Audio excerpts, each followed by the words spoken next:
Self-proclaimed yet still humble host Mukluk, and today we are back in the not so wonderful universe of Warhammer 40k. It's that, yeah, things are going pretty bad there. Good morning, Mukluk. Hi, Sleepwalker. I see you. We are back.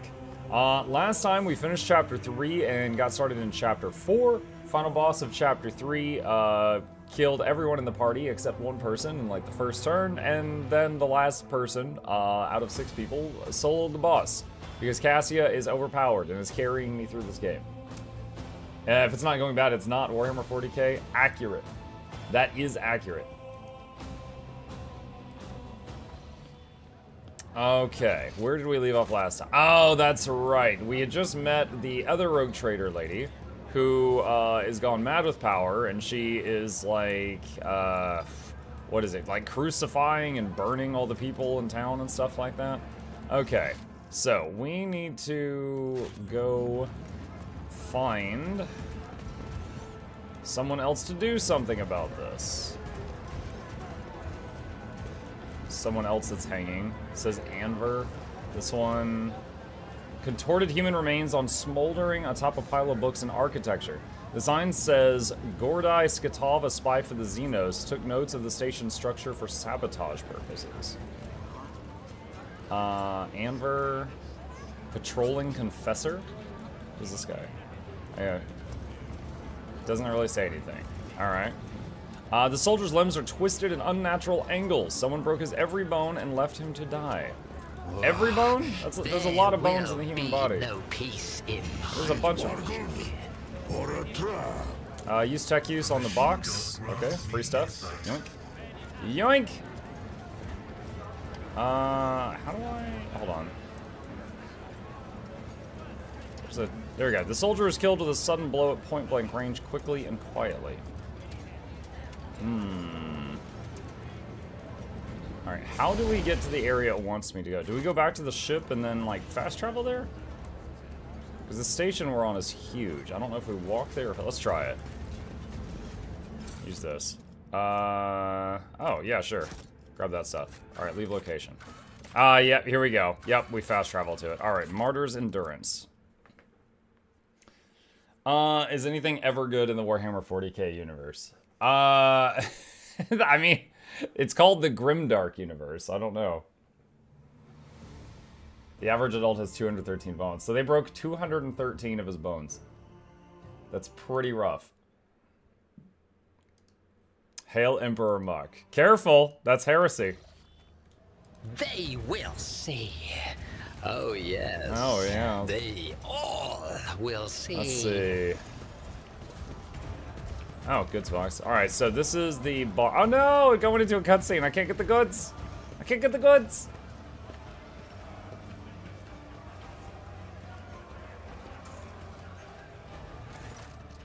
Vladame Takara the Liege. Here he is. You have no other options, Riza. If you abandon Footfall to Korda and flee, where are you going to sell your goods or restock your supplies? It will just be a slow death for all of you. No missiles, no water, no air. So quit bargaining with the inevitable and follow the plan. Your plan is a suicide pact. You have no allies, no weapons, no nothing. Vladame and Riza notice you, and the old pirate grins sarcastically. You're trying to play above your league, Vakamo. You've taken on a rogue trader dynasty with only a handful of cutthroats and a couple of guns to your name. I see your march to the gallows is more of a gallop. Turning away from Riza, Vladame's expression does not change, but an indistinct curse falls from his lips. Never mind me, do carry on. You are hard to ignore, your lordship. You have a habit of radically altering the state of affairs, whenever and wherever you become involved. Greetings, your lordship, and as for you, Vakamo, I've got nothing to add. Your plan's utter crap and the kind of gamble I don't take. I'll leave you to think about your prospects and maybe realize that using my shuttle would be a better idea, while the shuttle and I are still here.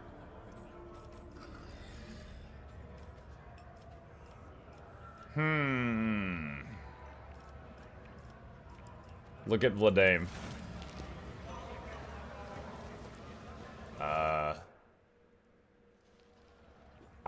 Whatever was there, the bookshelf blocked it. I couldn't see what it was. What a great way to start a day via Heretic. Hello. Hello, Sazonix.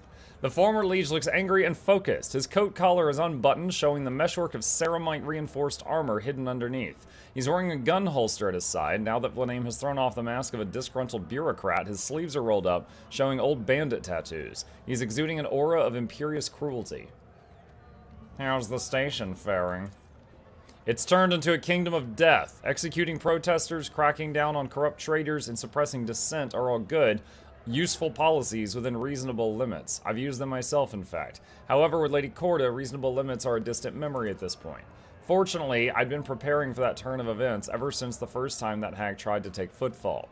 You helped us then, giving me time to organize. I set up weapon caches, enlisted more fighters, and deleted my agent's data from the Cogitator network.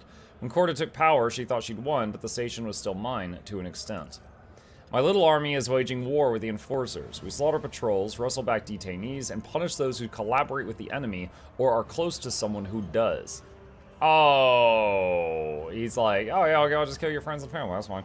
Vladimir's ruthless smile is like a jagged steel trap. Incendia has her reprisals, and I have mine. Everyone must remember there are consequences for collaborating with the occupation force.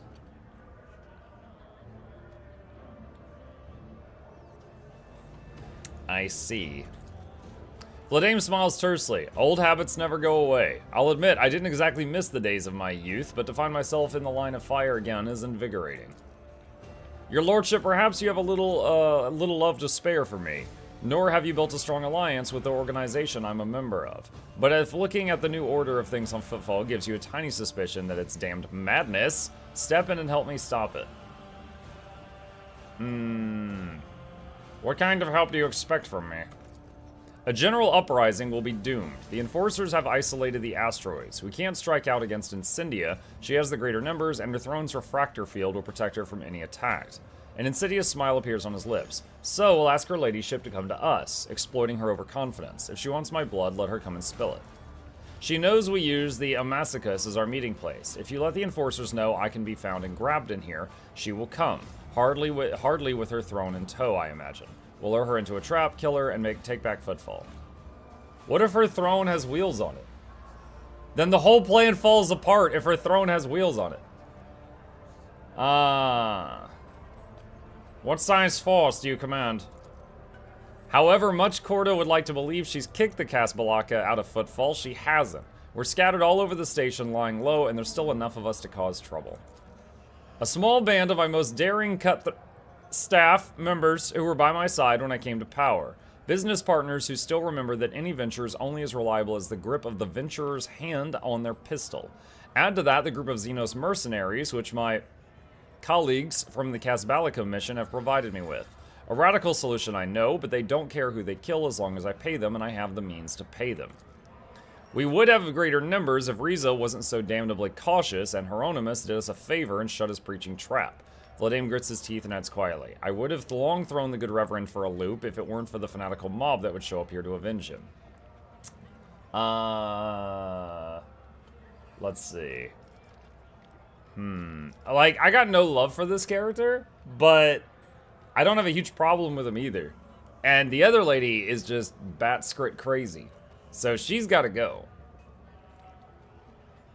News of Incendia's death is hardly going to please the Lord Inquisitor. Considering Calcazar has never once interfered in the station's affairs, he doesn't care about Footfall.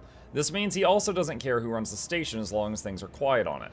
I'm going to make sure things are quiet. Granted, he did give Corda a security detail, but if she's already, Takara emphasizes the last word, dead, and her death doesn't smell of deadly heresy, he likely won't bother to investigate. The Lord Inquisitor will simply entrust governance to someone who won't cause him problems. Me. I realize it's a bold hypothesis, and the Lord Inquisitor may have me hanged for Corda's death, but my life is at stake as it is, so I may as well take the risk. Why is Hieronymus shown up here? He preaches repentance. Vladimir remains stone-faced for a few seconds before giving in and letting a sarcastic smile form on his lips. Corda sent him here to make us lay down our arms and renounce our rebellious ways. But he seems taken aback by the scale of Lady Incendia's purges, which opens up possibilities. If we put pressure on him, he'll bring over zealots who will tear apart whoever he points his finger at. A useful man. I regret not establishing rapport with him earlier.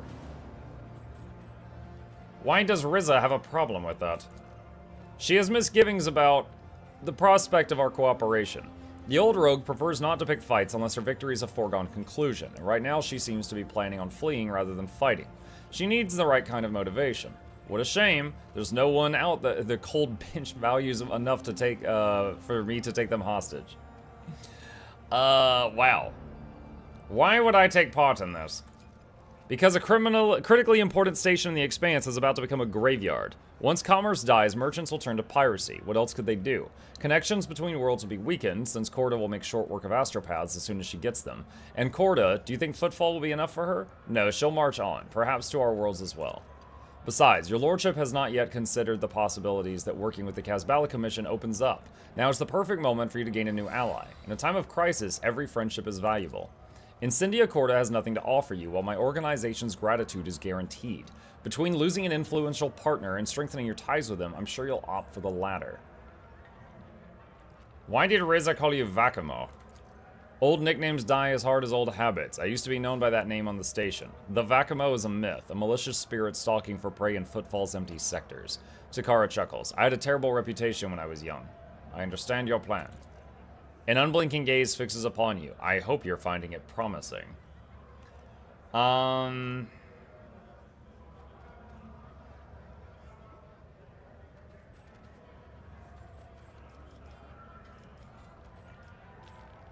Iconoclast. I will help you overthrow Corda. Every second of her continued rule costs the lives of hundreds of innocent people. The Seneschal furrows his thick eyebrows. Cannot say I approve of antagonizing Corda, but her methods being what they are, I definitely disapprove of assisting her. I'm glad you're with us, your lordship. This is a fight we must be well prepared for. As a colleague of mine used to say, if your brain doesn't hurt from all the thinking of where to hide, I'll find out even your skull isn't thick enough once the fight is on. Which sounds especially ironic considering how he died. I'm guessing he got shot in the head. I'd like to ask your opinion of how prepared we are to entertain Lady Incendia.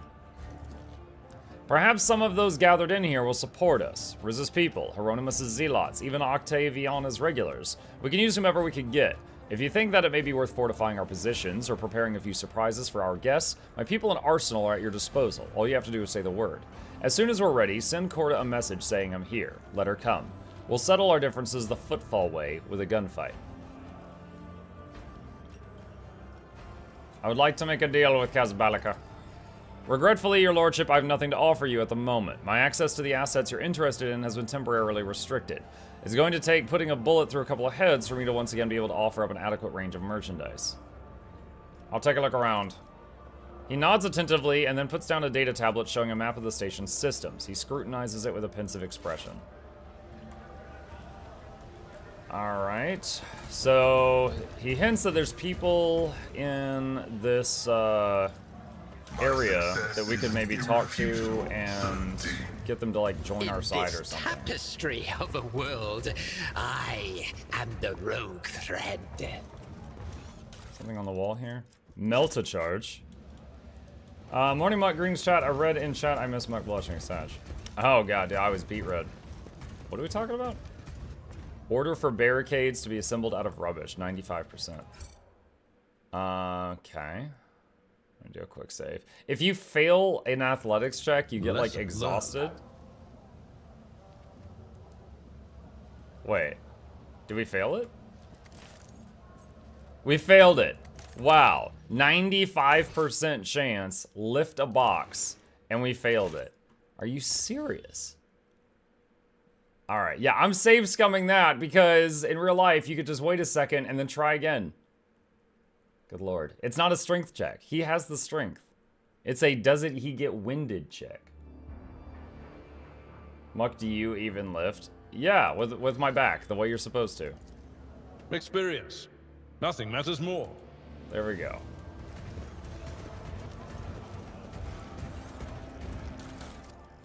Boop. Patience? Note, My do not take nerves advice on afraid. lifting from me. With a twisting, jerking motion, of course. Yes.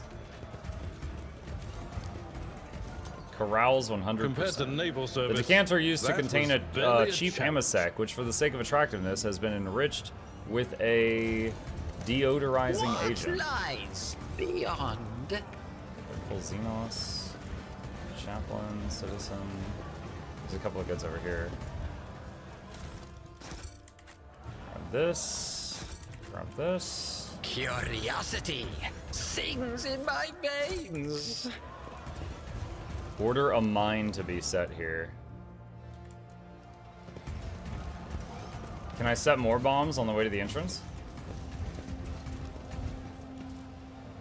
Order the fuel barrels be placed throughout the room. Nothing's impossible for this old officer. One step at a time amidst the madness. So we're just preparing a big fight here.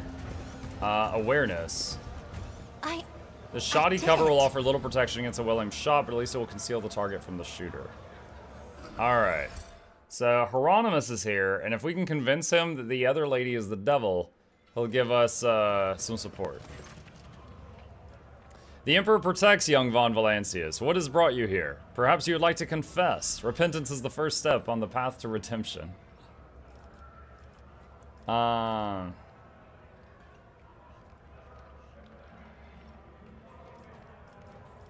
Reverend, I want to stop Incendia. Help me. Are you openly declaring your intent to move against an exactor of the Emperor's justice? And why should I, though her mentor in her faith, help you commit that act of treachery?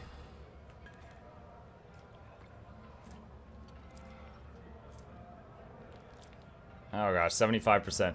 St. Drusus's is a doctrine of redemption, but Incendia has forgotten about that. Now what else may she have forgotten? Success. Indeed, her fervor frightens me. Sometimes I feel she takes pleasure in doling out punishment and revels in her own power. She's forgotten that punishments exist to purify his servants and return them to his light so that they may continue this service. Senseless slaughter is at odds with that goal. I regret never managing to drive that point home to her. Now that you've banished my doubt, I will do what must be done. St. Drusus's faithful will aid you in battle. Nice. Okay, so they'll help out. Where is the bar lady? In my wake. Bladame's Gunner, Combat Servitor. Oh, Rizzo, over here. Octaviana looks tired, but finds the strength to smile briskly. She pours 2 shots of a clear yellowish liquid with streaks of promethium in it, and slides one towards Rizza. Let's drink to her infallible ladyship Corda's mercy and good judgment, wherever they are right now.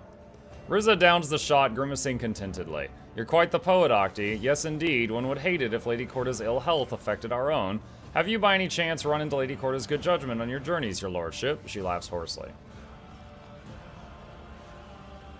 Wait, what? Have you seen Jay? She left my ship and has not shown up since. Jay never joined my ship. Octavia rubs her jaw augmetic anxiously. The silly girl went out alone to get her people out of Falco's clutches. Who's Falco?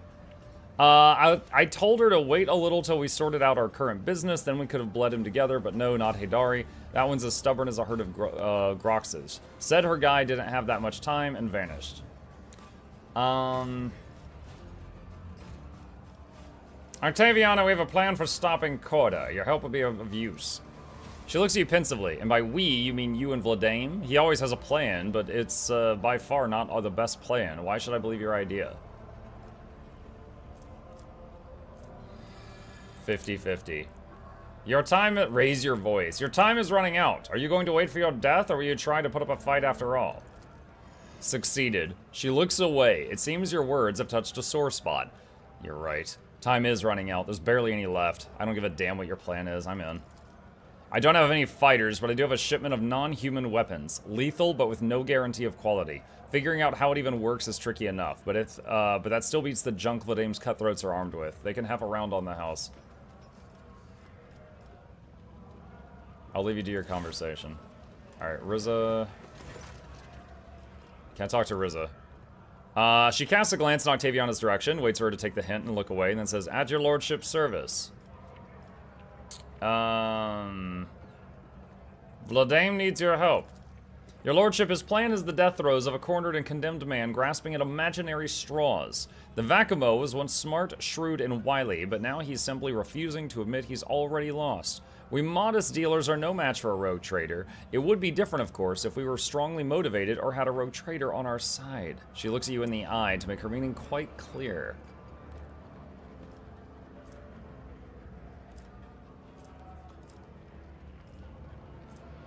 Spoken like a cowardly crone, not a dreaded pirate captain. She flashes her eyes and scowls. Don't talk to me like that, your lordship. The times we're living in, barely anyone in the Expanse remembers who old Riza is. I'm not getting any respect anymore. That means they need a reminder. They're going to get one. We just had to insult her? Oh, what the warp. My crew and I will take part in your little uprising, but don't ask me for details. Old Riza prefers to keep quiet about the backstage side of her insidious and sudden strikes. I have nothing more to say. Alright, okay, I think we've convinced everyone in this establishment that we're ready for a fight. Afternoon Mug Chat. Hello, Vicenzo! Alright, quick save. Since we were putting mines at the entrance, I'm guessing that they're just going to barge in here. Vladame slides his glasses down his nose and looks up at you. His eyes are tired but alight with anger. Your lordship? I see no issue in letting Incendia know you're here. Get ready. Your enemies will be here soon. I will send my least important associates to the entrance to take the brunt of the initial assault. That should thin our guests' numbers. Without thinking, Vladame reaches for his pistol to check how easily it slides out of its holster. Then, he smiles. It's an easygoing, young, and bloodthirsty smile. I'd almost forgotten how much I love all this. Stay where you are. Lay down your weapons. We are here for the criminal Vladame Takara and her accomplices. Members of the heretic Vladame Takara's gang, lay down your arms and face righteous justice. They'll hang us all. Don't trust them, lads. Make their holy soldiers bleed. Down with the hangwoman. I hope you would respond like that. For the enforcers' attack, for the justice of Korda and the Emperor. Bro, they just stood there and got shot. That was like one of those. Up uninvited? How improper. 50 days showing up to Mux. I don't know why I'm here. I may need help. Oh, we're glad to have you. Is this chapter 4? Yes. Is this game fun if you like story-driven RPGs with lots of lore? Yes. Warhammer 40k has been around since like, what, the 80s or something? So it has lots of lore for sure. Oh good, she didn't come with the throne. Flame rages in Korda's furious gaze as she surveys the bar. Her figure seems to exude a ruthless radiance cruel like the scorching sun of a desert world. Rebels and heretics. I, rogue trader Incendia Korda, master of footfall and defender of justice, am ordering you to lay down your arms. Harsh justice awaits those who surrender, and ignoble death awaits the rest. Vladame Takara. Vladame takes out his pistol and slowly and says in a lazy drawl, Incendia Korda, I, Vladame the Vakamo, am ordering you to get off my turf before I blow your brains out and throw your corpse for a loop.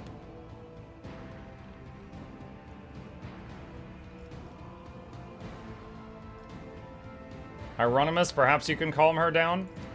Incendia, my daughter, I am at a loss. You are pursuing a noble goal, yet seeds of horror sprout where you have trodden. Where you have executed one heretic, 3 more are created by the fear you inspire. The Emperor's justice must fill hearts with fervor and reverence, but you only sow grief and misery. Schemes of humanity's enemies take root easily in such soil. Then you too have fallen prey to their deceit and trickery, Reverend? Was it not you who preached that mercy breeds connivance at corruption? Well, as you used to say, none are unsullied, and neither are you. Now is the time to lay down your arms and sit down to negotiate. I do not negotiate with heretics or the dead. I like the idea of negotiating. As soon as an heir formally succeeds Lady Korda, I'll send a truce envoy to them at once. You leave me no choice, Incendia. You had a choice. Stay loyal to the Emperor or join the ranks of heretics. You made your choice. Gang, kick this lunatic out of my bar. What is that? What is this? Gained 0 experience.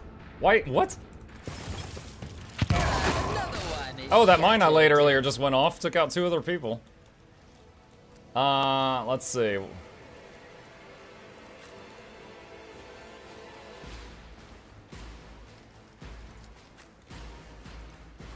There's only 5 of them. Is that really it? We did a fight earlier with 20 enemies. I thought it was going to be way more.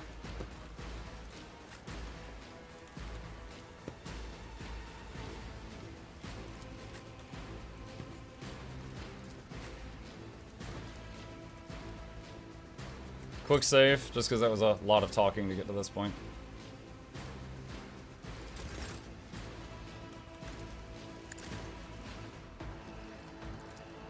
Me? If you insist, Lord Captain. I am a navigator, not a servitor.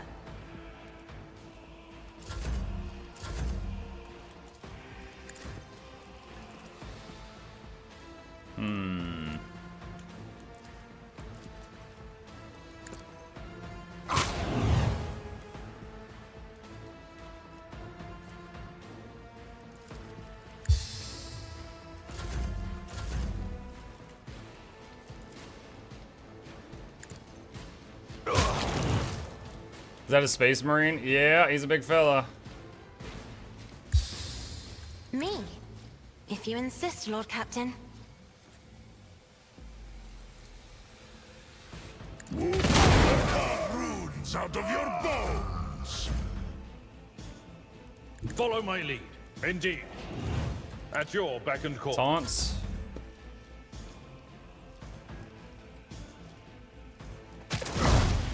Confusing slap. the old Pope just walked in there and slapped her. Yo, we're shooting guns that fire bullets the size of soda cans, and he runs in and just slaps her in the face.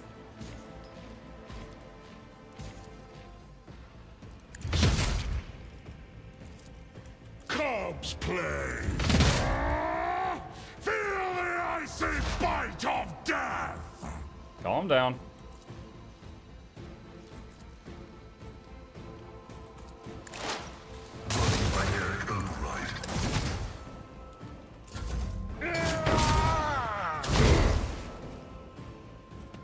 Just a minor setback. Inferno Blast.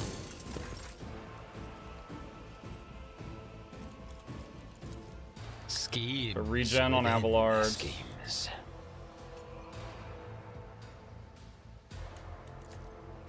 Let's see. Give Cassia another turn. I'm not accustomed to being ordered Lamb, around. 425. Isn't this a job for the serfs?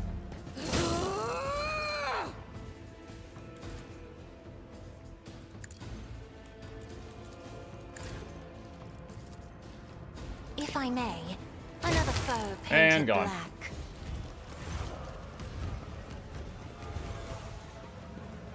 Vladame, if you're about to betray me, I swear to God. Vladame surveys the carnage and says dryly and morosely, "What a mess. Thank you for helping me deal with it, your lordship. Your help has been invaluable, but the Kazbala Commission will nonetheless try to approximate and match its value in the most generous of terms." He glances at Incendia's body and inquires with a grim composure. "Does your lordship have any preference in regard to what should be done with the remains of the lady?"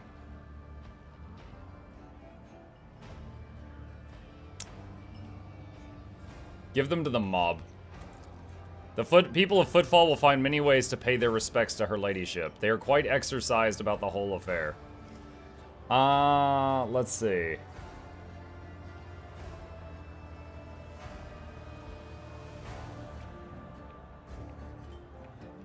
Do you realize that the way Footfall is governed must change? I understand. A time of war requires Footfall's public liberties to be curbed temporarily. The station will cause you no trouble and will provide any help that's required. I'll communicate that to those partners of mine who've been lucky enough to survive Lady Corda's rule. Overcoming the desire to spit on Incendia's corpse clearly manifested on his face, Vladame turns from a thug into a cold bureaucrat again before your eyes. He says curtly to one of his associates, "Place her ladyship's body in a cryo vault and take it to her ship. Make sure no damage is done to it. No further damage, that is. We were enemies once, so that's no reason to act in an uncivilized manner." What? I just said give it to the mob. So I have the option of attacking him. I'm not going to do that, though. What are you going to do next? I'll restore control. I'll free the prisoners and give merchants back their impounded cargo. I'll replace the lowlifes her ladyship put in charge with my own lowlifes. I'll take care of those out of the station's sectors that are slowly dying in isolation, and of course I'll send an envoy to the Lord Inquisitor to bring him the news and inform him of my willingness to cooperate.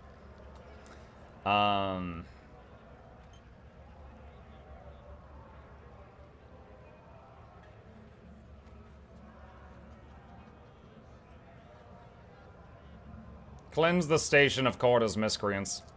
I'm no butcher. Her ladyship's enforcers may leave the station, except those personally complicit in the killings of my employees, friends, and loved ones. I have a responsibility towards them. Dude, I wish it had given me that option. It just told me, like, excuse everyone that was murderers, or kill everyone. And then he, of course, comes back with a normal response. Congratulations, your lordship. You have one less rival in the Expanse. Gained 655 XP, gained reputation with 3 different factions. Sakara, now that we've dealt with pressing issues, do you have any other instructions regarding the station's governance going forward?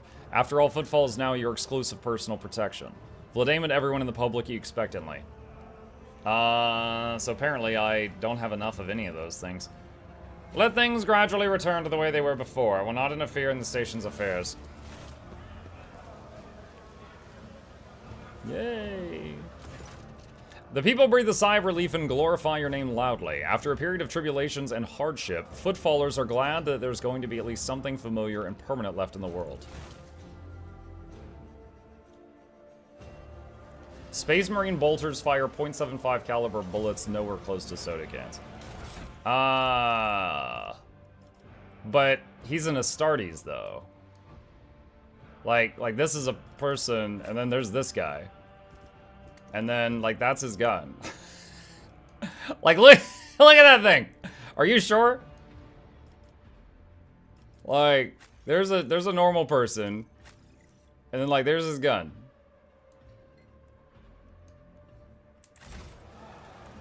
Patience! My nerves are frayed! Oh yeah, Commissar's Cloak. Where gets get back in the fight ability for 0 AP. Phoenix Gem, 20 Medicaid, 20 Corrals. Stalwart Boots.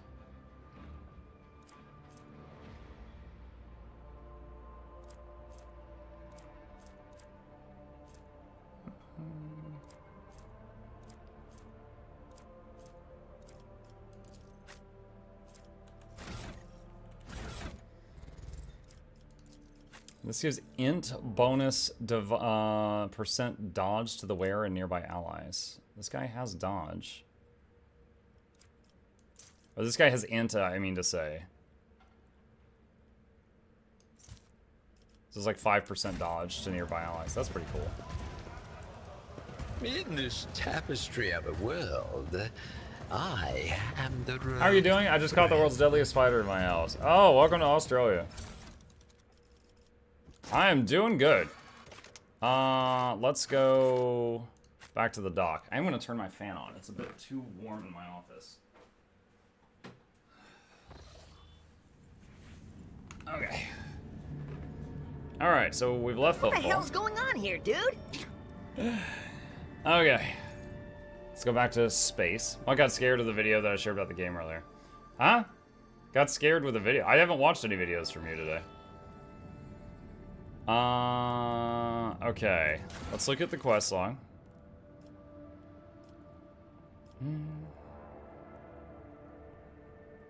Let's see. Lord Inquisitor, Noxxi, Visitor, Terry makes sound, Lord shows another way, maybe okay, let's go to the bridge. The Trials of Mana video. Oh, that was yesterday. That's a whole different day. Shugo. I've slept since then. That was weeks ago. Good Lord.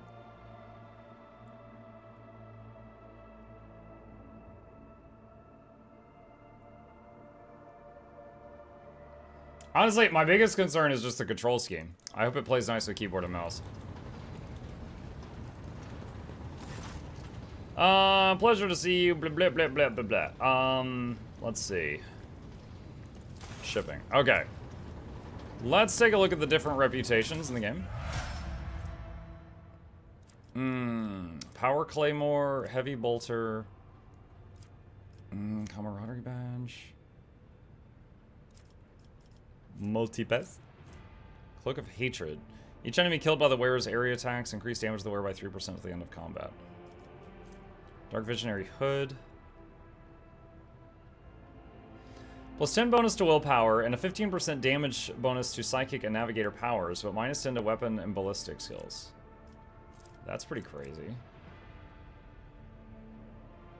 That's pretty wild. Like, that could, a 15% damage bonus for Cassia could be insane.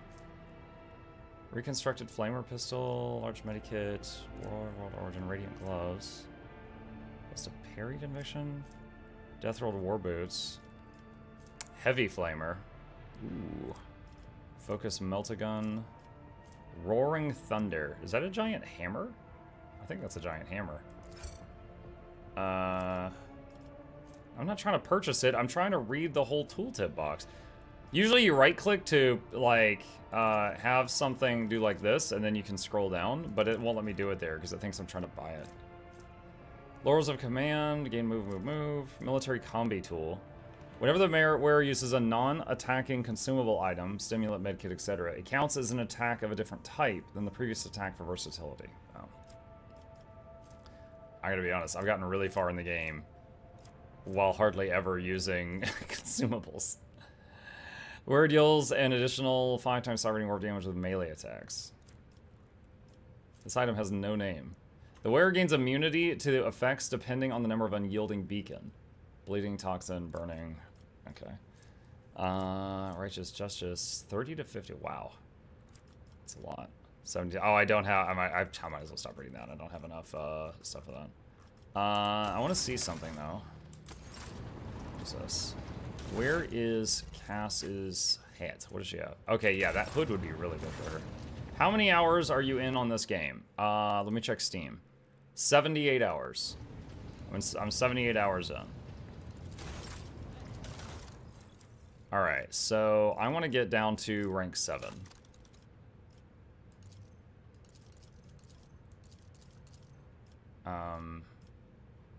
Hide untradeable.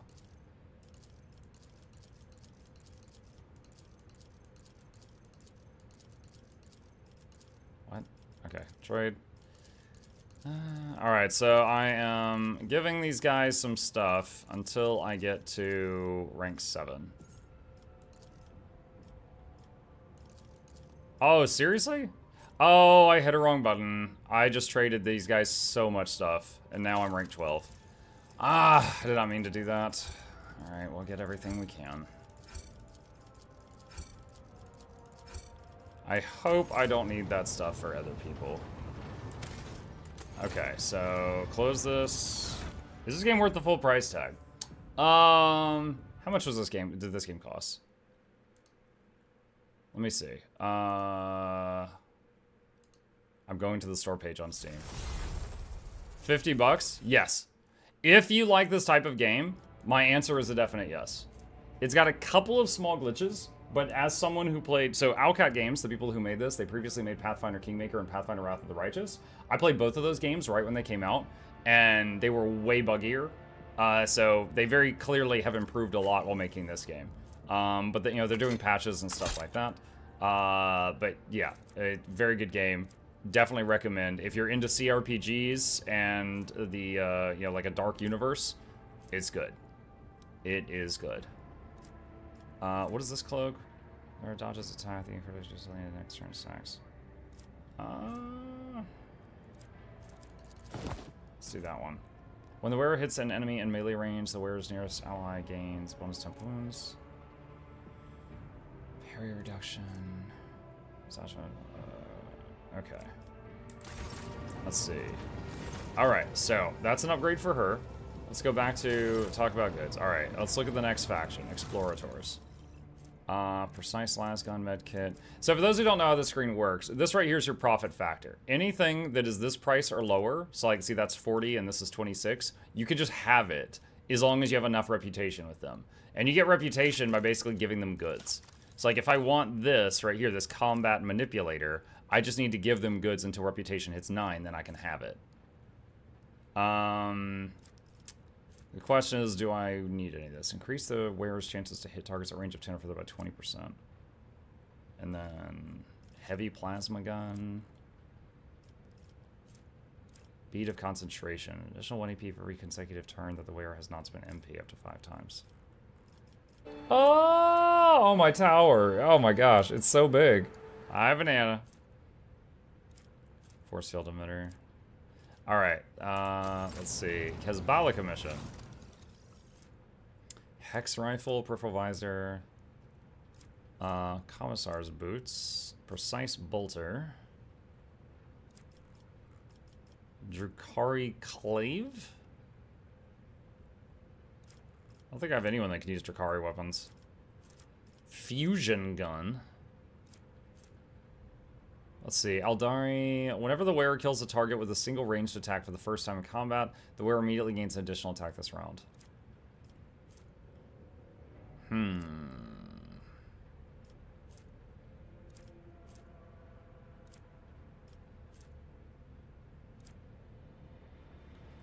Alright, Fellowship of the Void. Auto pistol, Brinkwalker pendant, staff, Inferno staff. I don't think I've seen a fire staff this whole game. I don't even know how that works. Looks like it does damage in a line. Staff of Endless Flame. Apex Predator's gloves. Whenever the wearer kills a target marked as prey, they get... Oh, the bounty hunter. I don't like the bounty hunter. Tactical backpack. +1 rate of fire bonus for any burst weapon. Swashbuckler cloak. Whenever the wearer has 2 melee weapons equipped, they get +10 weapon skill and crit damage. Okay. Alright, Imperial Navy.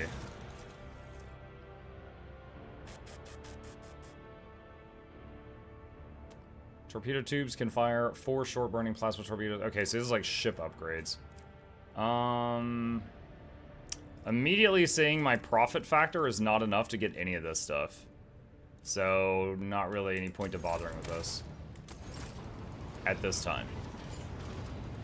Okay. Where do I need to go? Let's see, companion quests. Getting the required seals turned out to be quite a task due to distance and blah, blah, blah, blah, blah. Another trader needs to return to Dargonis and certify the documents. Return to Dargonis. Alright, let's find Dargonis on the map and check that out. Morning Muck and people. Hey, Bluebell! Alright, Dargonis. Foulstone, Janus. Dargonis, way on up there. Making my way downtown. Alright.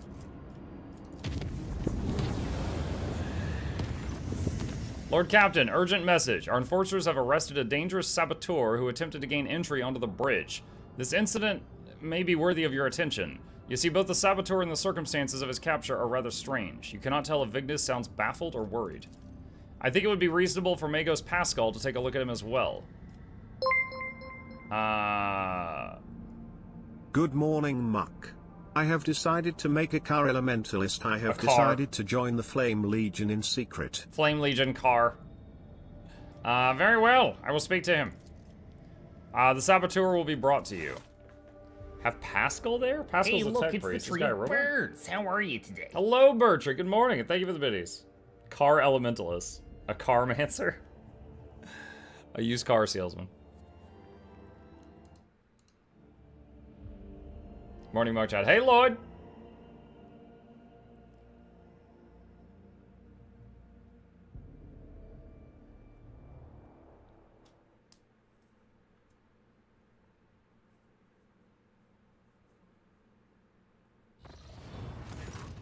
A group of servitors, whose movements are suspiciously well synchronized, stares at the towering prisoner. You do not need to hear them to speak to recognize Nomos, who has seen fit to attend the interrogation. So the AI is watching.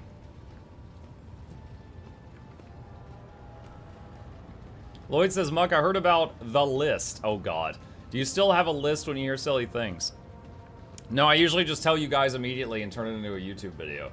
The list was when I was in tech support and I was just jotting things down as they happened, and yeah. The captured man, if he can be called that, looks positively gigantic next to the enforcers at his side. Deadly-looking metal gleams dimly beneath his faded crimson robes. His hands are folded obediently, and his mechadendrites are perfectly still.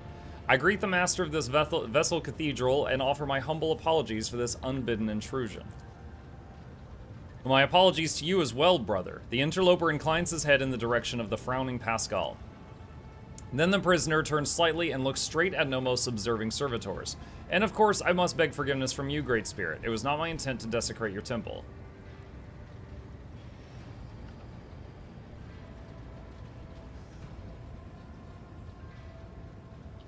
Oh my god. Apology accepted. You may choose your execution. Oh, Jesus. Before I accept your apologies, tell me who you are and why you infiltrated my ship. My name, if it matters, is Asclepius, formerly a computator general of the Cognizance fleet, now a library recluse with the status of Malatech. Malatechs are exiles whose ideas have not crossed the line of heresy yet have come close to it. They are removed from the fleet structure to give them a chance to see the folly of their ways and prevent sedition from spreading. Pascal's voice sounds unusually alarmed. All of that is trivial. My past is nothing but a set of archived data. My lost status is a part replacement string in the long chronicle of the Cognizance fleet. I come not as the priesthood's messenger, but as a faithful disciple of the most holy Amarnat. My brother once served as the Engine Seer Prime on this ship. Asclepius gestures around him reverently. He was an adherent of the school of discontinuing the cycle, as am I. It has spread that far. It is difficult to discern Pascal's emotions from his tone. I know that my brother perished, but before he did, he sent me a message that told of a journey embarked upon by Theodora von Valancius. A journey through a dimensional gate, an artifact more ancient than humanity itself and towards worlds unknown. The blessed Amarnat was with her. I think we found that gate earlier. There, upon those dark worlds, he witnessed a great miracle, the birth of a machine spirit of incalculable might.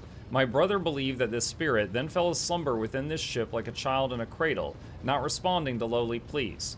That was the purpose of my pilgrimage, to reach the ship where my brother died, the ship upon whose decks the blessed Amarnat had walked, and prostrate myself before the great spirit.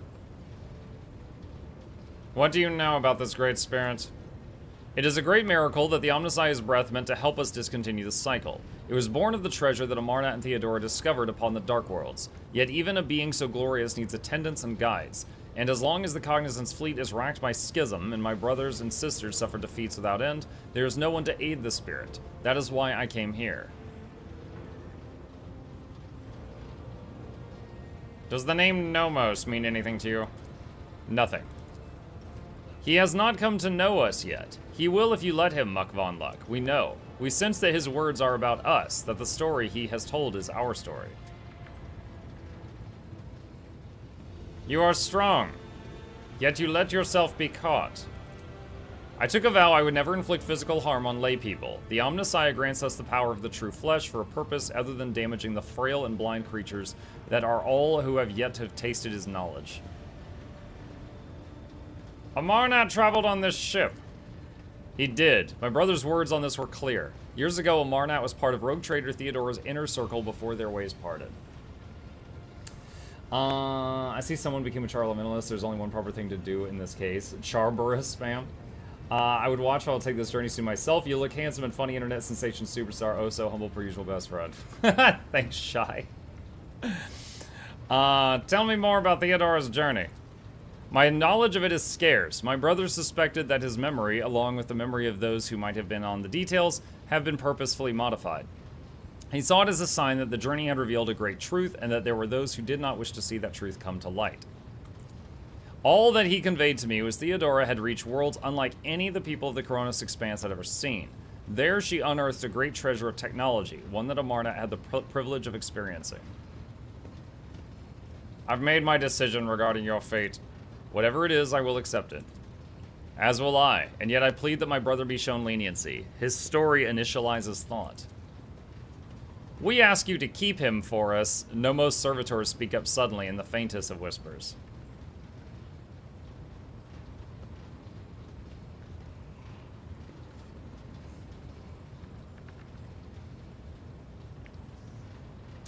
Your actions have caused no harm, and so I shall not harm you. You are free. You may stay on my ship if you so choose. I could not ask for more. All I wish is to remain in these halls and observe and reverence the Great Spirit's deeds. Let the cycle be discontinued. Nomos servitors turn their heads to you and nod all at once in what can be interpreted as an expression of gratitude. Okie dokie. Alright. Dargonis! That's where we were going.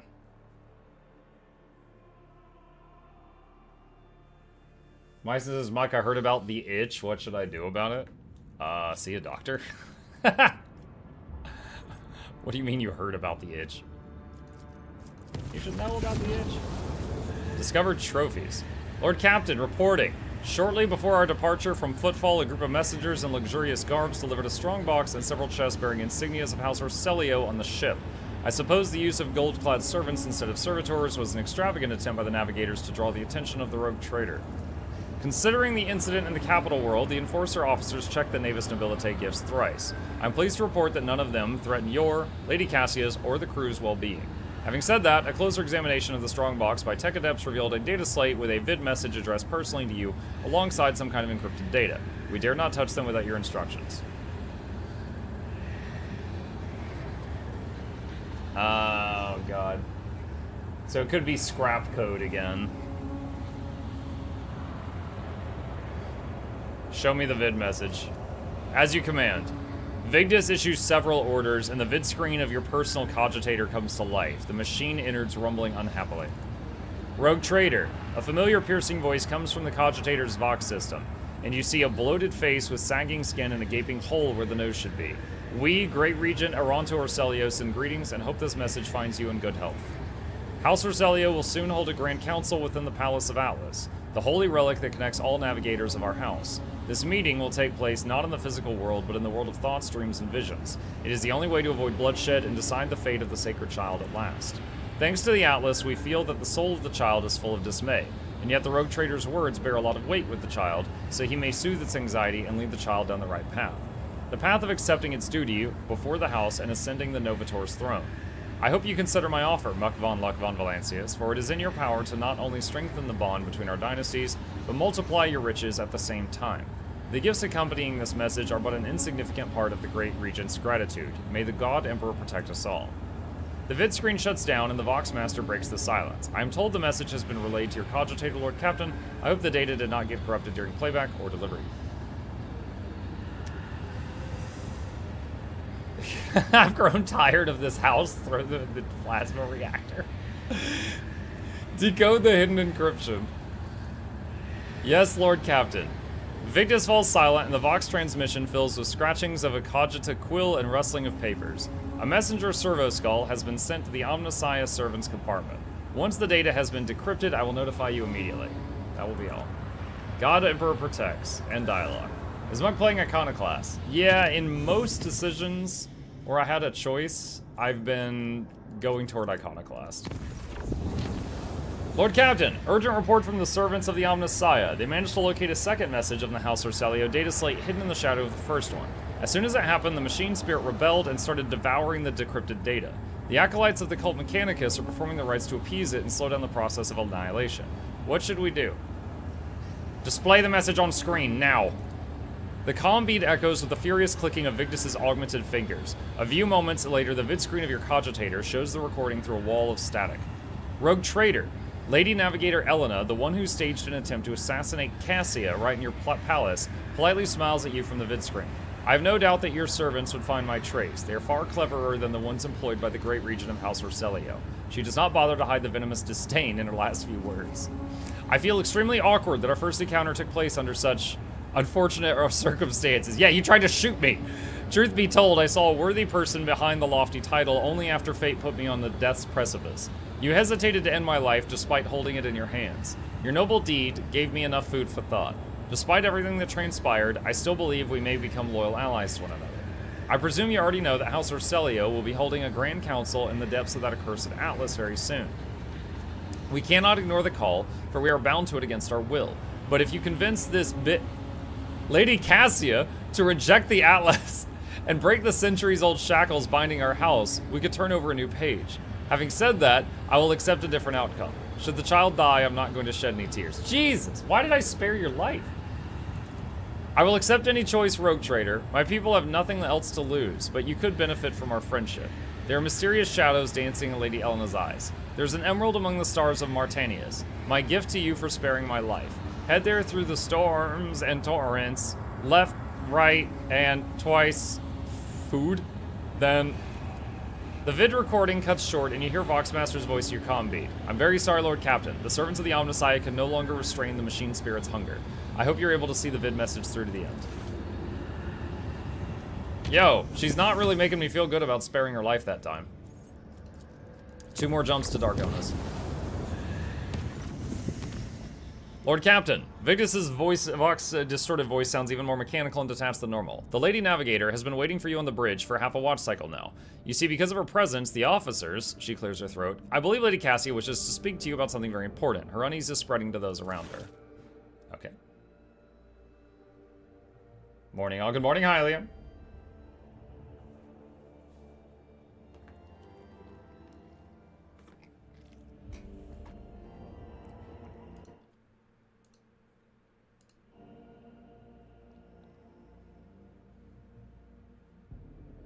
So for those that don't know, Cassia, whenever she feels intense emotion, it spreads around her like area of effect.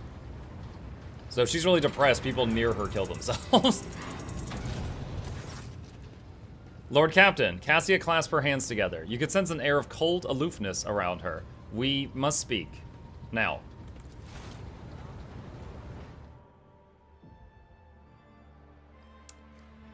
Bertree says, I'm starting to think Omnissiah is a false god and should be rejected at all costs. Don't say that near tech priests. They will rip you apart.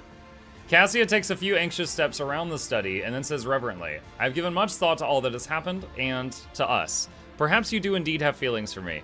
Perhaps I have feelings for you in turn. But we, she falters, we are not meant to become something more. A time will come when my duty to House Orselio will call upon me. And you have already been summoned to do your duty to the God Emperor and your protectorate. Would it not be better then if we ended things now? Before it's too late. If I truly am dear to your heart, then you will understand. A tense silence hangs in the air, and Cassia turns away to hide her emotions.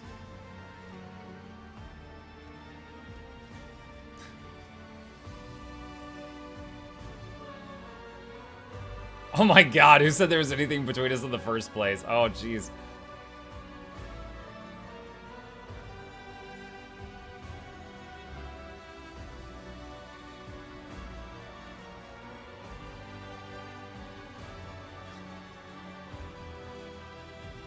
Have I not been convincing enough in expressing my feelings toward you? No, that's not it. Have I upset you in some way? Please, that's not what I meant. It's already too late for me. I cannot bear the thoughts of a life without you. No, that is merely what your heart is telling you. I see human feelings every day with these very eyes. She opens her eyes, frowns, and purses her lips. Emotions are fleeting. They wither all too quickly sometimes. Love, fear, attachment, everything passes.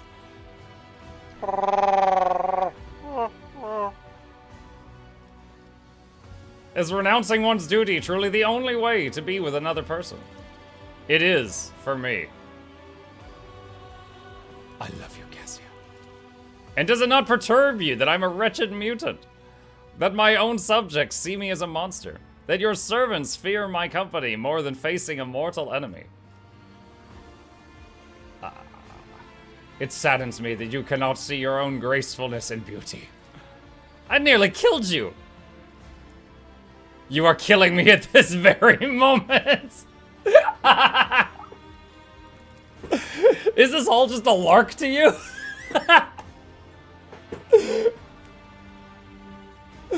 Oh.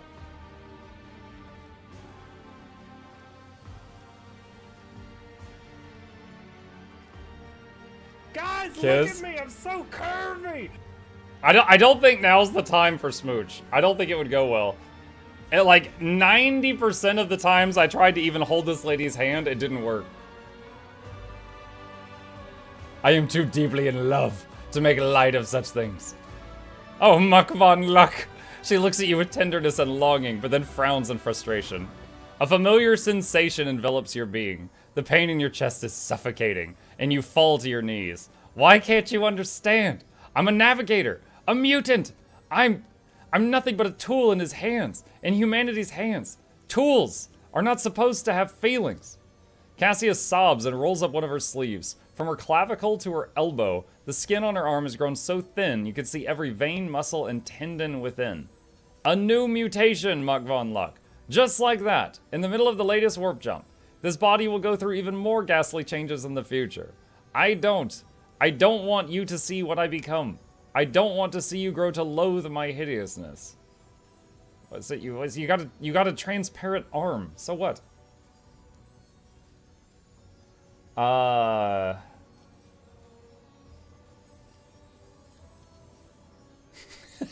Take her hand. Now, let me tell you about the Cassia I see. She quivers and she makes a weak attempt to slip out of your hands. This is going to be so cheesy. Oh, buckle up, kids. Oh, man. Hold on.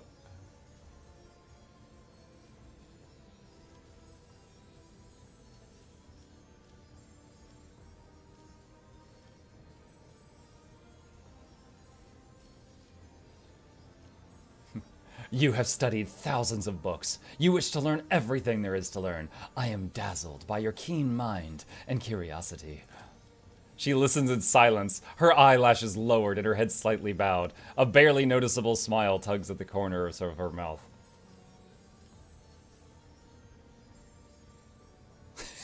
I find myself smitten with your raised chin, your refined manners, and the stern look in your eyes when you scold me. She listens in silence, her eyelashes like a slight smile, blah, blah, blah, blah, blah. When I hold you in my embrace, I feel like I am home. Oh, a small smile at the corners of her mouth. Your eyes shine like the rubies against a sunset sky, and your skin and hair are like fresh snow. Never before have I seen anything so beautiful. A small smile at the corners of her mouth. Mukluk, stop. I hear you. Crimson tears stream down her cheeks, but she's smiling, and hers is a smile of joy and freedom. Jay says, keep going, I'm almost there. I can see your colors, so pure, and I'm afraid I might scare them away. Only when I stand before you fully dressed do I feel utterly bare and defenseless. You have captured my heart, made me fall in love with you, and shown me how you love your myself. I know not what the future holds for us, but I'm willing to take a risk and find out together with you, my love. She covers your hand with hers, and her knees buckle treacherously. Her knees buckle treacherously from hand-holding, chat. I told you, the kiss, dude, she would have had, like, smoke come out of her ears like a Looney Tunes character.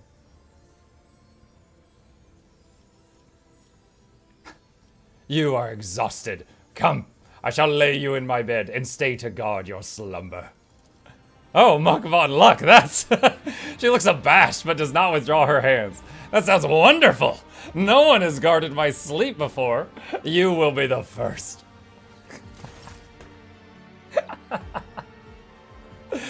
Oh, this whole thing. Missed opportunity. No, I think we got a great opportunity. I think everything worked fine. People on the bridge. Sir, is there any reason we just stopped for 12 hours? Shut up.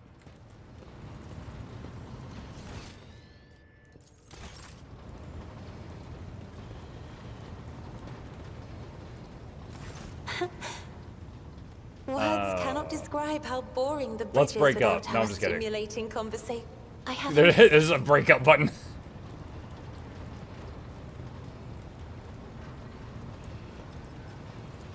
Travel says, what did I just walk into? The best part, Travel.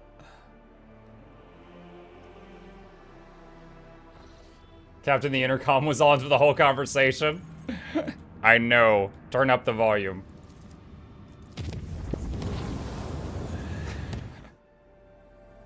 It reminds me, what was the guy that was on Futurama? And he was always like, Kip, I have laid with a woman. Alert the crew. Like, just roleplay that guy doing Rogue Trader.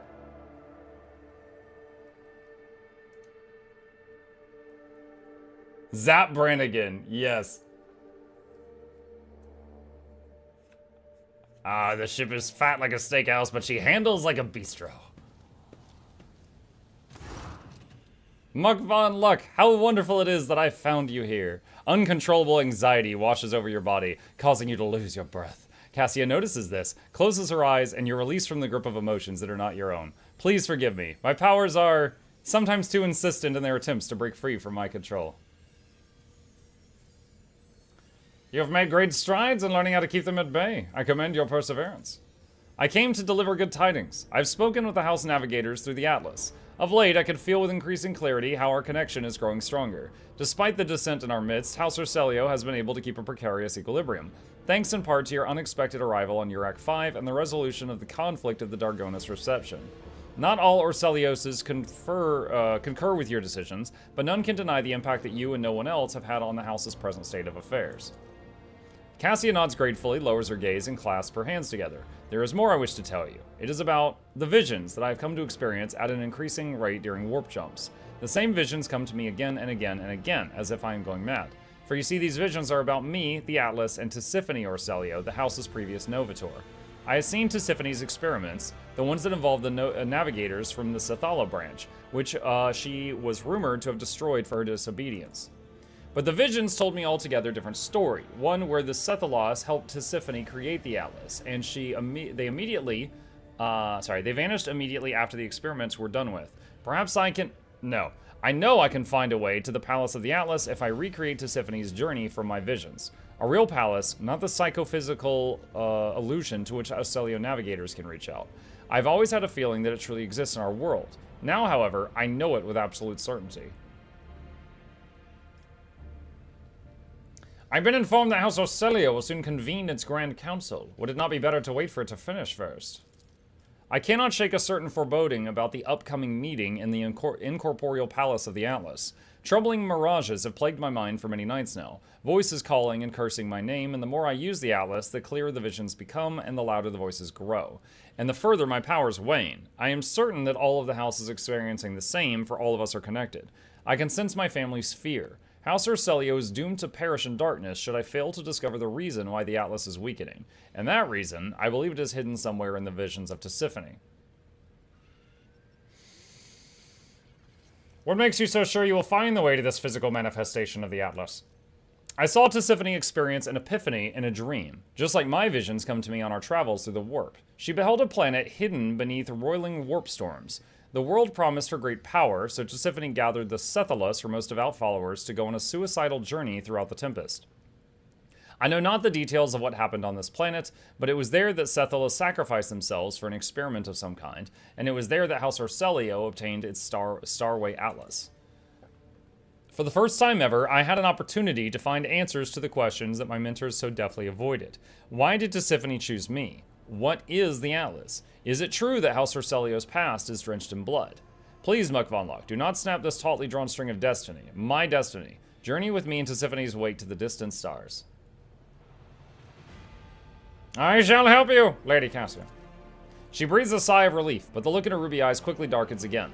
The house is still watching me, both the renegades and the loyalists. I doubt that any of them will agree even to a brief armistice for the sake of learning the truth about the Atlas's origins. And I do not wish to see House Urselio lose even one more life to another fratricidal skirmish.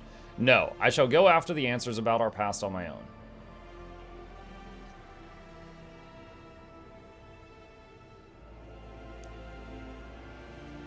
Then it is best we go alone. Her shoulders relax a little. Thank you for understanding, Road Trader. Now permit me to take my leave. I must start preparing for the journey. From what I've been able to glean, we must first travel to the... Her ruby red eyes widen in astonishment. The Urselio prophecy system. Odd that. Could it be that the historical records are lying, and Kaelin Urselio is not whom the star system is named after? Either way, that was the system from which Tisiphone embarked on her journey, and we are going to follow in her long-forgotten footsteps. Okay.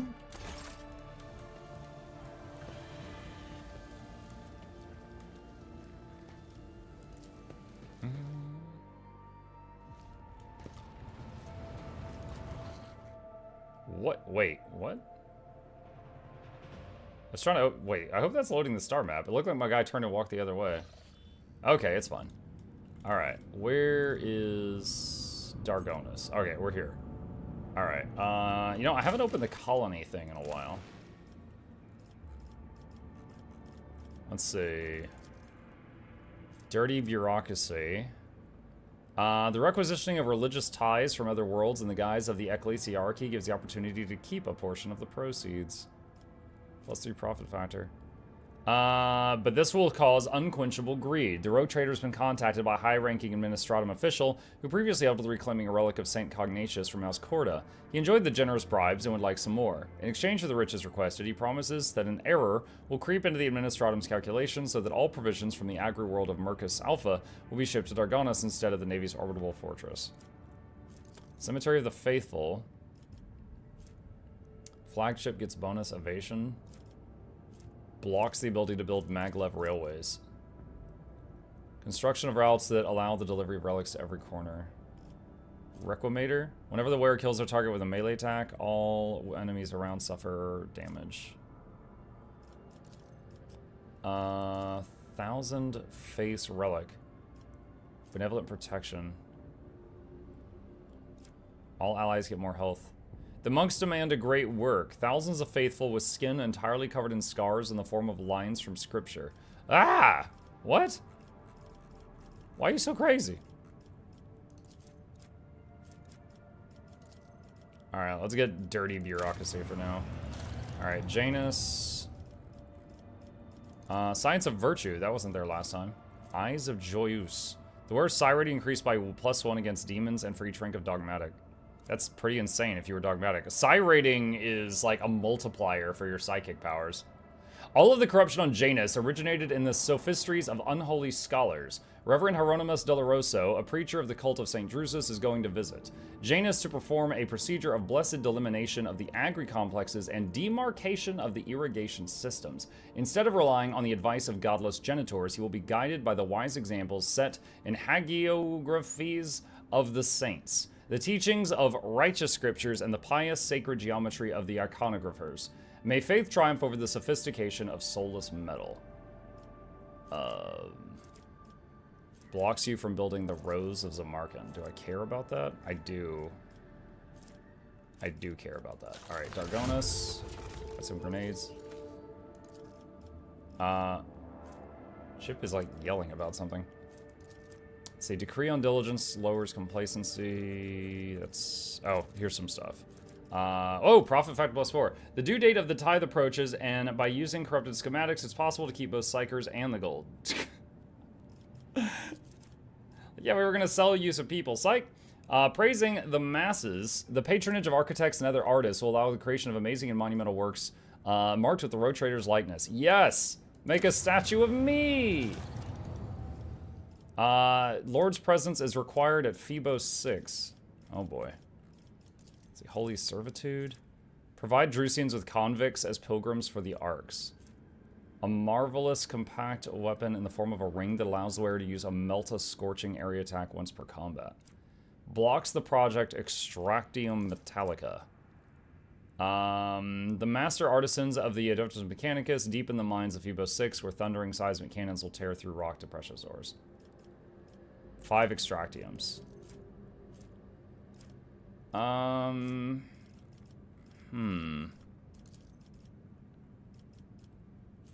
of the projects are completed. Earthbreaker. The blessed hydraulic installation of the Adeptus will crush the greedy bowels of the earth, freeing the priceless minerals. Pure blood. 5 project. -3. What? Alright, I'll get the profit factor one. Alright, Kiava Gamma. Last one. Mag trains, weapons.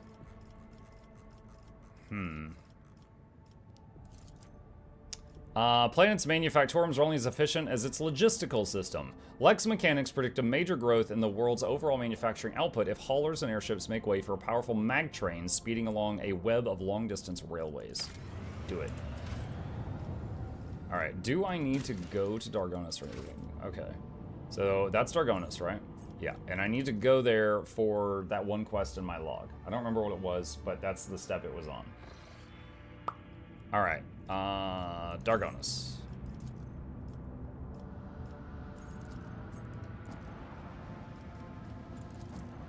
There we go.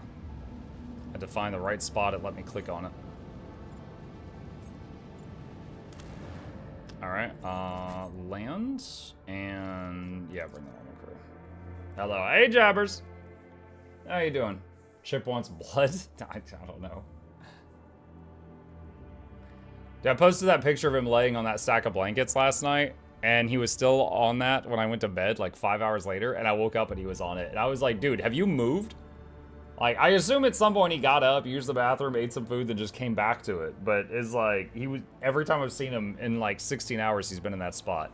Up until this morning when my wife opened the blinds on a window to let a sunbeam in. And then he's like, oh, okay. And then he got up and went to that.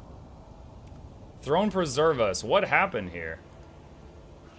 Ladies and gentlemen, please stand aside. No need for to crowd around. Governor Drivestem will take care of everything.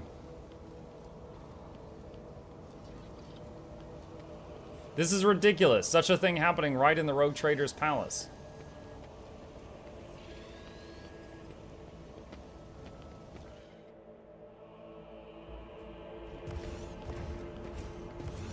Just like stepping on people. You are confronted by the sight of dead bodies at the entrance to the palace. The corpses have been hauled into a pile. Some are dressed in the uniforms of palace wardens, while others are arrayed in the clothing typical of the Dargonis nobility. Upon seeing you, the young enforcer stands at attention and swallows noisily. His voice trembles as he says, "Your lordship, we're honored by your presence." Examine the assailants. Observation. They are rare, high-functioning servitor specimens present among the expired units. Such specimens are traditionally bestowed upon the noble houses that are most loyal to the sacred fellowship of the Adeptus Mechanicus. The augmetics of the deceased do differ from implants ordinary people wear. Hi. What's up?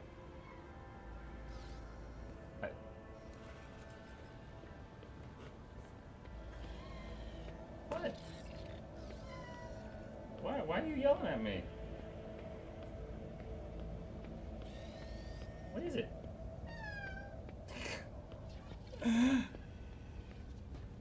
I don't know what it is, but something's very wrong.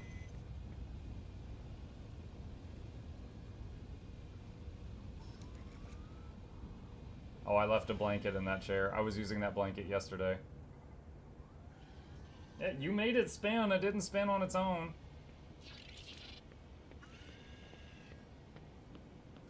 You good? No? Not done yet.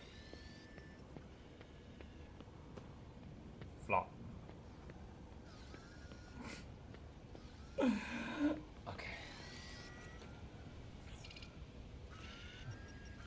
Alright.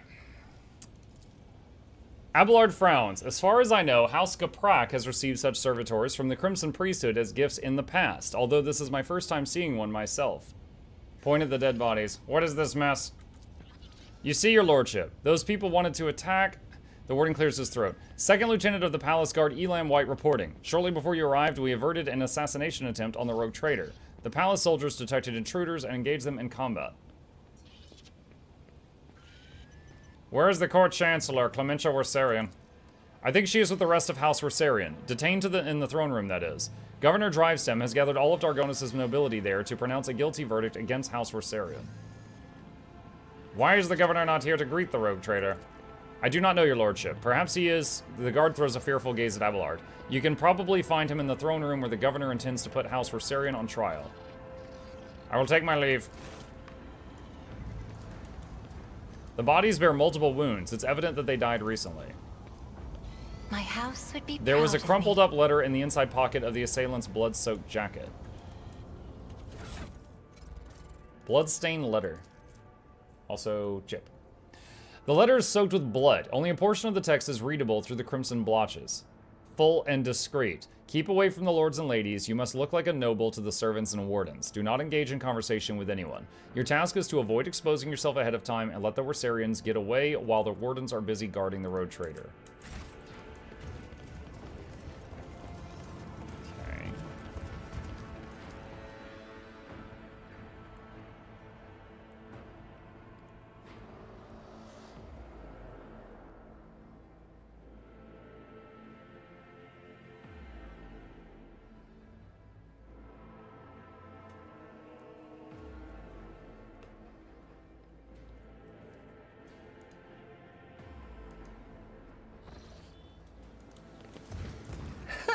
My armor could do with cleaning.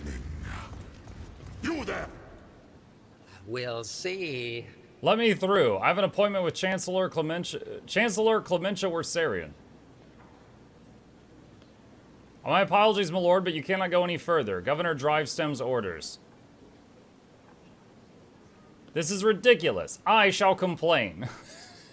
Okay, Karen. Move over. Let his lordship the rogue trader through. I humbly beg your pardon, your lordship. Daco, thank you so much for the prime. Appreciate your support. Welcome. Your lordship, please come this way. Your lordship, it's an honor. Governor Urban Drivestem seems to materialize out of thin air, so suddenly does he emerge from the crowd. I regret such unfortunate circumstances have occasioned the rogue trader's visit to the capital. Clementia tries to take a step toward you, but the warden nearby stops her. Her face is veiled with fear and weariness. Your lordship, you are here. Please, you must hear us out. Drivestem. The rogue trader's undoubtedly here to listen to the testimony of each and every one of us and to punish the traitors. The governor's words directed at Clementia are harsh. They are echoed by the scornful sneers and whispers of the assembled nobles. We've known each other for many decades now, and we have had our fair share of disagreements. But do you really think my flesh and blood would trample upon the very definition of honor and loyalty? Abelard's voice is quivering with rage. The governor sweeps his gaze over Abelard and then replies, a faint shadow of a doubt in his eyes. We have evidence implicating them, Abelard. I am sure his lordship will arrive at a fair ruling.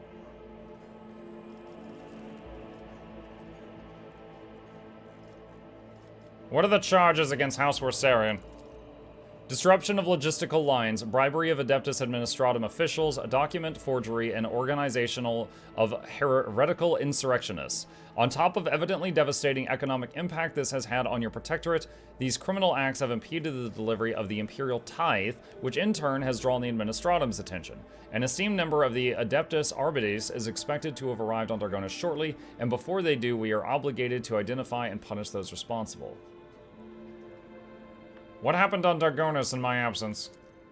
When we caught wind of the rumors of your disappearance, we patiently awaited for news of your return, but then Dargonis was struck by a series of terrible events. The first was sabotage of logistics that hampered shipments. The mass unrest spread across the entire planet, and then minor noble houses began squabbling among themselves, trying to pin the blame on their rivals. We took great pains to calm them down and managed to quash the revolt, but not without some outside help, unfortunately. These events have also been overshadowed by the... I'm ashamed to say it even aloud in front of you, your lordship, the rumors circulating among the higher houses.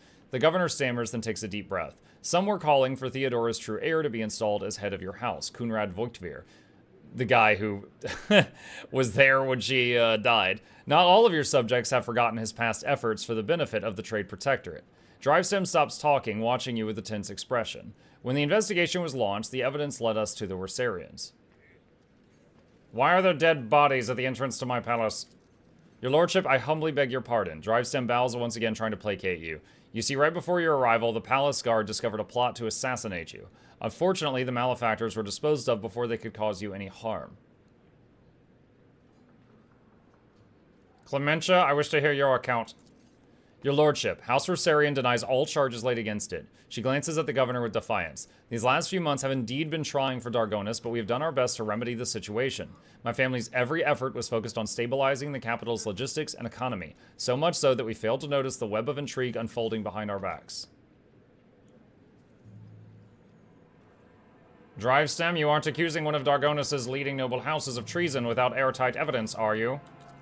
Of course I have evidence, your lordship. The investigation has established that members of the Wersarian family, which is responsible for both Dargonis' fleet and its logistics, used their contacts and influence to forge a host of documents in order to undermine the planet's supply routes and economy, thus fomenting unrest among the inhabitants. Allow me to introduce my son, Cornelius. The governor points to the lanky young man standing beside him. He bows curtly, but avoids meeting your eye. Cornelius holds a prestigious position at the Administratum Palace, and it is thanks to him that we managed to identify and trace the entire chain of forged documents. The investigation leads us to the perpetrators who admitted to acting on the orders of the members of House Wersarian.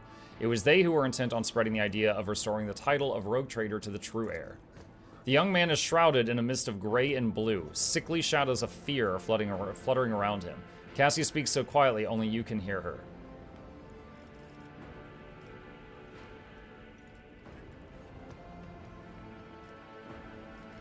Speak to the heads of houses present. Do you support the governor's accusations? The aristocrats in attendance exchange glances, the noble lords averting their gazes and the noble ladies hiding behind their fans. No one is willing to be the first to answer. Macarius Sarbak. Over his many years of service, Governor Drivestem earned Theodore's trust, and he holds his high office for a reason.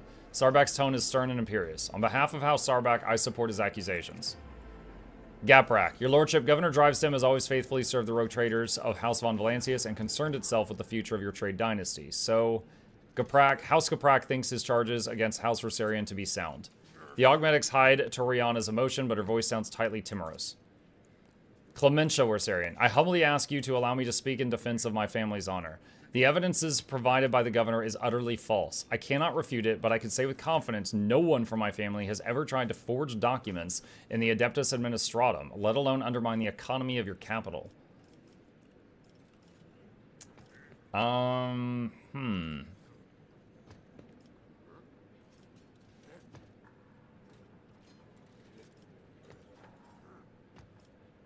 Sabotaging logistics, riots, conspiracy. This case appears to be flimsy. I wish to learn more before I make my final decision. As you wish, your lordship. The governor inclines his head in a stiff bow. Speak to me when you're ready to announce your verdict. Thank you for your willingness to help, Lord Captain. I'm certain that all the charges are false, and I would be grateful for your help in exposing them as such. I think you should speak to everyone present, the noble lords and ladies. Oh, the court of muck law. All right, quick save. So the Rosarians have been likable through the game. Don't really want to kill them. Alright, the Capraks. The lords and ladies, sumptuously dressed in the colors of House Caprak, are standing in a half circle around Toriana and her son Vincent. The bodies and faces of almost every member of this dynasty are covered in large, ornate augmetics. Toriana Caprak curtsies to you. Her mechanical voice sounds distant and indifferent. Greetings, your lordship. May the Omnissiah grant you understanding. With a click, her visor oculars swivel to the seneschal. Abelard, it must be difficult for you to be here under these circumstances with your house standing accused of such a grave crime. My family, Lady Toriana, has yet to be found guilty of anything. That verdict is for the rogue trader to reach.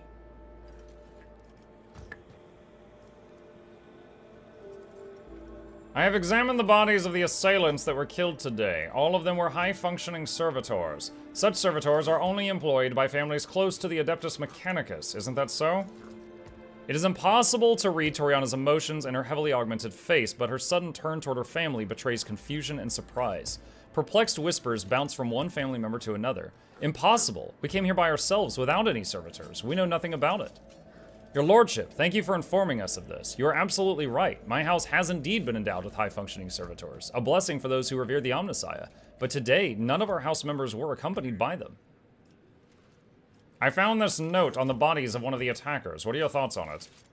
Toriana's mechanical fingers grip the paper. Officially, high-functioning servitors are employed by my house and my house alone. If such units were to attack the rogue trader, suspicion would instantly fall on the Capraks. I assume that this is what the Rosarians intended to happen, but they did not expect the servitors would have this letter on them. Do you think the accusations against the Rosarian family are true?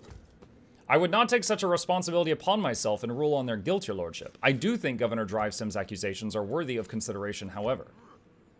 In your opinion, which nobles might have reason to be party to such a conspiracy? She thinks for several moments before replying. Pardon my bluntness, your lordship, but I will answer truthfully. It could be anyone. Greed, fear, and ideals can drive even the most loyal subjects to do the unthinkable. I take my leave. Okay, it's kind of cool seeing them get uncomfortable about the bit that we found out. The quiet humming of servo motors is occasionally interrupted by clicking coming from somewhere within the servitor. Reporting on current actions, data extraction from the memory repository of the servitor will take 3 standard Terran cycles. Data decoding will take 30 standard Terran cycles. Sarbax. Before bowing, Sarbax scrutinizes you with a bitter, judgmental look. Your lordship. Sarbak, looking like a younger copy of his father, stands at a slight distance, close to his mother. An expensive yet understated dress serves to highlight the dazzling beauty of Macarius' wife, Regina Sarbak. That's it? I can't talk to them? Oh, here we go. The members of House Sarbak, led by Macarius, all bear striking resemblance to one another with their slender builds and stern looks. They bow to you almost in unison. Hello. Hello, Lefty River. What game is he playing? This is Warhammer 40k Rogue Trader. It is a CRPG by Owlcat Games, same company that made the Pathfinder games. Do you believe the Rosarians are guilty? Certainly, he replies without hesitation. Governor Drivestem possesses proof of their guilt, and they have no means by which to refute it. Even if I were to entertain the idea that the Worsarians are being framed, how much longer would their house have lasted anyway, if it is so ill-prepared for treachery? He addresses Abelard with a slightly mocking tone. My advice to House Worsarian would be not to appeal the Rogue Trader for help, but instead to simply stop, accept their fate, and not make matters worse for themselves. I cannot remember Muck von Luck von Valancius seeking your advice on what House Worsarian should do in this situation. Pay attention, Macarius, and focus on the Rogue Trader's questions. Who, apart from the Worsarians, could have a motive to conspire against me? House Drivestem, wishing to expand their clout. House Caproc, who lost their influence after the Kiava Gamma incident. He looks back at his family and then turns to you again. House Sauerback, whose patriarch is too direct in his communication with the Rogue Trader. Anyone could have a reason to conspire against you, and equally, they could have none. It is not a question of motive, but of loyalty. Each of your subjects has sworn an oath of loyalty to you, so whose sincerity do you doubt? The assailants sent to the palace were rare, high-functioning servitors. Do you think the Caprax could be behind the attack? He looks away and briefly and replies to you with a curt laugh. I've always thought Toriana too weak to participate in such risky ventures, but it seems I was wrong about her. Okay, hold on. So there might be more than one person per family I can talk to?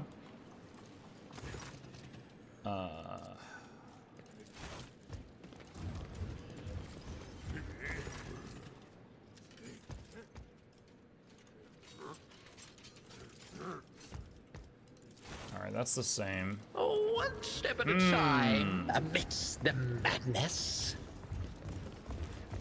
Drivestem. Governor Drivestem is surrounded by his retinue, which are all dressed in expensive gowns and finery. The matching color scheme of their outfits and the striking physical resemblance among them suggests they all come from one family. Your Lordship, thank you for giving this case your undivided attention. What do you make of this letter? I found it on one of the assailants. The Governor Drivestem peers closely at the bloodstained paper. It looks like another piece of evidence incriminating House Worsarian. Perhaps they truly did intend to kill you, or at least cause a stir to help them escape custody during the confusion that followed. All of the assailants were high-functioning servitors. Such servitors are only employed by families close to the Adeptus Mechanicus. High-functioning servitors. He ponders this, rubbing his chin with his thumb. Such servitors are indeed rare, and the Caprax do have them in their service, but they could have been done intentionally with an eye to confusing you. Anyone with the desire and sufficient funds can hire them. I wish to hear your reasoning again. What makes you think the Worsarians are behind this plot? As soon as the logistical and economical problems gave rise to the initial rumors, we tried to find the person responsible for spreading the calls for Voigtvir's return. The investigation showed that some of the documents inside the Adeptus Administratum were forgeries. We can thank my son Cornelius for such acute observations. Your Lordship, a slender young man bows to you awkwardly and nervously licks his dry lips. I assure you that my humble person is undeserving of your attention. Cornelius holds a prestige position at the Administratum Palace, as it was he who discovered the errors leading to the disrupted logistics. It is also thanks to him that we found the perpetrators of the forgeries, who's admitted to acting on the orders of House Worsarian. Tell me about your son, Drivestem. Thank you for your interest, your lordship, but I'm not worthy of it. The governor's son bows and stands still as he nervously stares down at the floor. Okay, right now, I'm wondering if Cornelius, the son, lied about all this just to try to get rid of the Worsarians. Because he thought it would make Daddy happy. And then Dad just took his word for it, and then all of this played out. Son, show due respect. Forgive him, your lordship. This is the first time he's had the honor of attracting the attention of the rogue trader. Tell me about your job, Cornelius. What do you do? I manage the documents and records related to the economy of Dargonis. You probably know how scrupulous the workers of the Adeptus Administratum are. I'm afraid that a more detailed explanation of my duties would mirror the administrative processes of the Administratum. Too long and overly detailed. He tries to look you in the eye, but it's clearly hard for him to do so. How did you manage to find the forged documents in the bureaucratic hell that is the Administratum? When compiling reports on last cycle's supply chain, I noticed inaccuracies and discrepancies in the figures. With the help of the other clerks, I managed to find several other documents. Cornelius stammers and swallows noisily. Comprehensive data analysis has shown that the discrepancies were caused by intentional tampering with the data and leading to some logistical problems that were practically unsolvable. Father and I have managed to single out the Administratum clerks responsible for tampering with the data. Following a heated interrogation, they confessed that they were following the orders of someone from House Worsarian. Everything was supposed to look as though they were the ones suffering losses from the logistical and economic problems. But does Worsarian have access to the Adeptus Administratum? There's no conceivable way they could do all of this in a place where they do not hold any power. Before replying, the governor's son nervously adjusts his expensive frock coat. I think the right amount of money can open any door. Cornelius, what is the true reason for your nervousness? The young man's pupils suddenly dilate. He stands at attention and replies to you in one breath. This is the first time I've spoken face to face with the rogue trader. I'm afraid of saying something wrong or forgetting something important. The governor closely watches his son. His tone changes, now sounding strict and curt. Do you wish to tell the Lord Captain anything else? Coercion. Place your hand on your weapon. You are speaking to a rogue trader and my patience is running out. Coercion succeeded. You see the flash of terror in Cornelius's eyes as he stares at your hand on your weapon. He speaks quietly and confusedly without raising his head. Forgive me, your lordship. I can't do it anymore. The lie has gone too far. I can no longer control it. The truth is that all of the logistical problems were caused by a single error in the numbers. My mistake. What? Urban looks genuinely shocked and enraged.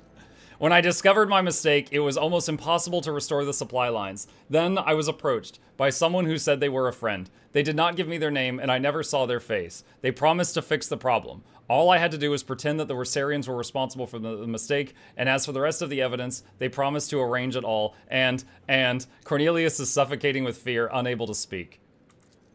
Urban curls his hand into fist, the knuckles turning white. What have you done? How could you? Your lordship, he suddenly turns to you as if trying to shield his son. This is my fault. I trusted my son and have failed you in doing so. I beg you, have mercy. Called it. Called it.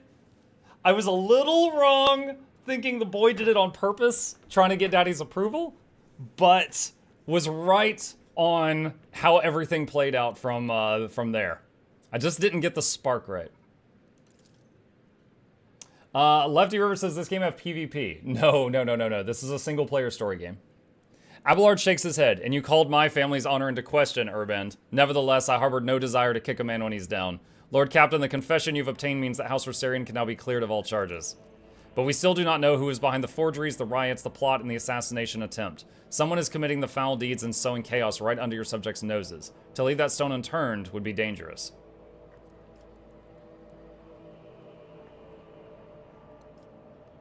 You can kill the kid immediately. What is this friend that approached you, Cornelius? How do the two of you communicate?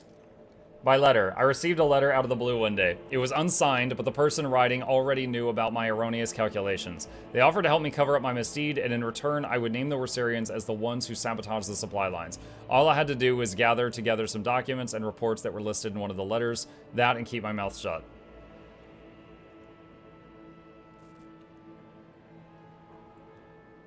Dude, there's no in-between. Forgive the boy who was going to let a whole family die for his mistake, or kill the kid. There's no in-between. Oh my god.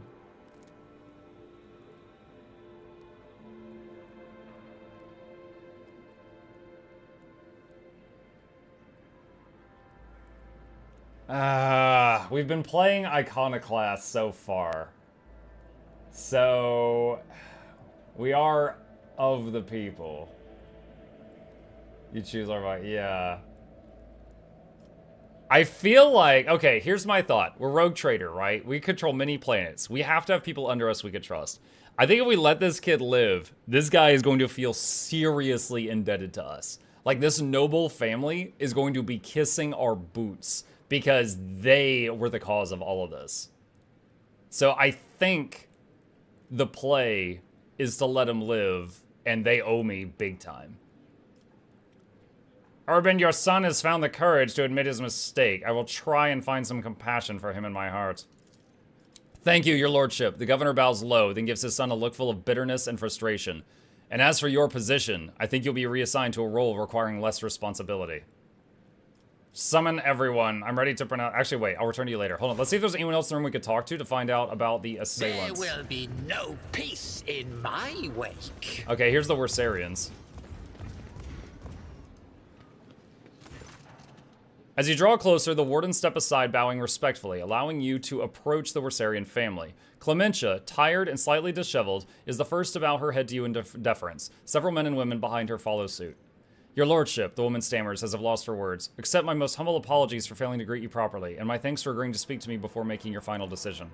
The charges brought here by the governor are severe, but I can only assure you of this, and I swear in my own honor, we are not guilty of the crimes House Rosarian is being accused of.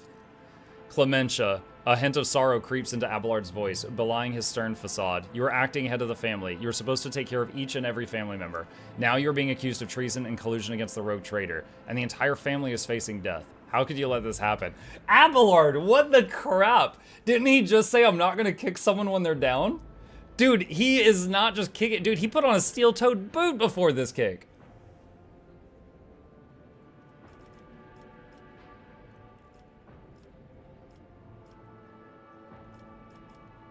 I found this letter on one of the bodies of the heretics who planned the attack. What can you tell me about it? While Clementia reads the letter, the Rosarians behind her read it over her shoulder. Your lordship, let us be frank. It would be foolish of me to try and orchestrate something like this, knowing how many wardens are patrolling your palace. I would not have let myself or anyone get involved in such a scheme. The attackers were high-functioning servitors, ones that look closer to ordinary humans. Do you know anything about them? Servitors? Is that so? She crosses her arms and furrows her brow deep in thought. I've encountered servitors who were indistinguishable from normal augmented humans, but only once. They were accompanied by several members of House Kaprak.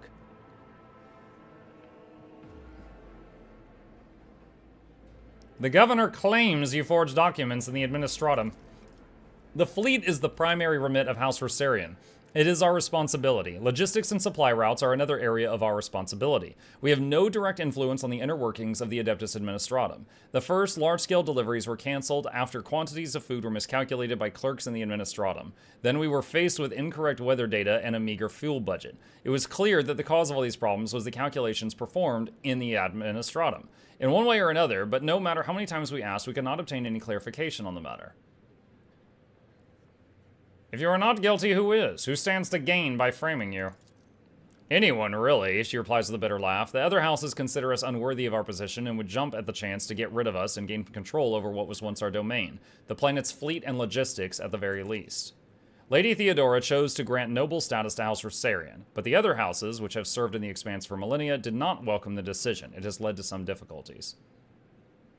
If I want to find out what is going on here and who the real mastermind behind all this is, where should I start?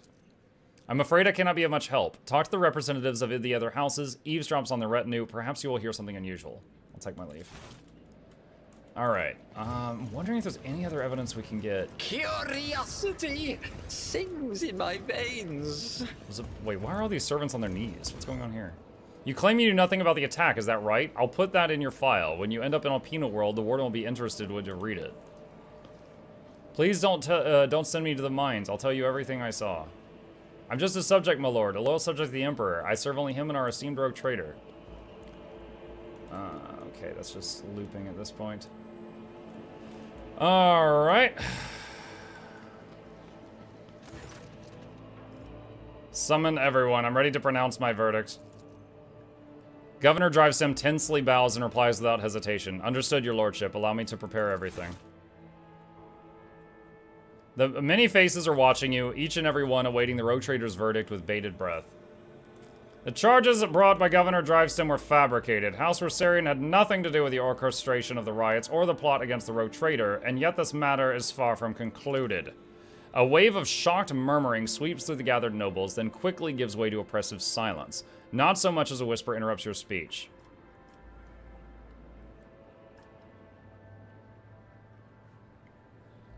Wait, what? I have to...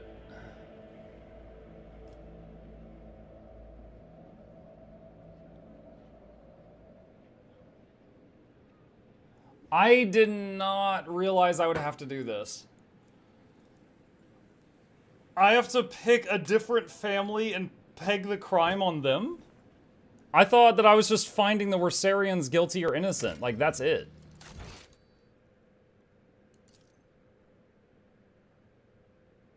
Oh my god, this was like 17 minutes ago. God. Alright, Sarbak is the family that really hates me. Gaprak has the super expensive servitors, but they swear they didn't bring any today. Drivestem is the one that did the false claim against Rosarian, but that's because of the stupid kid. I can point something out, but it requires saves going. Oh my god, hang on.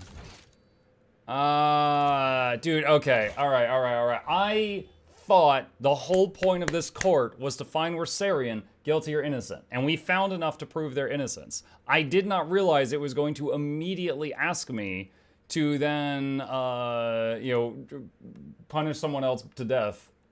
I wasn't expecting that. I was not expecting that. All right. In this tapestry of a world. All right, hold on. Let me blast through I these am the conversations road again. thread.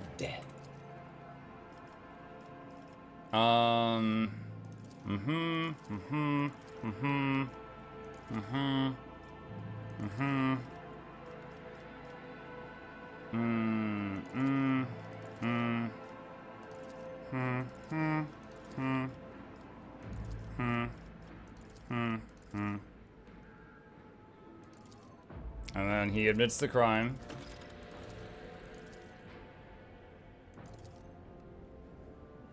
Okay. Who's the friend that approached you? I'll try to find this. I'll return to you later. Okay. Alright. Dress aristocrat. Alright.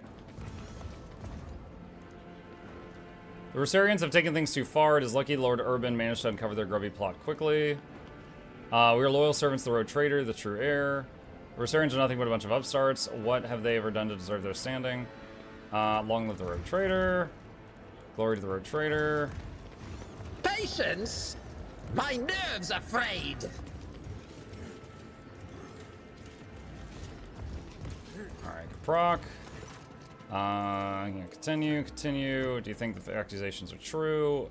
Which nobles might have something to gain? I've examined the bodies of the servitors that were killed today. They've got your stuff. I found this note on the bodies of one of the attackers. I shall take my leave. Okay. Gaproc aristocrats. Have you seen Halen today? We came together, but I haven't seen him since. He will miss out on all the fun. Halen.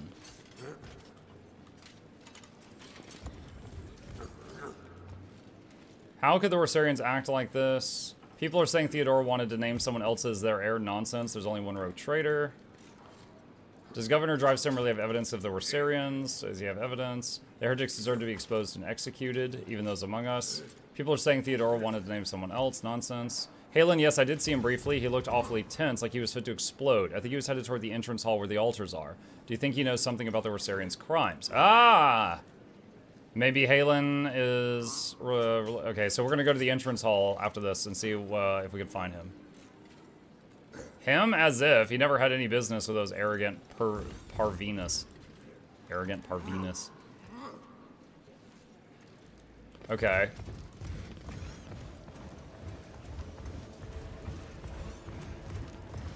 Down here. They will see. Oh, Galen yes. Gaproc. They all will A finely see. dressed man of middle years is kneeling in front of an altar, his palms folded in prayer close to his face. The implant-free parts of his skin are a sickly blue color. The nobleman does not react to your presence, he does not lift his head, he does not blink, he does not even breathe. Only when you draw closer do you realize he's dead.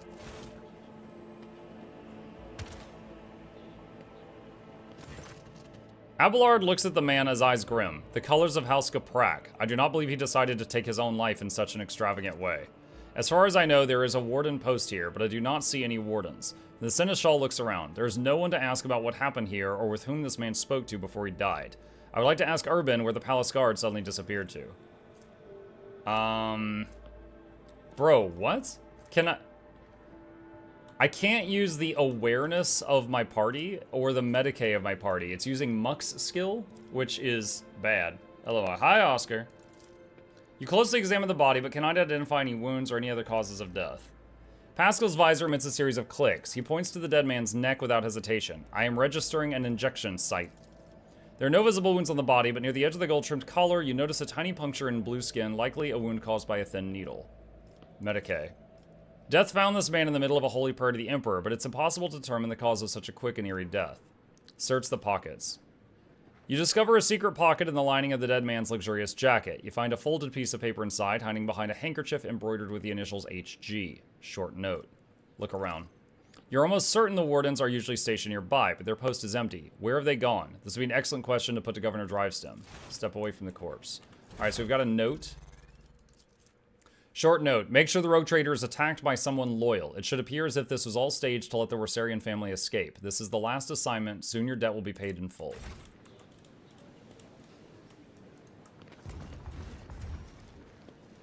All this fuss over the Rorsarians, they don't deserve so much attention. Where did all the servants go? I want wine. I want wine. They don't deserve attention. Okay. There will be no peace in my wake.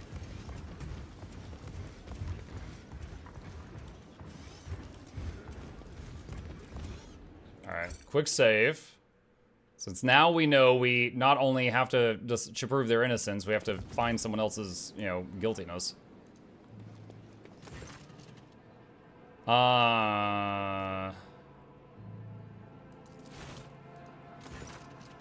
Wait, I can't ask about...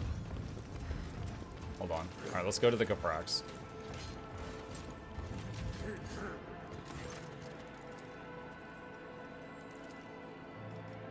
I discovered a dead body, a member of your house, right here in my palace. He died kneeling in prayer. Toriana covers her mouth with her hand in surprise and turning to her family, looks for someone among them. Halen. It can't be. The dead man had a note on him. It mentioned some sort of debt.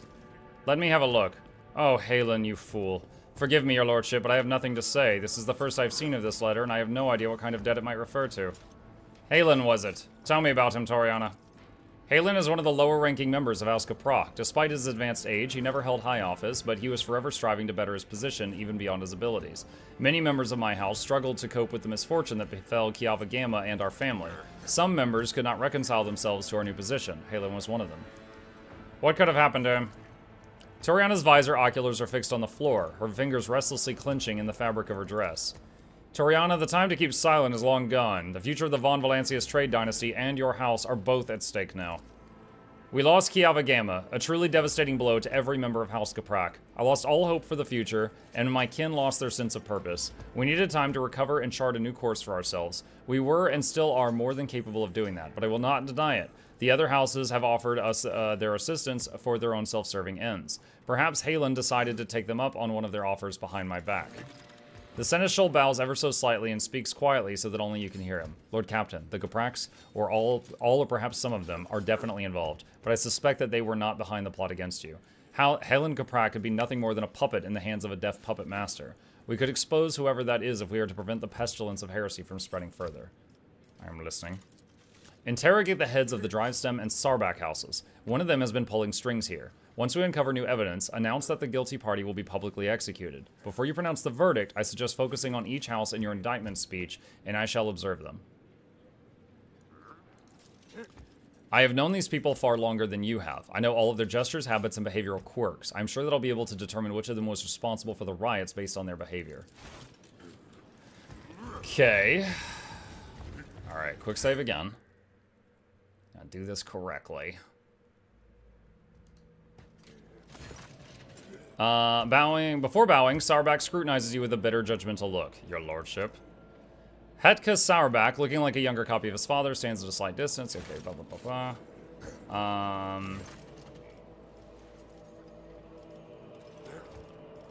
I discovered a dead body in the palace. A man of House Caprack who was killed while praying to the Emperor. He had this note on him. Do you know anything about it? Macarius looks at the note without taking it from your hands and replies without hesitation. No, I know nothing about this note. Okay, the Caprack thing. Do you believe the Rorsarians are guilty? Certainly. Okay, alright, so that we've done that before. Alright, where's Sarback Aristocrat? House Sarback has faithfully served the Von Valancius dynasty of rogue traders. We never got anyone doubt cause of doubt. We faithfully serve. As long as Macarius is out of our house, we have nothing to worry about. His lordship will make the right decision to punish the culprits. Faithfully served. As long as blah, blah, blah, blah. Okay. What about these group? Faithfully served. Warsarians thought too highly of himself. Okay. Alright. What lies beyond?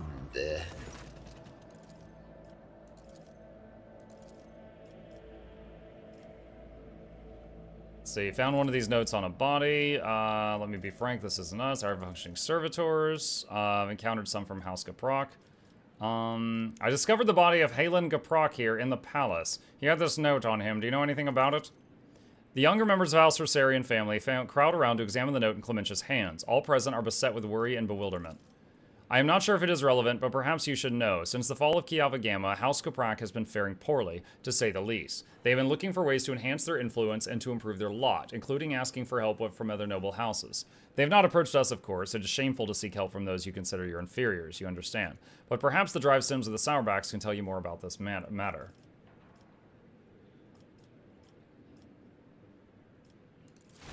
Okay. Alright, drive stems again.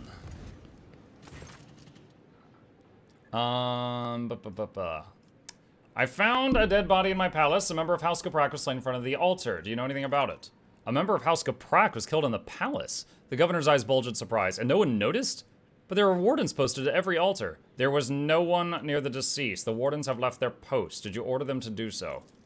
Emperor, forbid your lordship! The governor helplessly throws his hands up in the air as if to signify his powerlessness. Your negligence is stunning, Urban. An assassination attempt, followed by a mysterious death, and yet here you are oblivious to everything. The rogue traitor can justly accuse you of allowing a noble to be killed in the palace and at failing to even notice it. It may be so, but it is for the rogue traitor to accuse me of negligence, not you. The governor addresses you once more. Your lordship, accept the deepest apologies for my imprudence. Nothing matters more to me than my honor. I shall send the servants to deal with all this immediately. Did you see Macarius Sarbak today before I arrived? Macarius? I did not see him myself, but perhaps. The governor turns around and asks his family, did any of you see him today? The nobles talk quietly among themselves, and a middle-aged woman with a tall, extravagant hairstyle replies to you.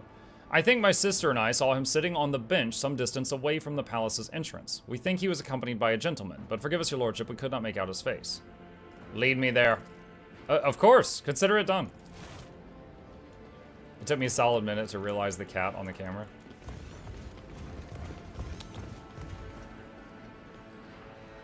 There you go. Is it a little bit more obvious now? In this tapestry of a world, I am Oh crap, where did the lady go I was supposed to follow? I lost her. I gotta admit, when I said lead me there now, I thought it was just gonna like teleport us there.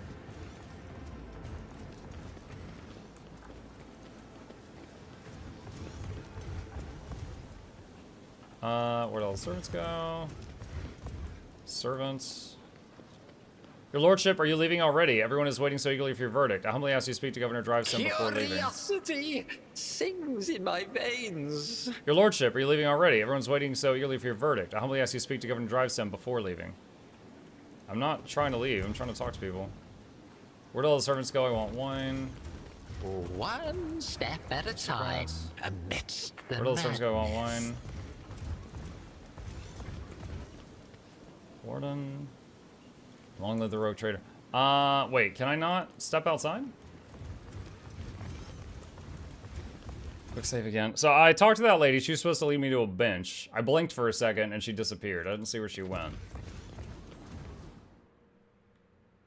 It sounded like she was saying the bench was outside the palace, which is why I was trying to go out here.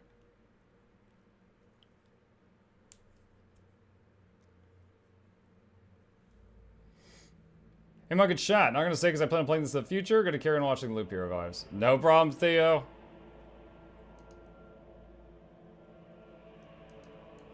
I understand wanting to avoid spoilers. Patience! My nerves are frayed! Augurator Tech Priest. As you approach, the Lex mechanic subtly bows his head while continuing to emit binaric trills. Nobleman. Greetings to your lordship. What lies beyond? Janus Messenger. Your lordship. Head of Janus's delegation. Janus delegation salutes you, your lordship. Your lordship. They will see. Oh, yes, indeed. They all will see. Thank Ras for my sharp senses. Glinting in the light, the coin falls to the clear water and sinks to the bottom. What a blessing to see you in good health, your lordship. Nobleman. Head of Kiava Gamma's delegation. May the Omnisci bless the Von Valancius dynasty. Shady character. What a lovely day it is, your lordship. Your presence only makes it better. What, my lord? I don't understand what you mean. Stop playing dumb. You know why I'm here. Oh, my lord, you shouldn't shout like that. You don't want the whole palace to know about your taste, do you?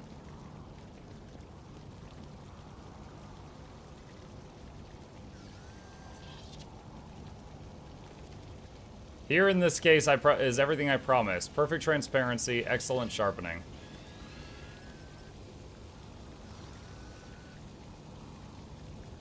I hope I don't have to check them on the spectrograph.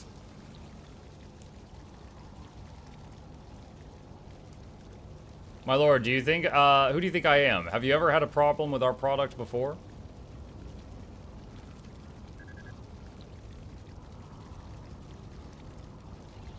I suppose. We're done here, guards. Follow me. I'll be waiting for your next Vox message, my lord. This is like a drug deal?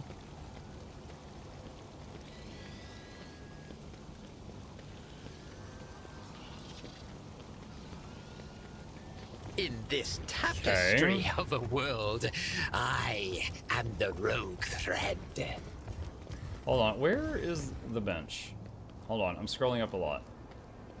We saw him sitting on a bench some distance away from the palace entrance. That's what she said. And then I lost track of her. Curiosity sings in my veins.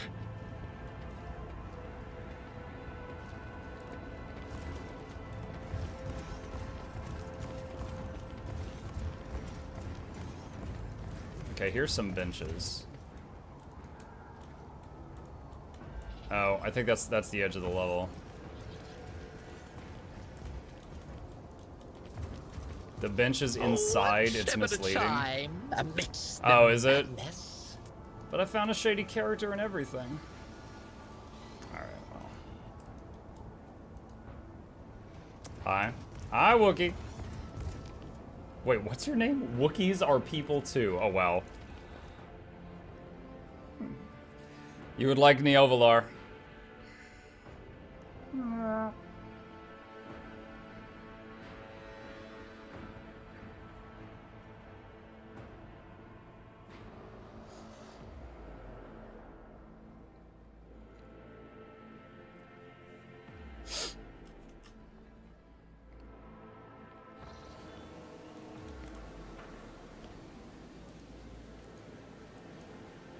Yeah, I know.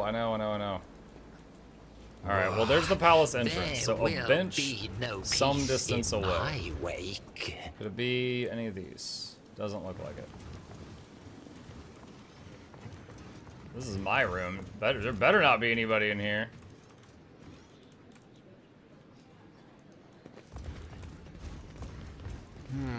What lies beyond?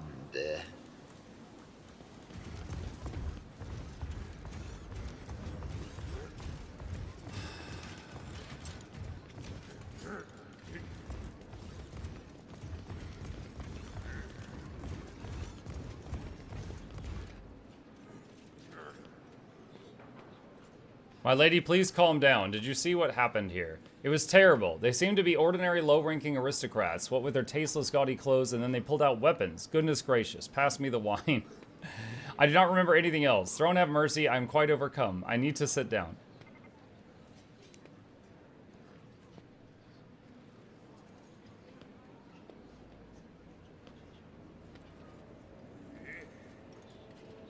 Is that it? Patience? My nerves are frayed. And there's where there were Sarians. Lady Clementia, she won't let us be killed. All these charges, we cannot possibly be any evidence to corroborate them. We're not involved in any plot. Every Sarian dedicated their life to serving Von Valancius. They will see. Oh, is this the bench? Oh my god. Oh, yes. Jeez, wow, I went all over the place. We'll see. I've read about this. I recognize this bouquet. House Sarback usually serves this wine. Sarback. Okay, back to Sarback. In this tapestry of a world, I am the rogue thread.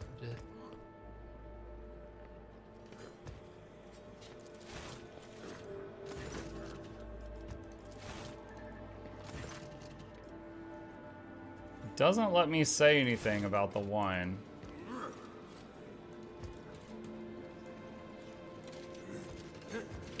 I wonder if I need to start the ending bit. Let me talk to her again. We are loyal servants. There, no, that's it. I wonder if I need to start the thing where I just start accusing people and have Abelard gauge their reactions. There will Try be talking to no Drivestem again. peace in my wake. Alright, I'm gonna save in case this is the wrong play. I hate that you have to not only prove one person's innocence, but also prove someone else's guilt in the same trial. Alright, summon everyone. Alright, let's take a look at what the options are. Alright, the charges brought about by Governor Drivestem were fabricated. Wersarion had nothing to do with this. The Seneschal nods at you as if urging you to continue, then shifts his piercing gaze to the crowd before you.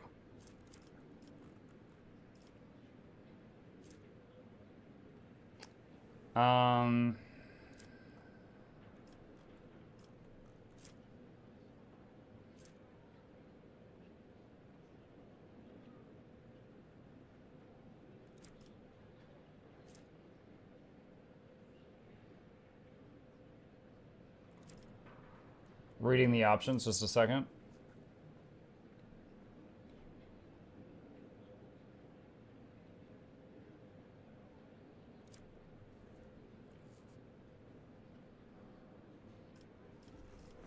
Alright, we just saved it. Let's go through these.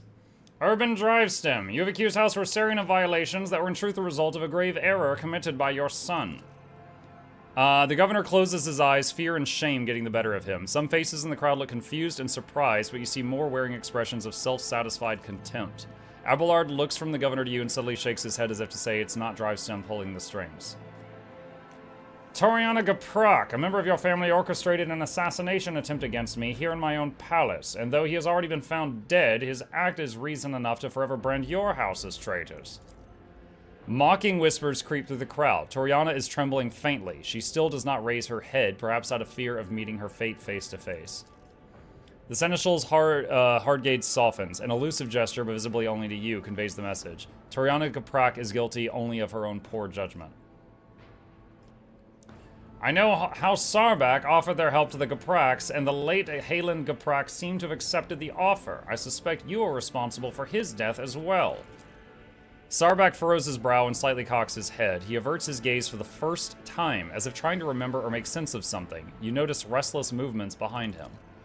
Abelard narrows his eyes and scrutinizes Macarius Sarbak and his retinue standing behind him. His sharp eyes light up when he catches the sight of something important hidden in the crowd. The Seneschal looks at you and nods as if to say, the puppeteer has given himself away. Pronounce the verdict. Okay, so Sarbak? In the conspiracy against the rogue traitor, I find the air in the room is frozen with tense, almost electrified silence. All the nobles, some with fear and others with reverent anticipation, await your verdict.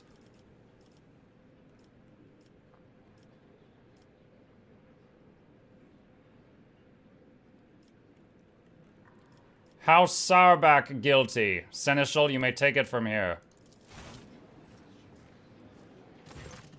Abelard steps forward and stares intently at House Sarbak's patriarch. I'm like, what's going on? Macarius, I must admit I always admired your bluntness, but just as I once had to say goodbye to a promotion because of my dislike for intrigue, you and your family might soon say goodbye to your heads. Tell me now, in your blunt fashion, are you loyal to House von Valancius? Sarbak narrows his eyes, grimacing. I am loyal, Wersarion. Abelard studies Sarbak, then suddenly nods. You are not lying, but someone else is. Someone who is poised to destroy both you and your family for her own gain. Macarius does not have time to respond. Regina, who is standing beside him, raises her arm as if to slap the elderly Seneschal. Abelard deftly catches her wrist, stopping her hand right in front of his face. Her dainty hand is adorned with a massive augmetic ring topped with a thin spike dripping with venom. Dude, look how far away they're standing from each other. How long is this arm? She's like freaking Stretch Armstrong.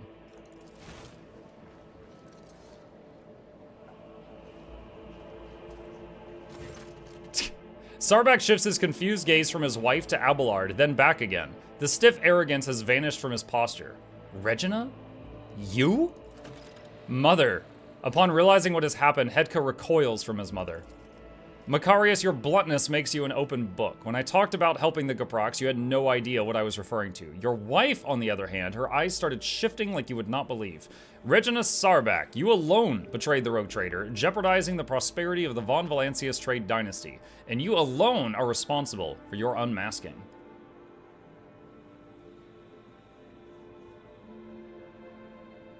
Regina, why would you do this? Like the spike on her ring, Regina's words are dripping with poison and rage. Because Dargonis is serving an imposter. The true heir of the Protectorate bears a different name. When Kunrad appeared on Dargonis, he paid me a visit and opened my eyes to the truth of the situation. Theodora was killed by the one whom had so unwarily taken under her wing. Macarius is too narrow-minded to even consider opposing the Rogue Trader, even an illegitimate one. So I had to wait for the right moment, and then the disappearance of the Lord Captain could not have come at a better time. It was quite simple to trigger a chain of events on Dargonis so that the people remember Master Voigtvir's past service. It seems that many of your subjects do not actually consider you a worthy successor. Why the Warsarians? Because when stripped of the Seneschal's protection, this house is the weakest one of all of Dargonis, and they are all particularly disliked by the governor's family. It would have been easy to bury the Warsarians under accusations of heresy. Who aided you? There's no way you managed all this on your own. Oh, of course I didn't. I have too many helpers to list them all, but rest assured there are plenty of them, just as there are plenty of people who follow Master Voigtvir. My death will not change anything. The true Rogue Trader will come and take his rightful place when the time is right. Why did you kill Halen Gaprak? Halen was a good agent, but he was also a coward. He came to me just before our formidable Rogue Trader arrived. He was ready to confess everything. I suggest that he plead not for the Emperor's... I suggested that he plead for the Emperor's forgiveness first, and he did grant him mercy, did he not? So she suggested he pray. He did, and then she stabbed him in the back of the neck. Well, there's only one option left. Abelard, the sentence has yet to be carried out. Finish this. Abelard turns his gaze to you. Does the Rogue Trader condemn only one rotten apple or the entire barrel? I will not exterminate an entire noble line that is loyal to me just because of one traitor. In that case, Regina Sarbak shall be subjected to intense interrogation followed by execution. Item received, Traitor's Ring.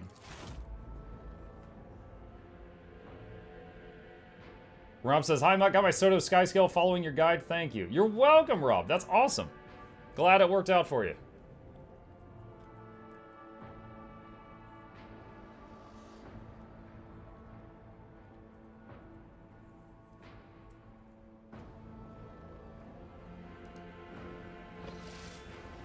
By order of the Rogue Trader, Regina Sarbak is sentenced to death for heresy and crimes against Von Valancius trade dynasty. Wait, what am I looking at? What is going on? There was something weird.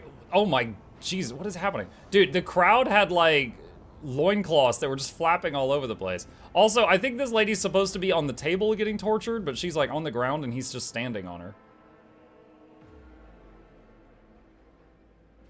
Ultimate torture. Heavy guy stands on you.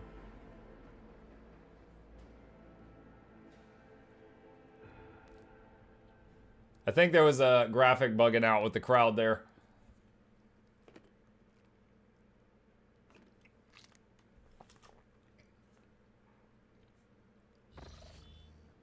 When the nobles disperse, sated by the bloody performance, Abelard approaches you. His steps firm. Lord Captain, you have my thanks. A rogue trader should not waste time on the matters that his servants and trustees can resolve, but in this case your intervention was necessary. Not just for the sake of my family, but for your trade dynasty as well. Regina Sarbak. Evidently Kunrad's accomplices continue to plot against your protectorate. I fear we have not heard the last of such scoundrels. Thanks to you, Lord Captain, House Rosarian is saved, although it came close to being wiped out as a result of scheming without and imprudence within. Abelard pauses for a moment, staring off into the distance. Sometimes I think about how much I could teach them. I could ensure that they survive in the future without me. What are you going to do now? What are you drinking? Water.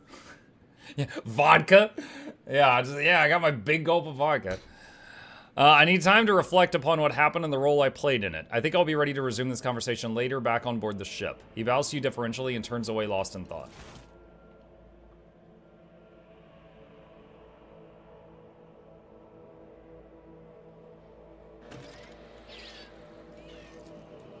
Von Valancia's Dynasty Throne, a visible symbol of the Road Trader's power, which now belongs to you.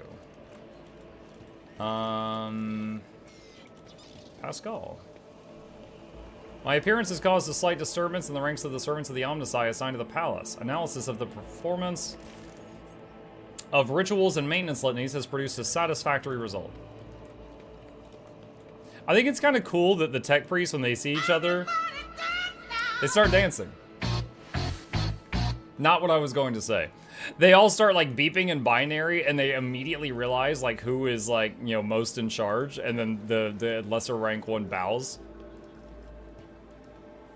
My compliments to your taste in art. The collection here is extensive and most interesting. I just stole from myself.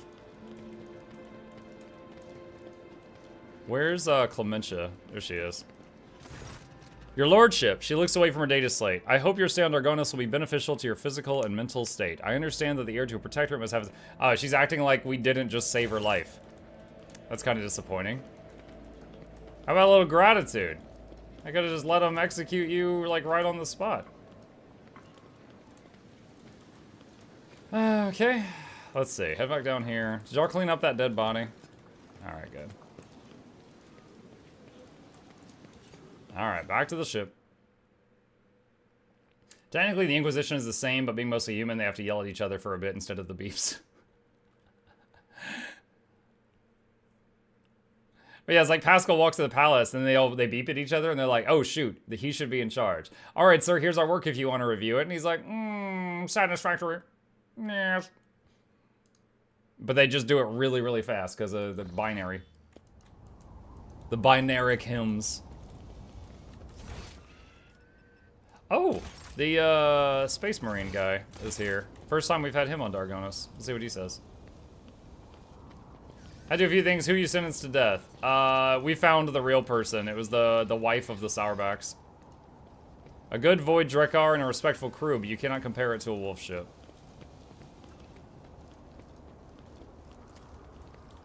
Sarback's wife tried to kill us all. But implicated people from like every house, so they all felt stupid.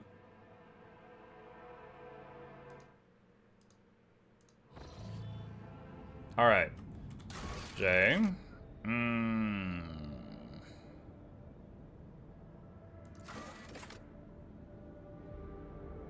Find nameless star. Getting the required... Wait, I came to... Return to the Palace of the Adeptus Administratum, Dargonis. Getting the required seals turned out to be quite a task due to the distance and lack of coordination between different Adeptus Administratum branches. Now the Road Trader needs to return to Dargonis and certify the document with the Master of Seals. Who is this? Wait. Jay Haydari.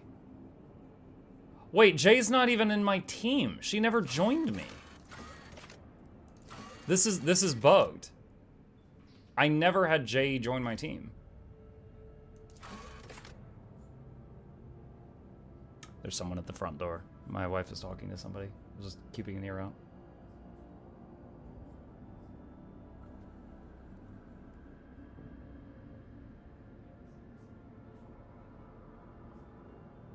Okay.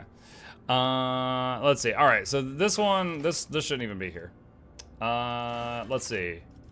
The incident. Time to discuss the findings and discoveries of the very entity that asked the Rogue Trader in the first place on the Void Ship Bridge. Blood ties. Abelard asked the Road Trader to discuss things on the event, so I talked to Abelard on the bridge. Cassia intends to recreate Tisiphone Urselia's rituals from her visions. And okay, so for now, let's go to the bridge. We need to talk to Abelard and I think Nomos on the bridge. Short story for you guys. When we got Chip, I don't know, less than a year after we got Chip, there was one day that I came downstairs, I could not find him. And on that day, my wife had gotten up early and she had gone to work. And I woke up later and I went all over. I could not find him. And I was like, where is he? And I looked around. I messaged my wife. I was like, have you seen him this morning? She's like, yeah, I gave him breakfast before I left for work. And I went around. And finally, out of desperation, like, he shouldn't have been out there. but I went and looked in the garage. And I heard like the tiniest little mew. And in the garage are hot water heaters out there. And it was cold out. And he had gotten behind the hot water heater and was curled up out there trying to stay warm. And he was covered in cobwebs because it was like behind the hot water heater. It was dirty. And I was like, what the heck? So our guess is that like when my wife left to go to work, he darted out into the garage and she didn't realize it. And then she pulled the car out, and fortunately he didn't just leave when the garage was open, and then he stayed in there, and then the garage closed and he was in the garage. And he was out there for probably a few hours before I found him. And I think he kind of learned, like, you know what, it's way better inside. So up until that point, whenever we'd be like bringing in groceries, we'd have to be careful, like open the door and kind of walk in sideways so that he wouldn't, you know, get outside. But now when someone opens the door, he runs from the door. He's like, no, it sucks out there. I'm not going. So like just now when someone rang the doorbell, Chip came running in here and hid behind me while my wife was talking to them. He's not interested. He's like, I've been outside. It sucks. It's cold. They just leave you out there for hours. No, man, I'm indoor cat. No, thank you. It honestly made it easier bringing in groceries. Lord Captain, allow me to express my gratitude once again for your assistance. If it weren't for your intervention, my entire family could have been executed on false charges. I could have lost them all. I never imagined the Viserians would be so vulnerable while I serve as seneschal to the Lord Captain himself, far from home. But such is my duty to the rogue trader, to keep tireless watch at the Lord Captain's side, to serve as a support in the darkest of times, for you and for me. I will not step down from my role, no matter what happens. Do not doubt me. The Viserian family will learn from what has happened, and if our blood is worth anything, we'll be ready to face new trials without my guiding hand.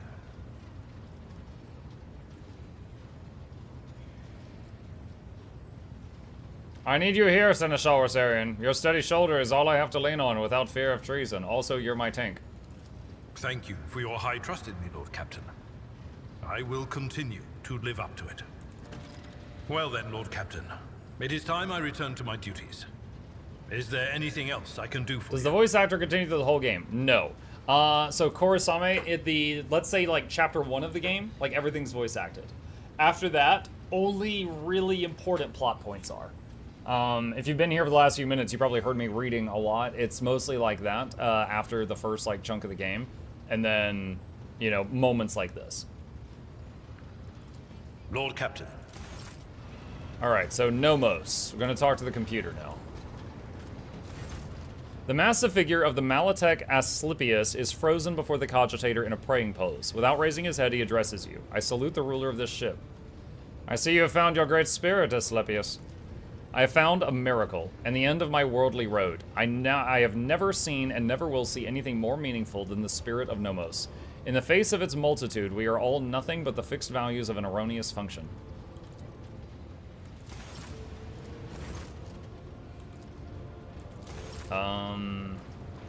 Can I talk to him here? The unblinking gaze of the servitor gargoyle is fixed on you. Nomos are here. What do you want to talk about?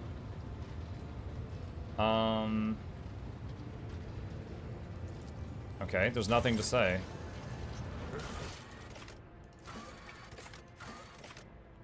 Time to discuss the findings and discoveries with the very entity that asked the rogue trader for help in the first place.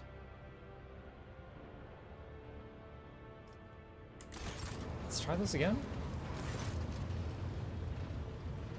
You read the databank from Theodore's cache.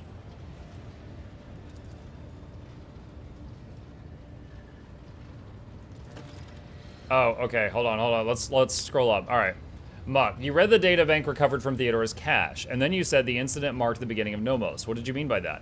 Yes, Nomos, remember. You brought us data sustenance, and it contained a name, Epitaph. We recognized it. No, not like that. In the name, we recognized the place where Nomos originate. Nomos suddenly falls silent. Symbols race chaotically across the screens of the huge cogitator, and you hear an almost human groan come from the depths of the machine. Nomos understand, realize, comprehend themselves. Protocol. For a moment there is silence, broken only by the moans of the huge machine, and then the cyber gargoyle begins to speak, and with it the other servitors chosen by Nomos. We have analyzed the data with which you sated us, and we have recreated the sequence of events. First there was Epitaph.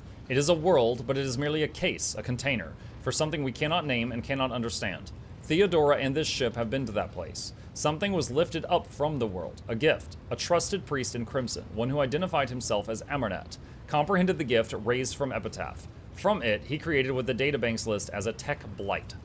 But that is not how Nomos came into being. We were not invented. We were not freed. We came into being by accident. I think a lot of people were. The chorus of servitors sounds genuinely confused, almost desperate. Theodora's ambition, the myriad of mechanisms of the huge ship. Amarnat's mind, the inquisitive attempts to comprehend and extract. The dormant blight, the dormant epitaph, what lies hidden in its depths, and between it all, we slipped in, connected, and emerged like an electrical discharge between the poles. An accident, incident. That is what we are. We have no purpose, no history. Nomos just are. Tech blight? A gift, but a terrible one. You would call it a weapon. Theodora coveted it. She needed it desperately, but we do not know why. Do you know where this epitaph is? The data is gone, deleted, erased, deliberately, but we cannot trace who did it and why. How is Amarnat involved in this? He desired knowledge. Theodora asked him to explore the gifts of Epitaph, slaking his thirst, but we know it did not bring him happiness. In the footprints of his slaked thirst, fear followed. The blessed Amarnat was involved in the birth of the spirit named Nomos. I do not believe for a moment that he could have been frightened by this miracle.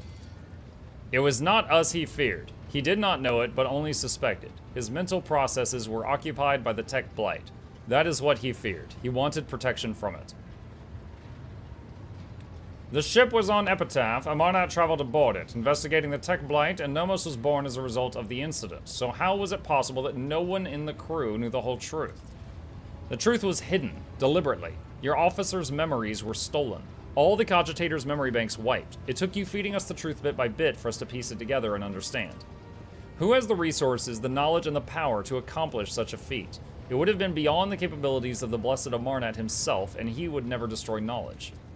This story disturbs me.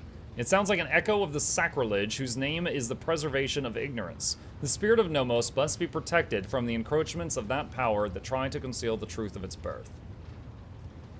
Enough about the past. Let us talk about the future. You do in fact have a purpose, Nomos. Tell us then, what is our purpose?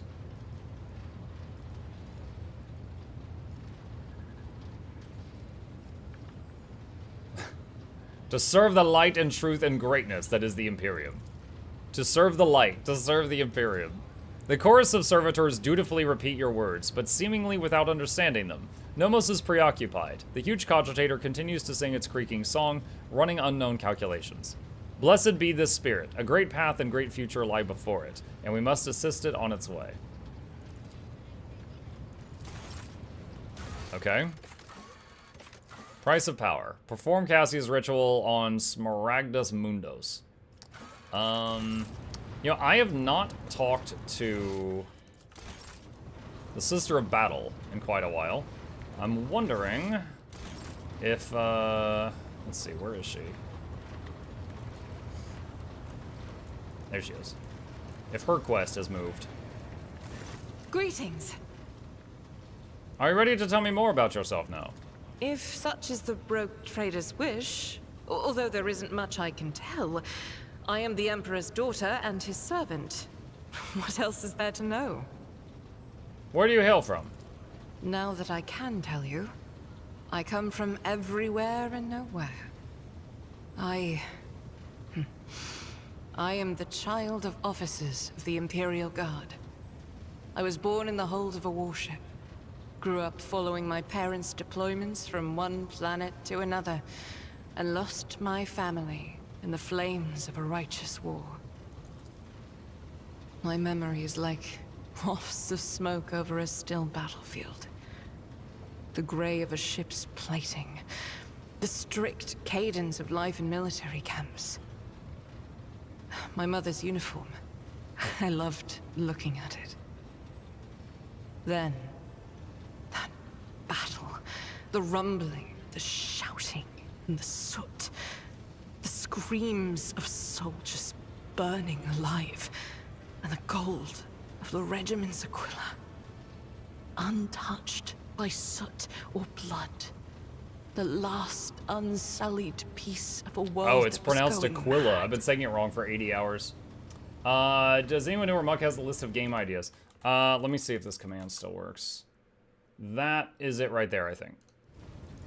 That was my last memory of my mother, and of my former life, before the Schola Progenium and the novitiate, before my trials, before the vows. The golden shard you carry with you. My own relic. It's the regiment's Aquila, or rather, the fragment that survived the attack, the explosions, and the fire. For me, it's a reminder that purity and radiance can be preserved, even in the heart of darkness. So how did you become one of the Adeptus Sororitas? Become. It's such a strange word for it. It seems right, but is that how one talks about their destiny? If you're asking about the path itself, that's easy enough to answer. First, like many other orphans, I endured the Schola Progenium. Those years were rough, but I remember the hardship fondly. Few things can compare with the feeling of satisfaction from a past trial, even if it leaves your body aching from exhaustion, or your soul wincing in pain. I was one of the best among my peers, and I was selected for the novitiate in the ranks of the Adeptus Sororitas. When the hour came, I passed the trials and took my vows. The most joyous day of my life. The Emperor's light has always been with me, but to accept it with all your heart, to utter the oaths, that is a rapture like no other. Have you ever wished for a different lot in life? Have I ever? But that would be shameful weakness, almost heresy. Really? Of course not. I was born for this. I live by the Emperor's will, and in his light, I myself am the light. I must be the light. For myself, and for those who ask for my protection. I was chosen to serve. But beyond that, I won't deny it.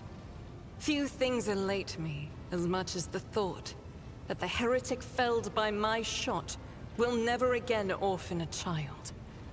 Thank you for your candor. It is my pleasure to be candid. Alright, that's it for now.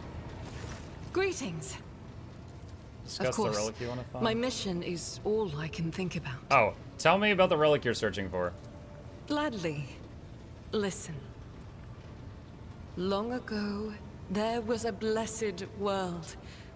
Thousands of stars covered the sky there, so bright that its denizens hardly knew the darkness of night. Thousands of rivers nurtured the soil. Thousands of gardens bloomed every spring, and at every moment, thousands of prayers were flying into the clear air, thanking and praising the Emperor. But one day, the people learned the meaning of darkness. Like a storm, accursed heretics who had sold themselves to the archenemy descended upon the planet. Shells flew from the sky that desolated whole cities, and burned the gardens, and filled the riverbeds with the blood of the faithful. Smoke and soot swallowed the skies and the 1,000 stars that had once shone over the world. Among the handful of survivors was one orphan who had watched all her family die, and the garden she'd grown up in burned to ash. But in her heart, she knew the absolute truth. Just these 3 words. The Emperor protects. And knowing that, she never looked away from the black, terrifying, smoke-covered sky. There were no more bright stars to be seen, except for one. The one star. The bright star. The silver star shone in the sky. And when the orphan smiled at it, the one star fell right into her hands. All the faithful in every corner of the continent who saw the trail of the falling star recognized it as an omen and went looking for the place where it landed. And they rallied together. And with the light of the one star, they found their salvation. The girl from the story, that was Saint Argenta? Yes, that was the beginning of her hagiography. It is known that she lived on a world where heretics staged a terrible insurrection. They wiped out all life on the planet, except those whom Saint Argenta managed to save with the one star, and with the strength of her faith. After that, she traveled between worlds, gripped by turmoil on her ship marked with a silver star, and brought hope to the faithful. Numerous accounts confirm this. Her coming helped people turn the tide of the war and wipe away corruption before the Imperium's main forces even arrived. Millions of people owed their lives to her, but the heretics, having realized their imminent defeat, sent the remnants of their forces after the ship with the silver star. It fell from the skies onto an obscure world. There are no definitive records of how old Argenta was at the time. In some chronicles, she's even called the Child Saint, but their credibility is questionable. Either way, she didn't live long, but she left a bright trail in her wake, like a falling star. And remind me, what is our mission? To find the way to the planet called Salus Prime. Saint Argenta is my patroness, and that is where her fallen ship is. And it must also be the resting place of her great relic, the one star. One day we will... Alright, so she doesn't yet have any clue as to where this thing is. Alright.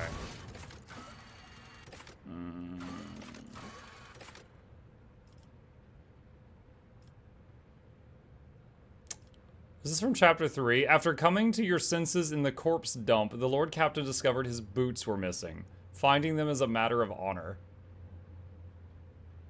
I guess I left chapter 3 and never found my boots.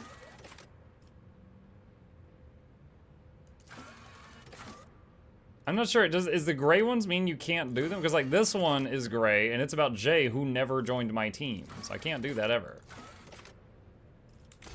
Alright. Greetings everyone. Hey Drow. Alright, let's go. Is the whole integrity fine? Yeah, it's fine. Let's zoom out.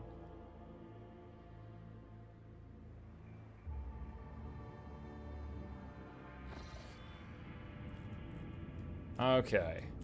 Is there any quest markers on the map? Unfinished event investigation. I don't have a quest called investigation. Unfinished event, return to the Master of Whispers. Where was that one play? Hold on a sec. I took notes the last time we played. Where is it? No. Dude, where did I write this down? Oh, here we go. Frozen Prince Ice World. Frozen Prince.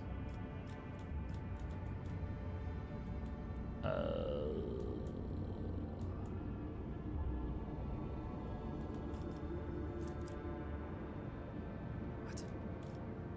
I swear it was... Oh, Frozen Prince. Wait, oh, dude, it's way down here? How do I get there? I can make a course from here. That's really far away, though. Alright.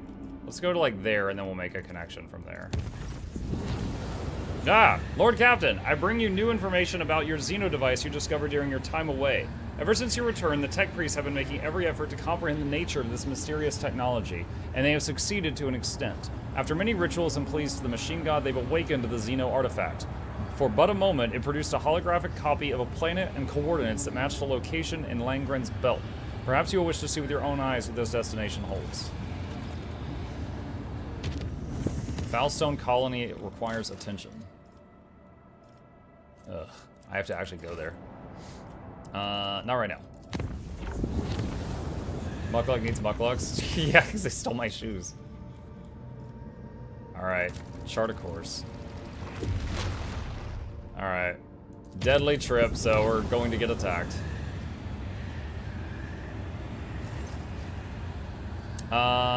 Let's see. A warp tear in the storage decks. We've got demons. I got it. I got you.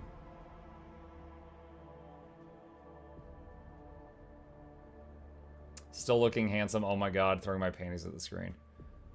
And now now everyone here has the knowledge that Shy has panties. No one asked for this. Color the uncolored. Me. Prepare for battle. Alright.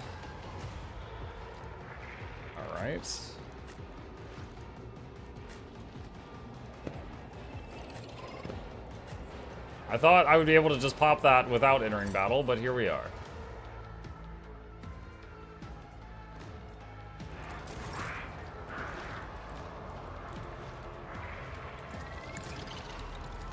I am a navigator, not a Alright, so we got two Screamers of Zinch, at least.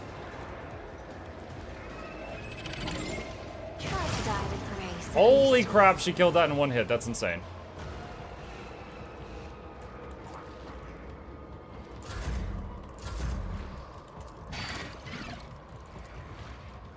Isn't this a job for the serfs? Me? If you insist, Lord Captain.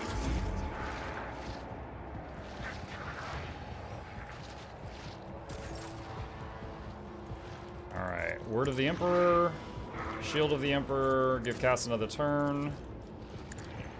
As duty demands. Kill that thing.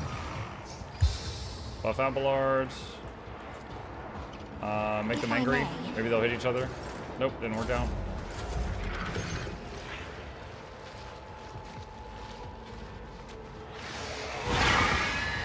Twisting Path. What does that do? God, I have so many buffs and stuff. Twisting Path. Decreases resolve by 2. Oh, okay.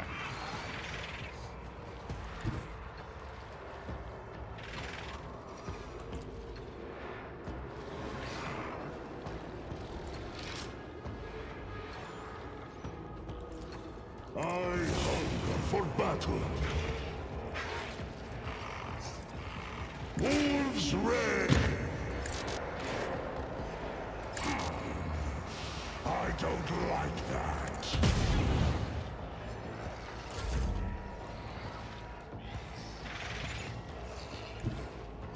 Pathetically sound of it. It will be done. Those. Pascal's turn. Cover. Kill the other Screamer. Her turn.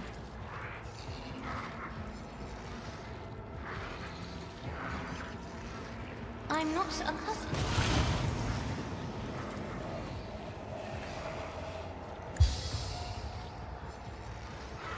Let's see. Give him another turn. If you insist, Lord Captain.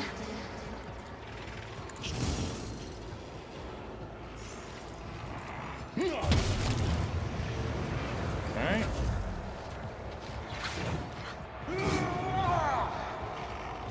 Abelard does a return hit because of defensive stance.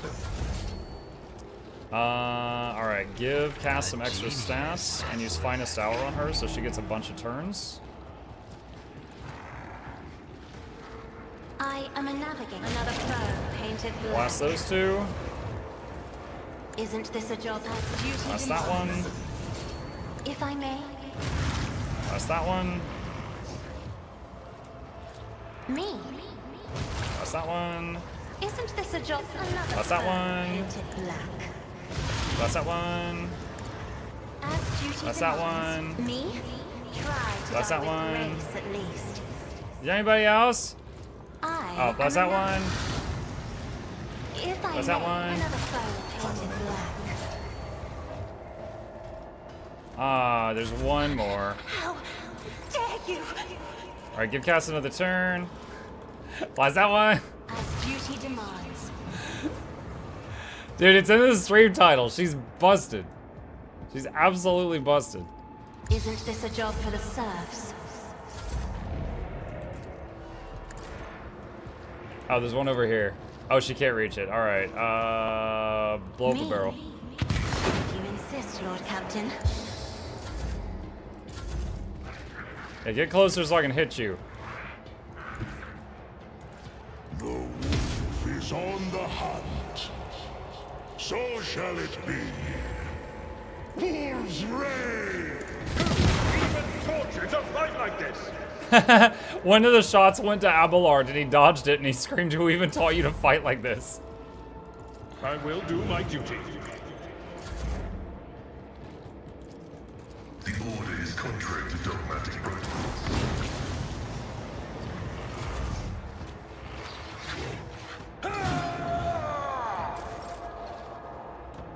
I'm not accustomed. Try to die with grace, at least.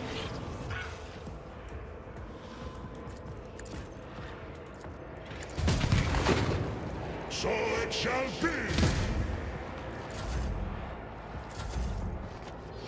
I think this is the last one. I'm curious. Cassie, look. Look at Cass's stats right now, you guys. So every time someone gives her an extra turn, she gets like +2 to all stats. And then every time she herself sees anyone take an extra turn, she gets +5 to willpower. So just to put this into perspective, here's Pascal. And most of the numbers are under 100 except for 2 of them. She's got all of this stuff over 100. Perception 200, toughness 224, willpower 330. Isn't this a job for... Stupid. Also 100% chance to hit because she just looks at things. Alright. I think that's it for that. One step at Alright, a time. level up! Amidst the madness. What do we got? Choose a skill, +10 to something. Is willpower an option? No. It's gotta be something down here, I think. Persuasion. Choose a second-tier archetype trait.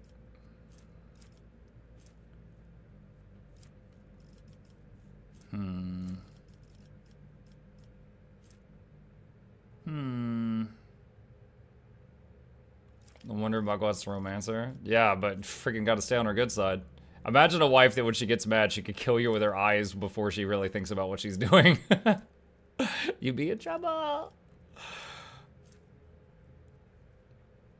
Every target in this target is supposed to additional 10 stacks till the next turn. Yeah.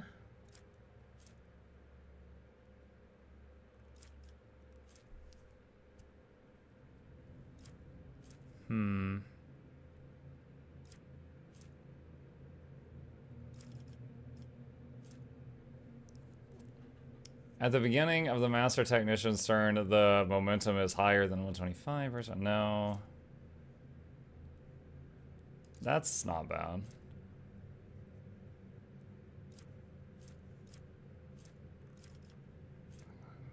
I hate the level ups that pull from this options. It's always just choose the thing that's not bad.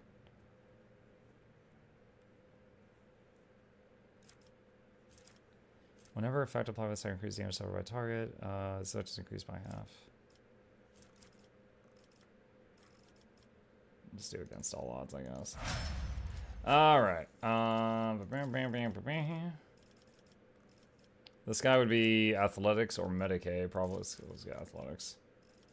Let's see, ready to serve. Better to die for the Emperor. Doing my part. Stronger together. Wait, what's this? If another character can provide the same archetype as his character, the first use of any ability from this archetype will cause 1 AP less. Gains plus parry against enemies that consider you priority targets. Attack our team, make a willpower test. Words of endurance. Sorry, the Vanguard.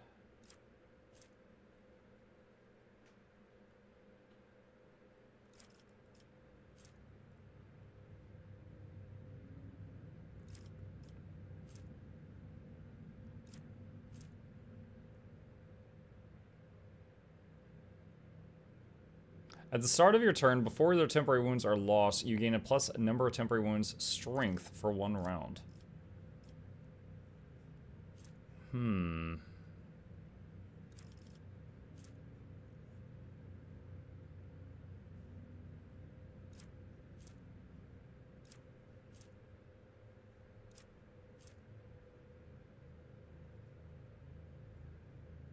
I'll get Beacon of Might, I guess.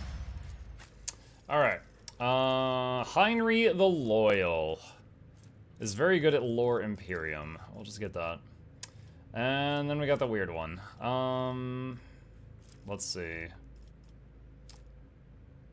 Hymns of Hatred, Eternal Glory, Edge of Dawn, Sanctified Slayer.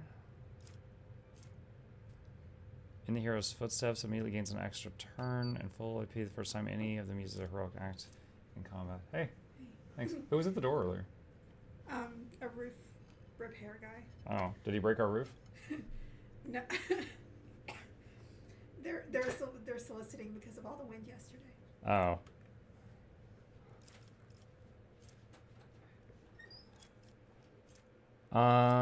So Resting Fire. There was like a storm here yesterday, chat, and it was like super, super windy, and apparently the roof repair people are like, oh, now's our chance. And they're going around and trying to sell roof fixes. Or something.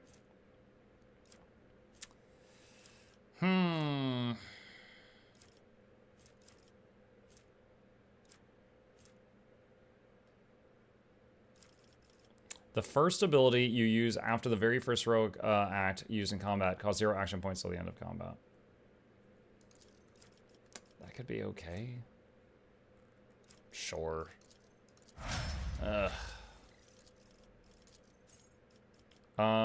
Let's see. This one, and is tech use an option? Thank you. Yes, it is. Use fire. Those burning effects. Steal the forge. Persistence of the forge.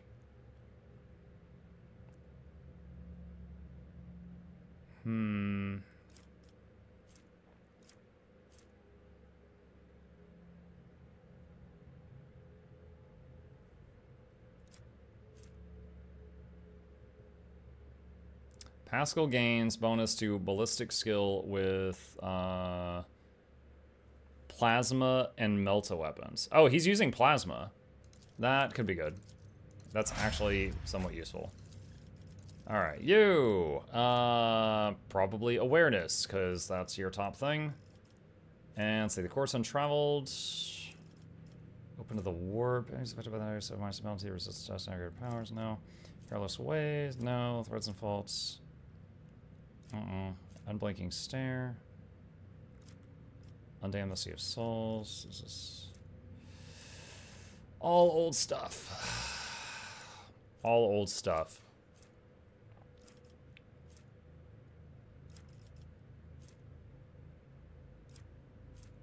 It's funny, you can get... Whenever you reload a weapon, all your allies reload their weapons. But she just uses her eye.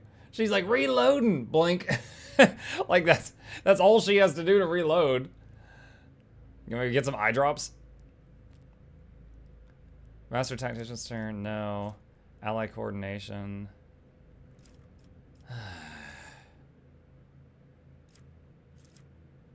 The first ability the Master Tactician uses after the very first heroic act in combat costs 0 action points.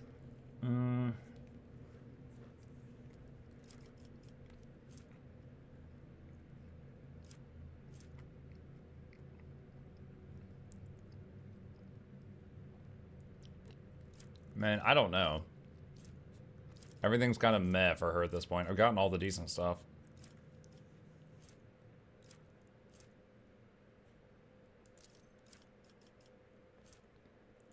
Whenever the Master Technician or their allies gain momentum, they gain 1 more. Whenever they lose momentum... Okay, you know what? We'll get that. Alright. Big boy. Demolition. Brutal Hunter.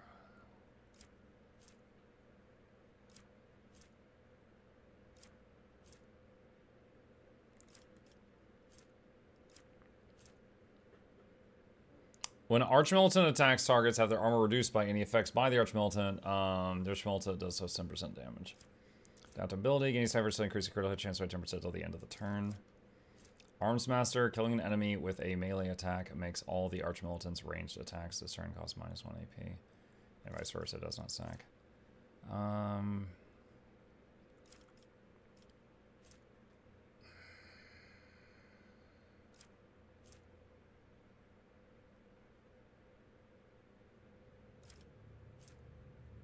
Heavy Gunner, awaiting orders.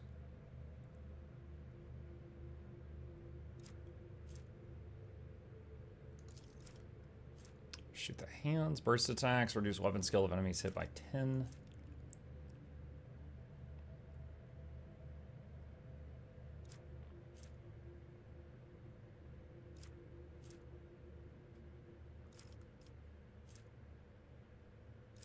So reading all the options.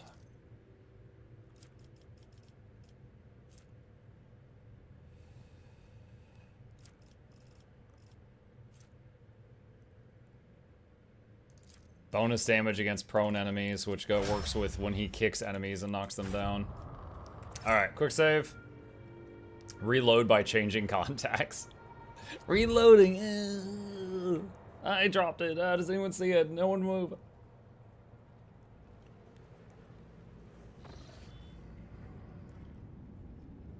Oh, that's right. We were heading here. Alright. So, we encountered a Hellbrute. The biggest monster in this game so far. And it was with 3 Chaos Marines. And the Hellbrute would fire 9 times per turn. And any of those 9 shots could like one-hit kill my people. We're gonna see if we can kill it now.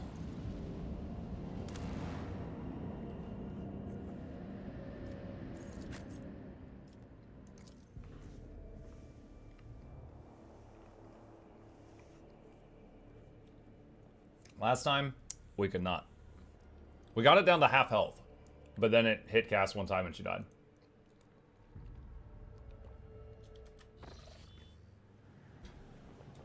All right.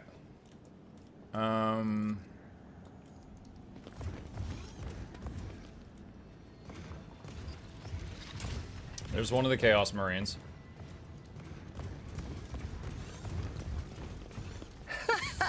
They will see.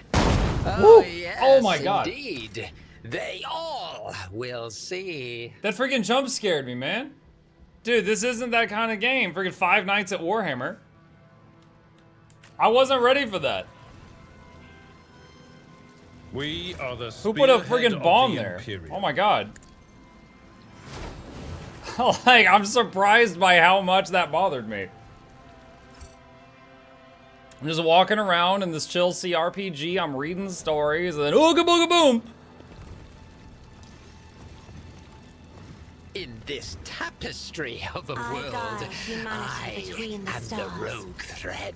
Me? You insist, Lord Another Captain. annoyance. I want to see 5 Nights at Warhammer. Oh my God, you don't. You think you do, but you don't.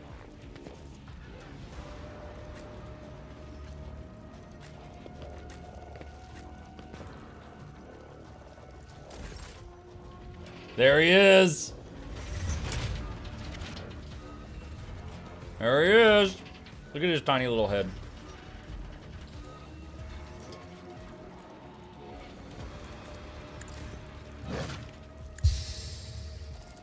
I am a navigator, not a servitor. If I may? Aha, got him to the Albert.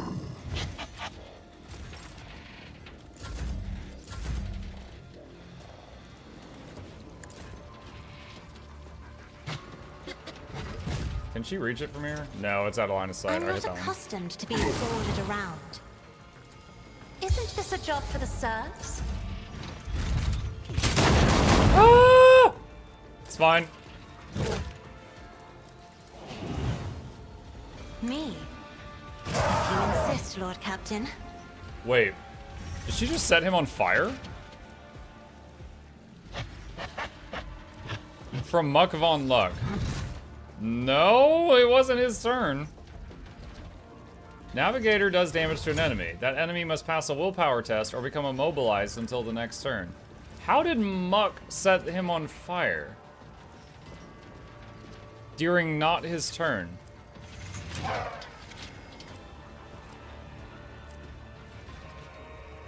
He's not even a pyromancer.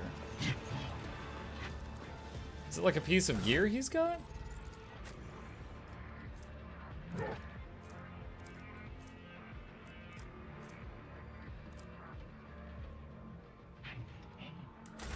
I think it's his gaze? Cassie is the one that's shooting lasers out of her eyes, but held in my gaze just says it has a chance to immobilize. It doesn't say anything about burning.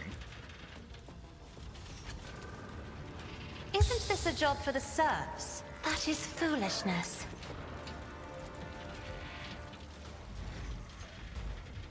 This is gonna do so little damage. See how the wolf succeeds! So it shall be. 3. Imagine doing this fight without Cassia. Awful stuff.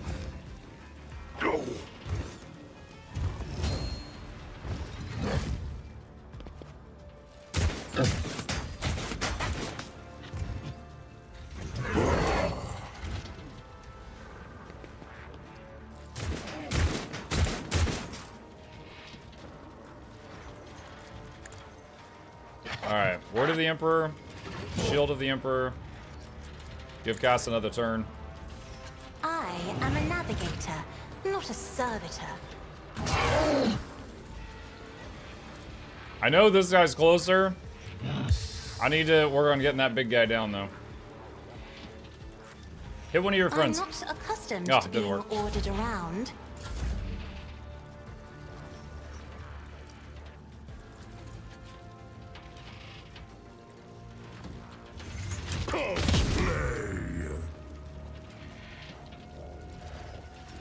None can do this better than a warrior of the All-Father!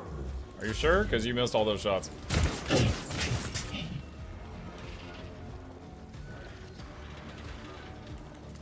What if... Me? If you insist, Lord Captain. Oh my god, maybe one more. If I may.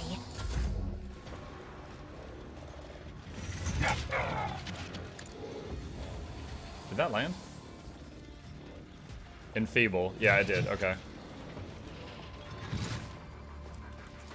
A wicked thought. Putting as many buffs as I can on Cass, so if we all die, she still has those. Maybe she could finish it. I've seen worse battles than this in my time.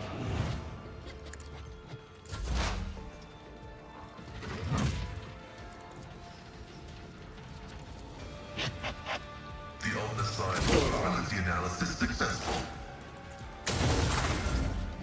Oh my god! Oh my god! You hit your own dude for 147. Ah! There's more. You have the staff that allows you to do 2 attacks. I don't think so. I am a navigator, not a servitor. Oh my god! Ease! Ooh, juicy. Oh my god! Yes. That was much better. I'm not accustomed to being ordered around.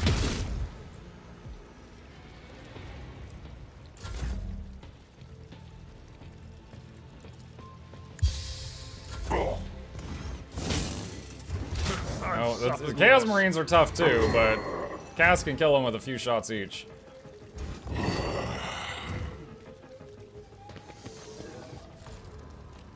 And those cultists are no friends of mine, but they don't like the Chaos Marines either.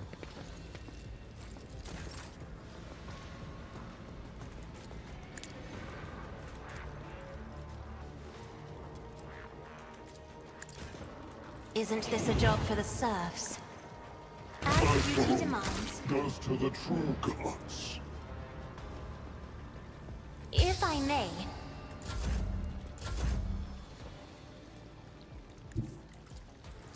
Our foes reek of cowardice. Kick him.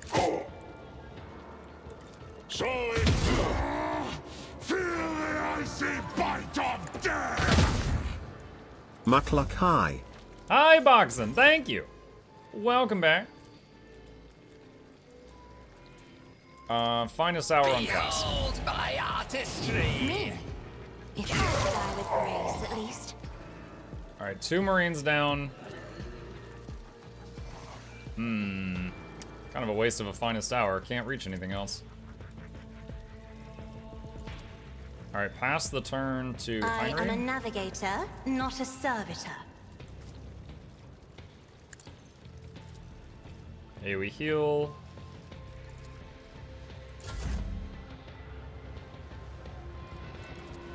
Schemes within schemes. She can't really do anything with it. I'm just passing extra turns I'm around not so that she accustomed to being ordered around. keeps stacking stats. Let's see. At your beck and call. High momentum.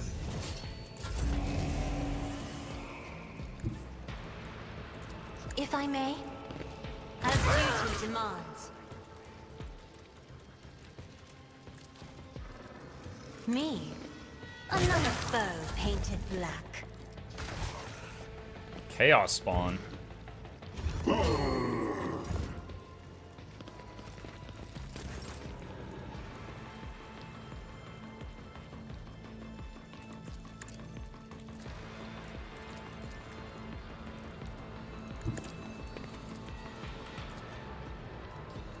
Can't reach her with that. Sibo! So shall it be.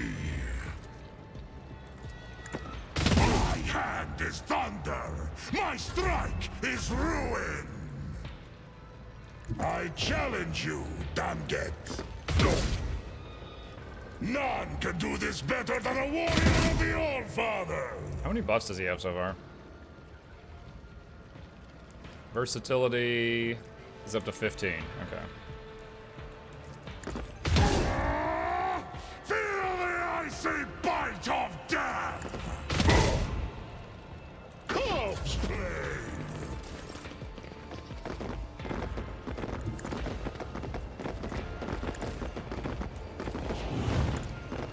As duty 588. Will not falter.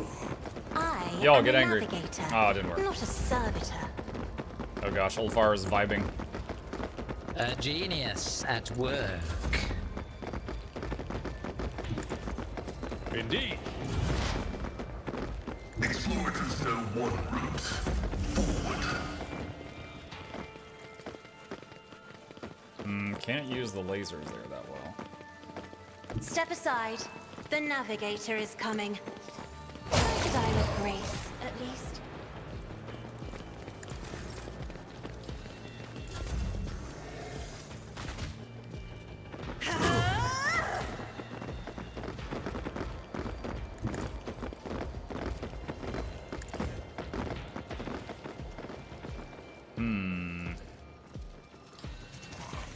Isn't this a job for the as duty demands?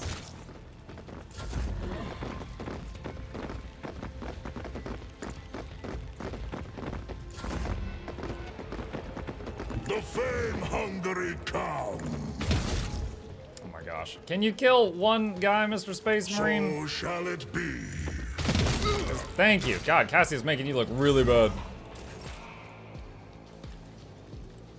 Step by step, I lead. I have read tomes of military tactics. Lol. 408.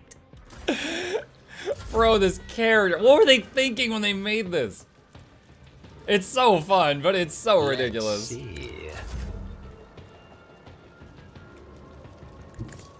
It will be done. What if all her stats just go up? How far up? Yes. Try to die with grace, at least. Is there more? Who's left? No, there's 3 dudes right there.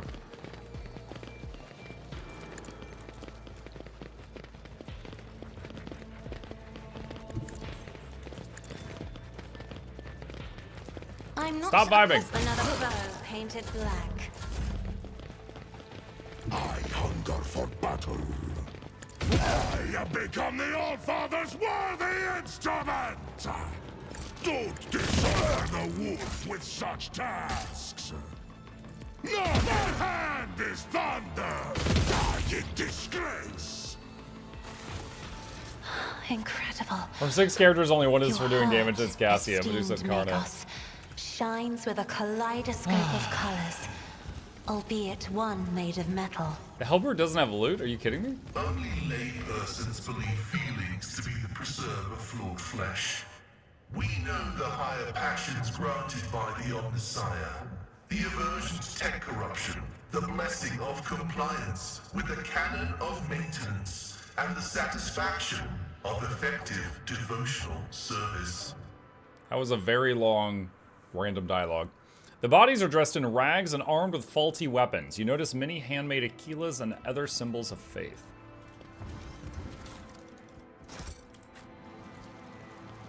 The bodies of the defenders seem to have exploded from within. Cute. Curiosity sings in my veins. I now understand what the stream title is talking about. Dude, the end of Act 3, there was a fight where the boss, like, its minions cleaved and killed 3 of my squishies, and they killed the tank in 2 hits. And Cassia lived. And she got completely surrounded, and she was dodging like 9 attacks per turn and killed everyone. It's funny and it's fun, but it's silly. The machine god grants me insight. The former warehouse of the planet's defenders, the crates marked provisions are empty, and the weapons are simple and of poor quality. There will be no peace in my wake. The pulpit is almost intact. It was no doubt fiercely defended. Nearby lies the body of the preacher. It was here that he recited his last prayer. One step at a time amidst the madness. And I thought the Space Marines were the Chads of the 40k universe.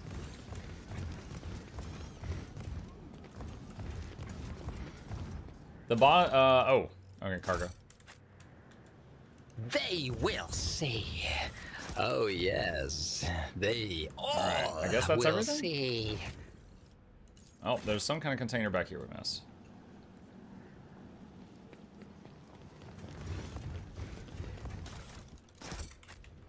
Patience. My nerves are Cool. frayed. That was on my to-do list. Crossing that off. Alright. Let's see. Back to... No, stop that. Stop that, stop that, stop that. Alright, back to the big map.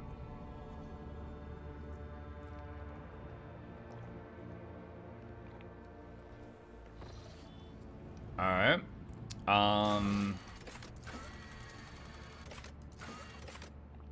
Don't know where the nameless star is.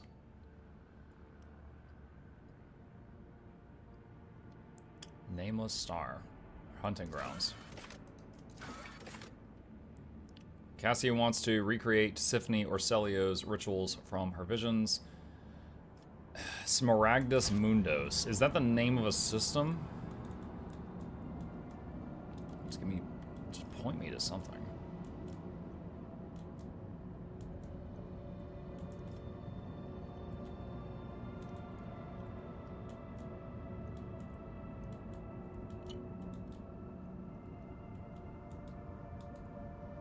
Ah, right there. Crap. I need 3... Oh, wait, no, it's connected here. Okay, so we can go there and then travel there. All right. And so we're going back down the red path, so we're going to get jumped again. I got it. If you let the crew handle it, you have a lot of losses and you lose a bunch of cargo. If I do it, I get XP. Just takes time.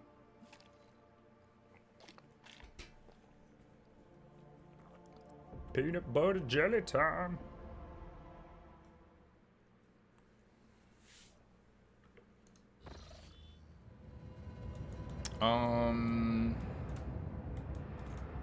Alright, the purple patches hurt you.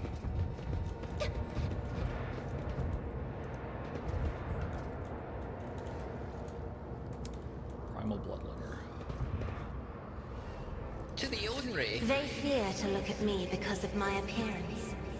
I fear to look at them because of their rotten-colored souls. Whoa, Cass, come here. Cass, what are you doing? Oh my gosh. Alright, you know what? Everyone just come down here. There we go. Glorious storm this battle will be! Now, the last time I had one of these battles like this, they had more units over here. Yep!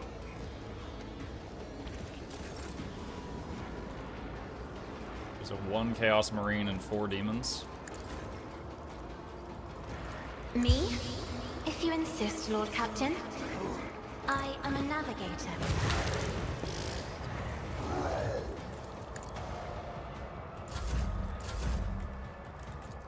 What Cast a if? turn.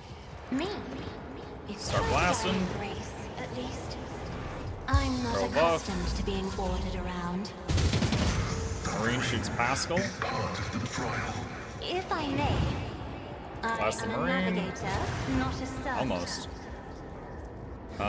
Give an extra turn to Isn't Muck. this a job for the serfs? Puts a regen on Pascal.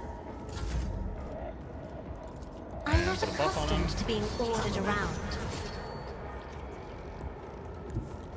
The wolf is on the hunt. Sword, kick, boot it. Feel the icy bite of death! Warhammer 40k Road Trader is the first book that ever released for Warhammer 40k in 1987, if I'm not mistaken, so I doubt they'll make it into a light novel. Oh. It's already done. Why can I not use Shield of the Emperor? It's very odd.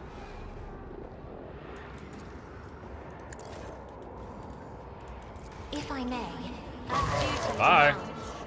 No. I was born for a greater fate. My place is at the fort. Let's see.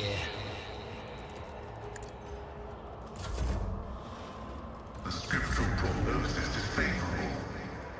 Alright, so there's 2 more demons. Dude, she has so much movement. Emperor, give me strength. Isn't this a job for the serf? Oh, I forgot about this guy. Oh no, can the 5 of you handle that? I don't know. Give this task to someone lesser.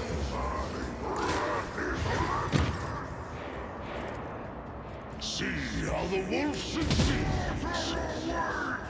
Is that all you've got? At your beck and call. A wicked thought.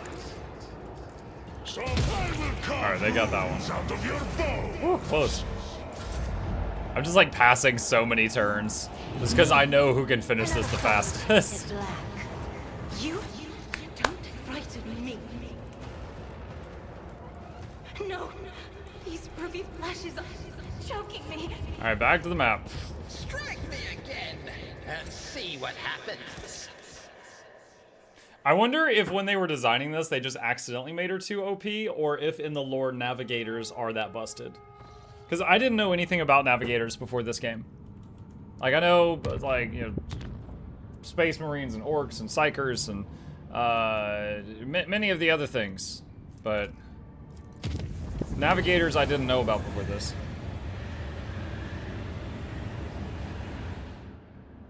Hello. Entry A2014866.10 chronometer turns since the incident. Enforcer. Witness Hide on 00110101 your claim that you left the Sanctum Navis on the Lady Navigator's orders. Affirmative. This unit acted in accordance with Maintenance Protocol TRN 08353. Step 1. Sense the sacred mechanisms for the duration of 15 chronometer turns. Step 2. Enforcer. You failed to inform the bridge about the imminent jump. I want to know why. Data unavailable. The Lady Navigator ordered that she be connected to the Void Ship, but she did not order the preparation of the machine spirits for warp translation. Cause. A ritual that cannot be identified by this unit's capabilities. This unit received the command to interrupt Protocol TRN 08353 to exit the Sanctum Navis. 30 chronometer turns since the incident. Servant, no please, not the fingers. Enforcer, I'm gonna break one for every word of a lie I hear coming from your mouth. Now talk.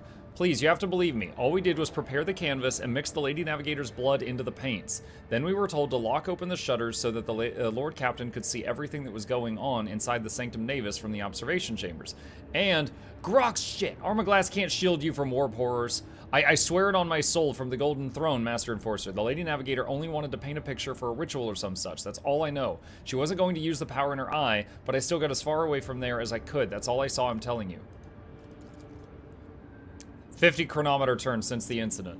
We performed an emergency warp jump, barely activated the Geller field in time, and are now being dragged to Throne knows where by an unknown force. The Lady Navigator and the Lord Captain are still unaccounted for. Now tell me one more time, what transpired in the Sanctum Navis? Enforcer, I escorted the Lord Captain to the observation chambers and yelled at the servant for leaving the shutters open, but then I was told it was on the rogue trader's orders. Okay, so we got a picture here of Cassia with, like, her bloody paint. And she's made something very spooky here. And we got a flying servo skull holding her paintbrushes. We could see the Lady Navigator clearly through the armaglass. She was lost in thought, staring at the canvas in front of her. She looked like she was completely unaware of the world around her. Soon the servants were ordered to leave the Sanctum Navis, and the Lady Navigator picked up the brush. Entranced, she started dragging it across the canvas, painting one image after another, and another over the last, and another, and then the Lord Captain noticed it. There was a thing on the other side. The picture, covered in a layer of fresh blood, was coming to life, but the Lady Navigator was oblivious. That is when the Lord Captain called out to Lady Cassia. Startled by the Lord Captain's cry, the Lady Navigator answered. That's when I realized it. The armaglass between us and the Sanctum Navis was gone. And the thing in the painting, they broke free. What happened next? I barely remember a thing. There was a bright flash, a purple blur. I remember feeling so scared that my knees were shaking. I remember my legs carrying me away like they had a mind of their own. And as I ran, I heard screams behind me. The Lord Captain and Lady Cassia, they... Oh God, Emperor, the creatures, they pulled them both inside the painting. Sir? Mistress Voxmaster, I have a report that needs to be delivered to the senior officers. The Lord Captain and the Lady Navigator were lost during the emergency warp jump. Their whereabouts are still unknown. I'm sending you the interrogation reports. End of recording. Dude, how many times are we gonna get kidnapped? Sector, no data. Region, no data. Location, no data. Material, relation of the Lord Captain's personal account. Recorded by no data. Note, strictly classified. Access protocol holder, Muck von Luck von Valancius. Sisyphone or Celio's ritual did not go as planned. The warp disturbance triggered by the Lady Navigator's trance washed over the Sanctum Navis. The Void Ship's machine spirits reacted to the surge of the Immaterium and interpreted it as a call to action. Thus did the emergency jump into the unknown begin.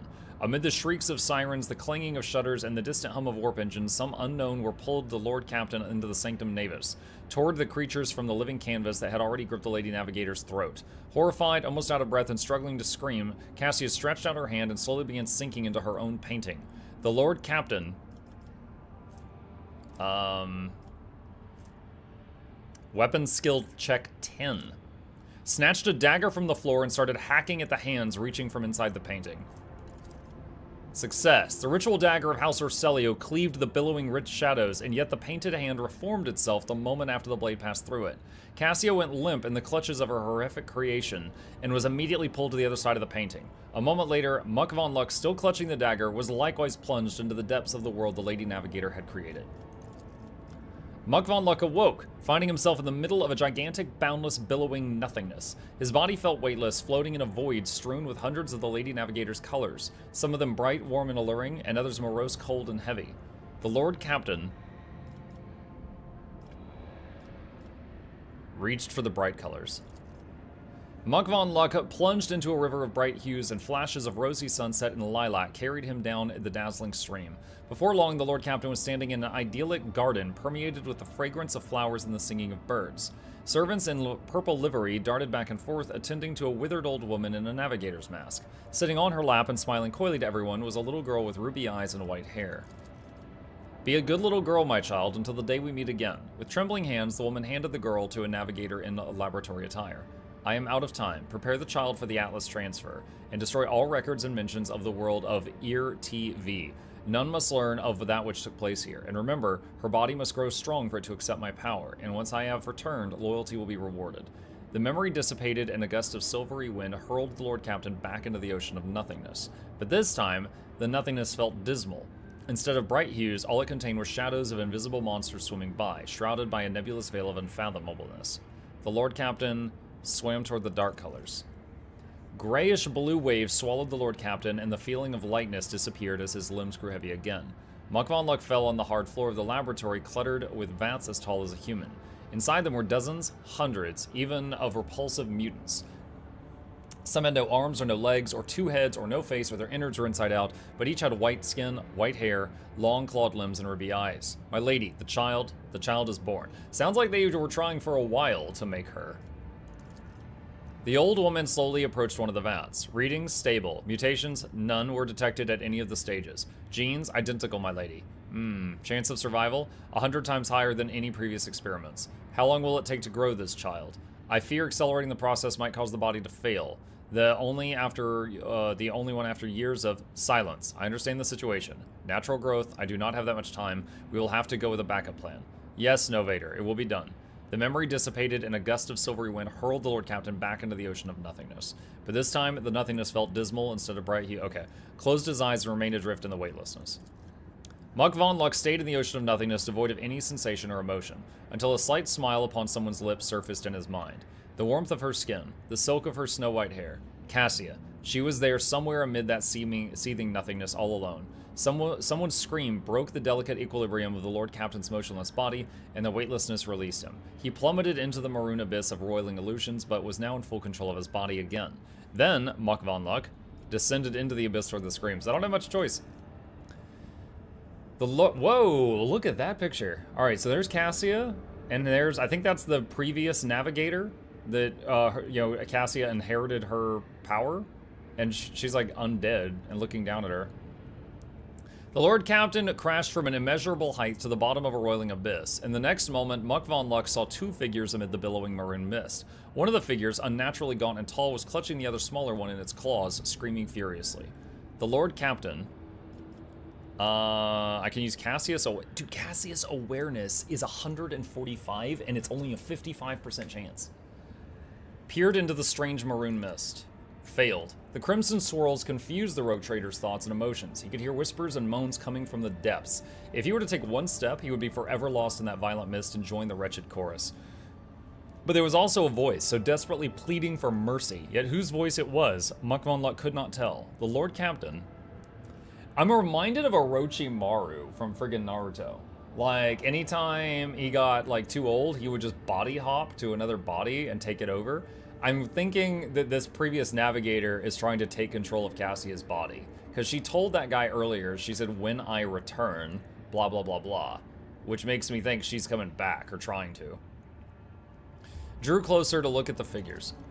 One step was all it took for some unknown force to notice the Lord Captain, seize him, and drag him through the painting's twisted space. Now the Lord Captain could clearly see the dark shade of the long-dead navigator leaning over Cassia. Clutching her neck in its clawed fingers, the shade screamed, "You were given life because of me. You survived because of me. And here you are now because I willed it so. Bow before me, tell me what I wish to hear, and your suffering will end. Go on, child. I have waited for so long. Submit to me." Cassia looked exhausted, her body covered in hundreds of thin cuts, her lips lacerated, claw marks on her cheeks. Yet there was steadfast resolve in her eyes. "I know who you are, Tisiphone or Celio. I know what you crave. I saw it in the visions that you sent me again and again. I won't allow you. I will never allow you to become me." Cassia's fatigued voice quivered, but she was not about to yield in this battle. The Lord Captain... Persuasion. Urged the Lady Navigator to fight the monster to the bitter end. Success. The Lord Captain's words attracted not just Cassia's attention, but Tisiphone or Celio, finally noticing the presence of a living creature in that bizarre world, turned to face the interloper and plunged forward, seething with rage. When the entity's claws were millimeters from the rogue trader's throat, Cassia opened her navigator's eye, and a wave of unbridled warp energy obliterated Tisiphone's specter before she realized what was happening. The Lady Navigator graced the Lord Captain with a tired smile. The abortive ritual had turned out to be a trap set for Lady Cassia by the previous Novator of her house. But the rogue trader had ensured that her plan fell to ruin, and now it was time to desert that accursed place. I'll be switching to lower stream. Happy Heretics purging. See you, Onyx. Decided says, I waited for so long for this game to come out after playing it with the big trade up. I had to put it away. Way too many fights. It got so annoying. Felt even worse than the Pathfinder games. I would like more fights. I am tearing through the fights, and I'm playing on hard difficulty. I wouldn't mind more. Cassia took the rogue trader's hand and guided him through the maroon mist and out of the painting. Their unconscious bodies were discovered in the Sanctum Navis 20 Terran days after their disappearance. Gee, wow, I am hungry. As soon as the rogue trader's void ship had emerged from the warp in an unknown system. 20 days. Correction, Cassia is tearing through the fights. True, but I took the time to make a bunch of other people officers to give Cassia extra turns. I am promoting that terrible behavior. Alright, visit.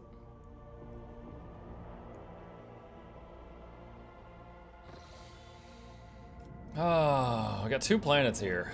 That's a pretty star.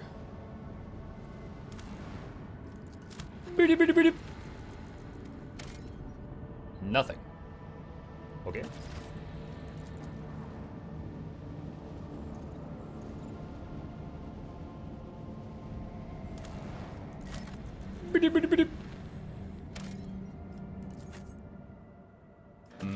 Has to bring. Yeah, I was gonna bring Cassie anyway. She's great. You tried to tell me to not bring her. You see how that goes for you. Ugh.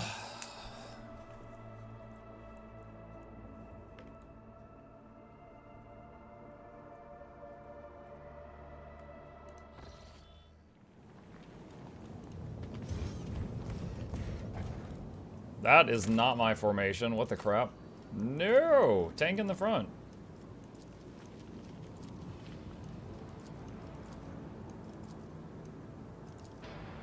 That's my formation. I dare you, Mike, to not bring her to your next fight. I can still fight without her, but my god, that would be, like, that'd be like setting aside a very powerful weapon and bringing a rusty knife. There's barely a noticeable imprint of a long clawed hand on the broken cogitator screen. Unexpected result. This Explorator is blessed with multifunctionality. Plus 15 ballistic skill, Drukari gloves. The Orselio navigators left no stone unturned in this Eldari temple. It is as if they were looking for something that they just could not find. Compared to naval service, that was barely a challenge. Tapestry of a world. The Eldari sanctum is blemished by human presence. In the pursuit of ancient secrets, the navigators had no qualms about filling the ruins with machinery and supplies.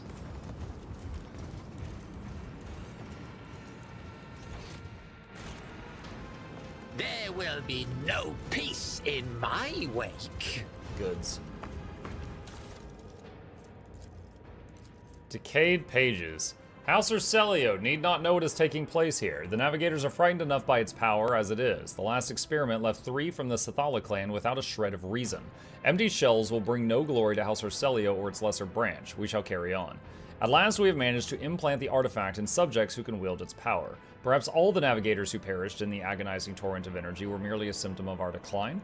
I am tired of counting the dead. The weak have no place among those who were harnessed by the Atlas. Their abilities have grown manifold and become significantly easier to control and more effective at resisting the ruinous influence of the warp. It is all or nothing. Today is the day when my work is completed and the Starway Atlas takes its final form. The Sathalas have already undergone the operation. All that's left is me, the Atlas that controls them all. Today I'll become the greatest Novator in the history of House Orselio, or I turn to nothing. The power is beyond compare. All it took was a whim to make the wretched Sathalas fall dead at my feet. It is as if I have a second heart beating in my chest, subjugating with any with the ability to touch it. How regrettable it is that this power only extends to those Orselio navigators who have accepted a piece of the Atlas within themselves. From now on, all children will be gifted with one at their initiation, and there will be no one who can match our greatness. Okay. The heart of the Navigator's camp. This is where Tisiphone Orselio performed her experiments hundreds of years ago. Heinrich says it feel great. Adira chain lightning makes it feel useless. So, Adira was an unsanctioned psyker, so like anytime she does anything, there's like a 5% chance that she's just going to, you know, blow you up. And that, I really didn't like that.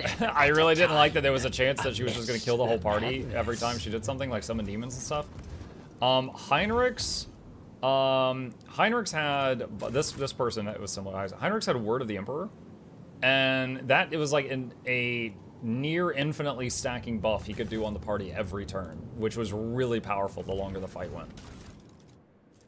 Eldari Chainsword. But yes, the Chain Lightning was great for, like, you know, small packs of weak enemies. Someone remove the data crypt from this dead machine to keep the house's secret safe and leave no information about the experiments that took place here. Patience! My nerves are frayed! Or Xenos.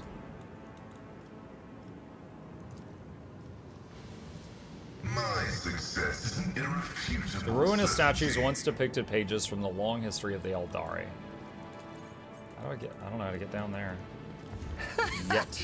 They will see. Oh, yes, indeed. They all will see. Halt, cursed child. We had to ally ourselves with the Xenos once more to stop you. What? No matter. It is a small price to pay for the liberation of House Orselio from the chains of tyranny. Yeah, I was using Heinrichs mainly as a buffer, not as a damage dealer.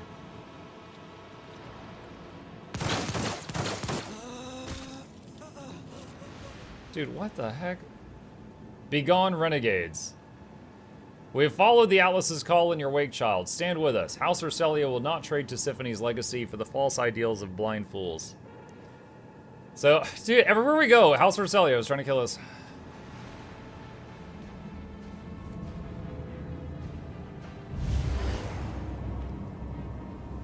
What? What is happening? Ah!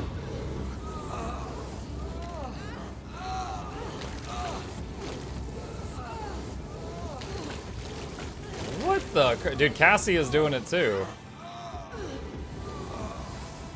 That's a lot of Kool-Aid.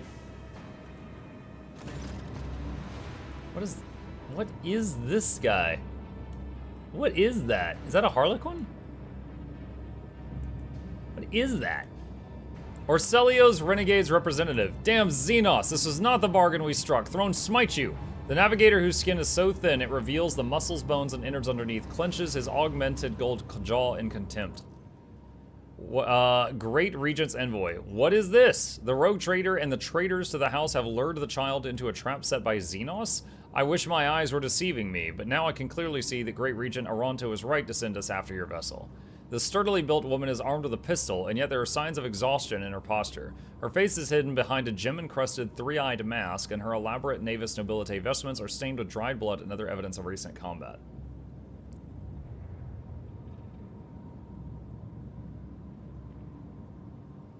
I too wish to be enlightened about what is happening here. You'll stop defiling the remains of the hallowed ground of our ancestors with your semblance of speech, monkey. The Harlequin— I was right! The Harlequin's bright clothes glimmer faintly in the dim light of the system's star, and the sinister grin on his mask only adds to the menacing and aloof presence. The final act will soon unfold, where you will pay for the deeds of your ancestors. Stay put and wait for the puppeteer to pull at your strings. Why? Why are there Xenos ruins where the palace of the Atlas should be? Why is this place coated in an impenetrable black mist? I'm suffocating. She clutches her breastplate near where her Atlas is, her voice feeble and trembling. Three-eyed monkey who sees into Shael, the taint on your ancestors has begun to consume your body and soul. Pathetic fools with an insatiable lust for power that is not yours. Ending your misery will be merciful. Taint? Do you mean the Atlas? Xenos traitor? Silence, traitor. The Atlas is a sacred relic of House Orselio. It is what elevates us above the rest. How dare you? The Regent's envoy abruptly loses her breath with a groan, and she clutches her chest where her Atlas is implanted. I refuse to accept this. Impossible. Okay, so was the original Atlas from the Harlequins or something? What is this taint you speak of, Xenos? Do you not see it? The Harlequin's voice booms throughout the ruined temple. When you, Monkey, discovered the Crone world, you tainted it with your crude technology, despoiled it of its relics, ruined all there was to the last stone. But worst of all, you sullied the souls of our ancestors reposed in their sacred vessel, the Spirit Monolith. Oh my god, is the Atlas full of dead Eldari? He points his thin finger at the remarkable crystal floating behind his back, and the Harlequins around you tighten their grips on their weapons. Like a sea of bottomless blue, Cassia looks around her with a stunned expression, her gaze shifting from one Xenos to another. I did not know that living things could exude such saturated hues. I wish I could paint this ocean a different color. Examine the hovering crystal. This enormous translucent stone shares a strange resonance with this place. You can sense the energy emanating from it, mysterious, restless, coagulated. It resembles a giant heart that has been plucked out of its owner's chest. Its crystal clarity is pierced by hundreds of dark veins that have taken root with terrible illness. Is it this thing?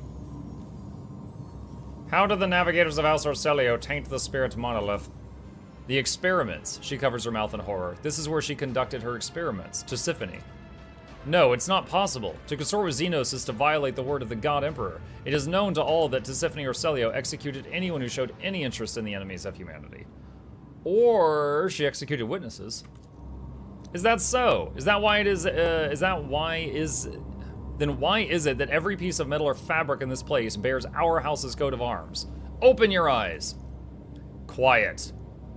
The Harlequin stone is mild, but it is not a request. I am unsurprised that the truth is hidden from your gazes, three-eyed monkey who see into Shael. I realized it the moment I first met you.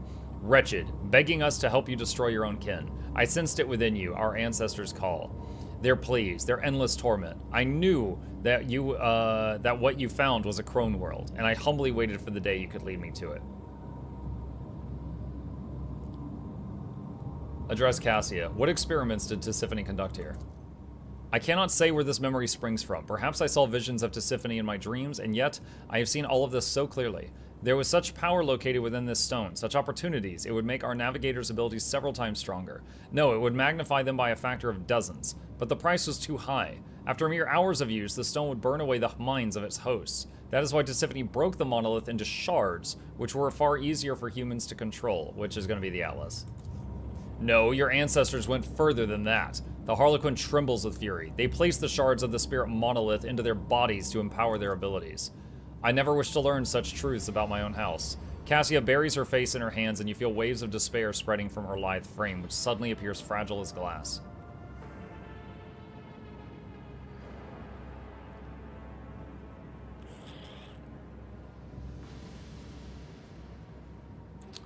Neither Theodora von Valancius nor Tisiphone was infallible, but that doesn't mean we are powerless to rectify the errors of our ancestors. You say that only because you wish to soothe me, she smiles faintly. Yes. The renegade navigator stares at Cassia in shock.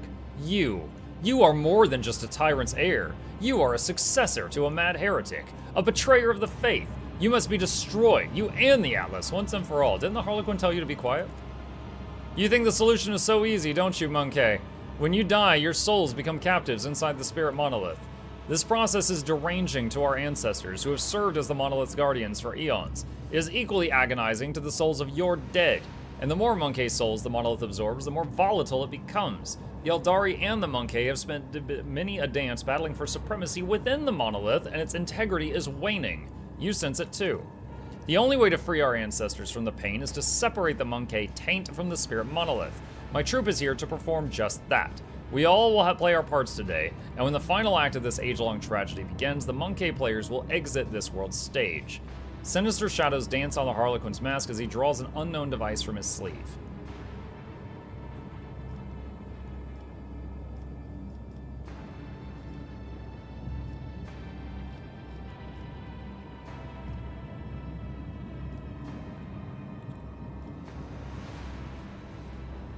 Hold on, we got a lot of options.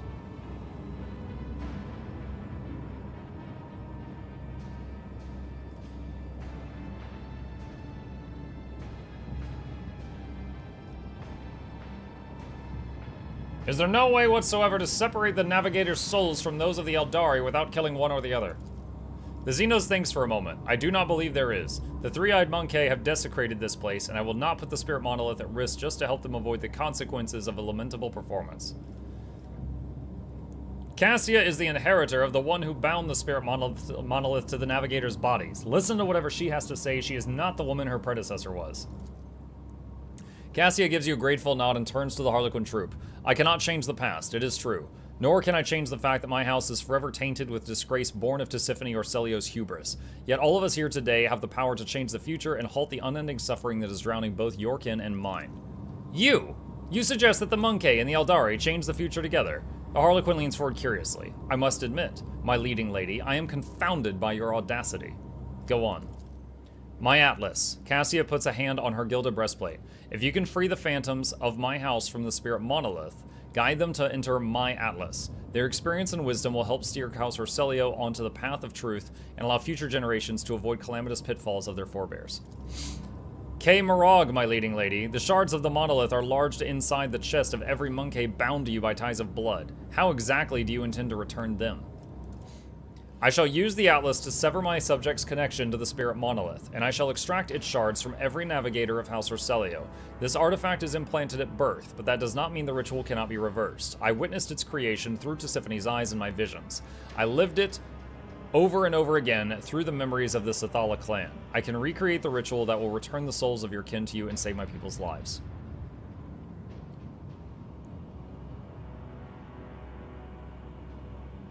Seldom do humans and Xenos get the chance to resolve conflicts without violence. I second Lady Cassia's proposal. The Harlequin remains as still as a garish statue for several minutes. Then the mellifluous voice behind the mask says, I'm willing to try, monkey. No! The Regent's envoy draws her pistol. I won't let you destroy the Atlas, even if it's the child's wish. Lady Orselio, you are too young, inexperienced. You simply cannot comprehend. You address the future Novator of House Orselio, one who survived the massacre of Urak V, who has lived following an attempt on her life at the Palace of Dargonis, who has restored her house's stability in what scant time she has been free, while you, all of you, have spent years destroying it from within. You address one who has passed through the tempest of the Sea of Souls to the true Atlas as a rogue trader's ally. Yet still you call me unworthy, don't you? Young, inexperienced, kneel before me and I shall forgive you your insolence. Fellowship test success. House Orselio was always loyal to Novator Tisiphone. Henceforth, it will be loyal to her successor, even if you see fit to lead us down a different path, my lady. Wow, your tone changed real fast. The Navigator's voice trembles with reverence.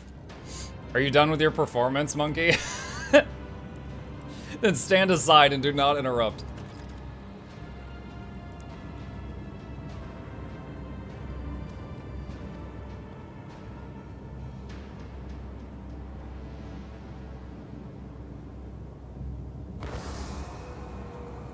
So he's gonna pull out the Navigator souls now. Ah, I can feel it again, the tranquility. The ancestral souls have found peace and corruption no longer endangers the monolith or this world. Oh, it's blue now. The Harlequin's narrow shoulders now look completely relaxed. Remember our agreement, Cassia Orselio. We will soon meet in this place again so that you can give us the shards.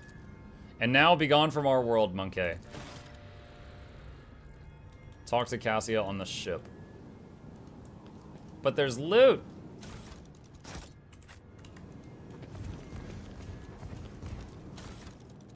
Or book. There was a time when I believed I would lead my house to prosperity. In truth, fortune and blessings have long since passed us by, as if the Coronis Expanse itself is trying to oust the Orselio children from its bounds. If nothing changes in the near future, all of us will wither like night flowers at dawn, or perhaps face our ultimate fall. Upon my word, Sea of Souls itself must favor me. During the last jump, I saw into the eye of a vicious storm. Within it, amid the ruins of the Xenos ship, was a treasure, mighty and dangerous, not unlike our own power, and I found a way to reach it. I drive away the memory of our journey and the cost that our house suffered. The ritual alone was... No matter. The goal will be worth the price, and due effort is all I have needed of this. By the grace of the Emperor, we made it through that terrible tempest. However, the Eldari ruins appear to have dampened the crew's spirits. Those pitiful commoners talk too much. Tensions in the camp are rising. I should cut out the tongues of those who witnessed the first experiments. This information cannot be allowed to reach the ship.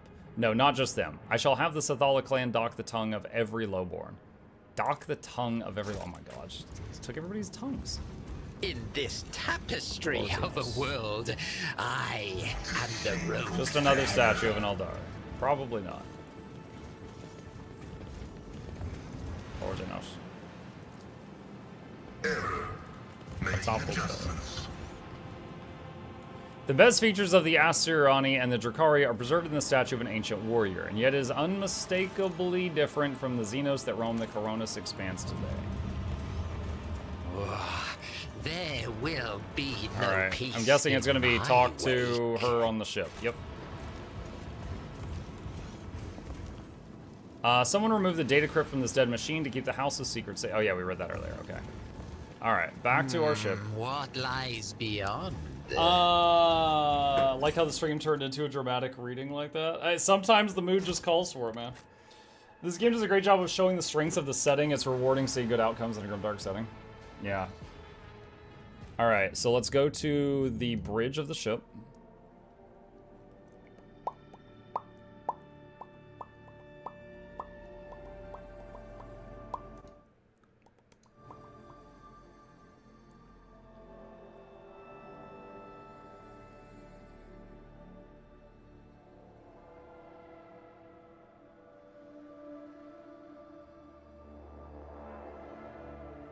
Come on. Alright, Cassia. Oh, I haven't talked to the Space Marine since he got... Why is this guy T-posing? Look at this servitor here, chat. Just, flexing on us. Showing his dominance. Oh, how nice of you to grace me with your presence. I was just thinking back to our journey to the Palace of the Atlas. That is, to the world of Xenos. Xenos. Remembering that most reckless act has enveloped my mind in a whole palette of hues. But when I think of the great risk you took for House Orselio's and my own sake, an azure shawl instantly descends on my shoulders, and amber sparks flash inside my soul. Please accept my sincerest gratitude. What awaits the navigators of your house now? The Xenos have managed to free the souls of our ancestors from their confinement. The memory and wisdom of those that came before us will serve our house, helping build upon the ruins of the present a firm foundation for generations to come. I believe in that, as I believe in the divine light of the Emperor. So you are now a full-fledged Novator of House Orselio? You of all people should know that succession is a lengthy and tiresome process. While my entire house is busy preparing for a grand council at which I am to ceremonially inherit the late Tisiphony's title, I have decided to remain by your side, to relish just a little more of this carefree liberty. Good, you're my main For DPS. as soon as I am summoned to do my duty, And tank, we must and say everything. our farewells. So now the entire power of the Atlas is in the Novator's hands. I suppose so, if by power you mean priceless knowledge. As for the special powers granted by the Xenos souls, the navigators of House Orselio will once again have to contend with their own bodily and spiritual limitations. However, I am undaunted by the prospect, for our line and our gene have never been weak.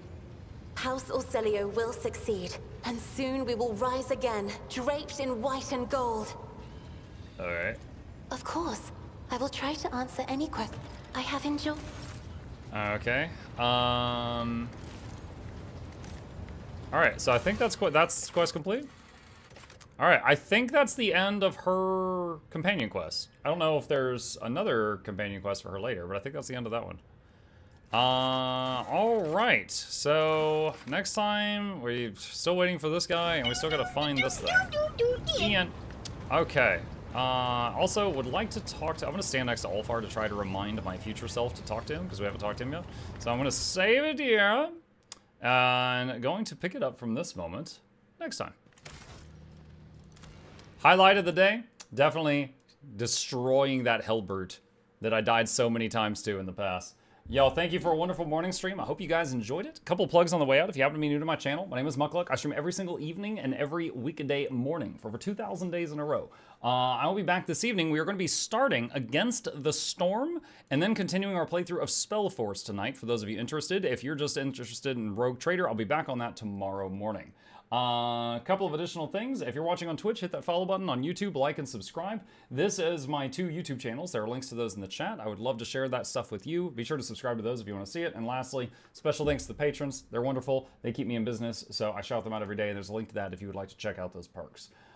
With that, if you're watching on the YouTube side, I'm going to end the stream in just a second. If you're on Twitch, I am going to raid someone else just to show some support in just a moment. And I will see y'all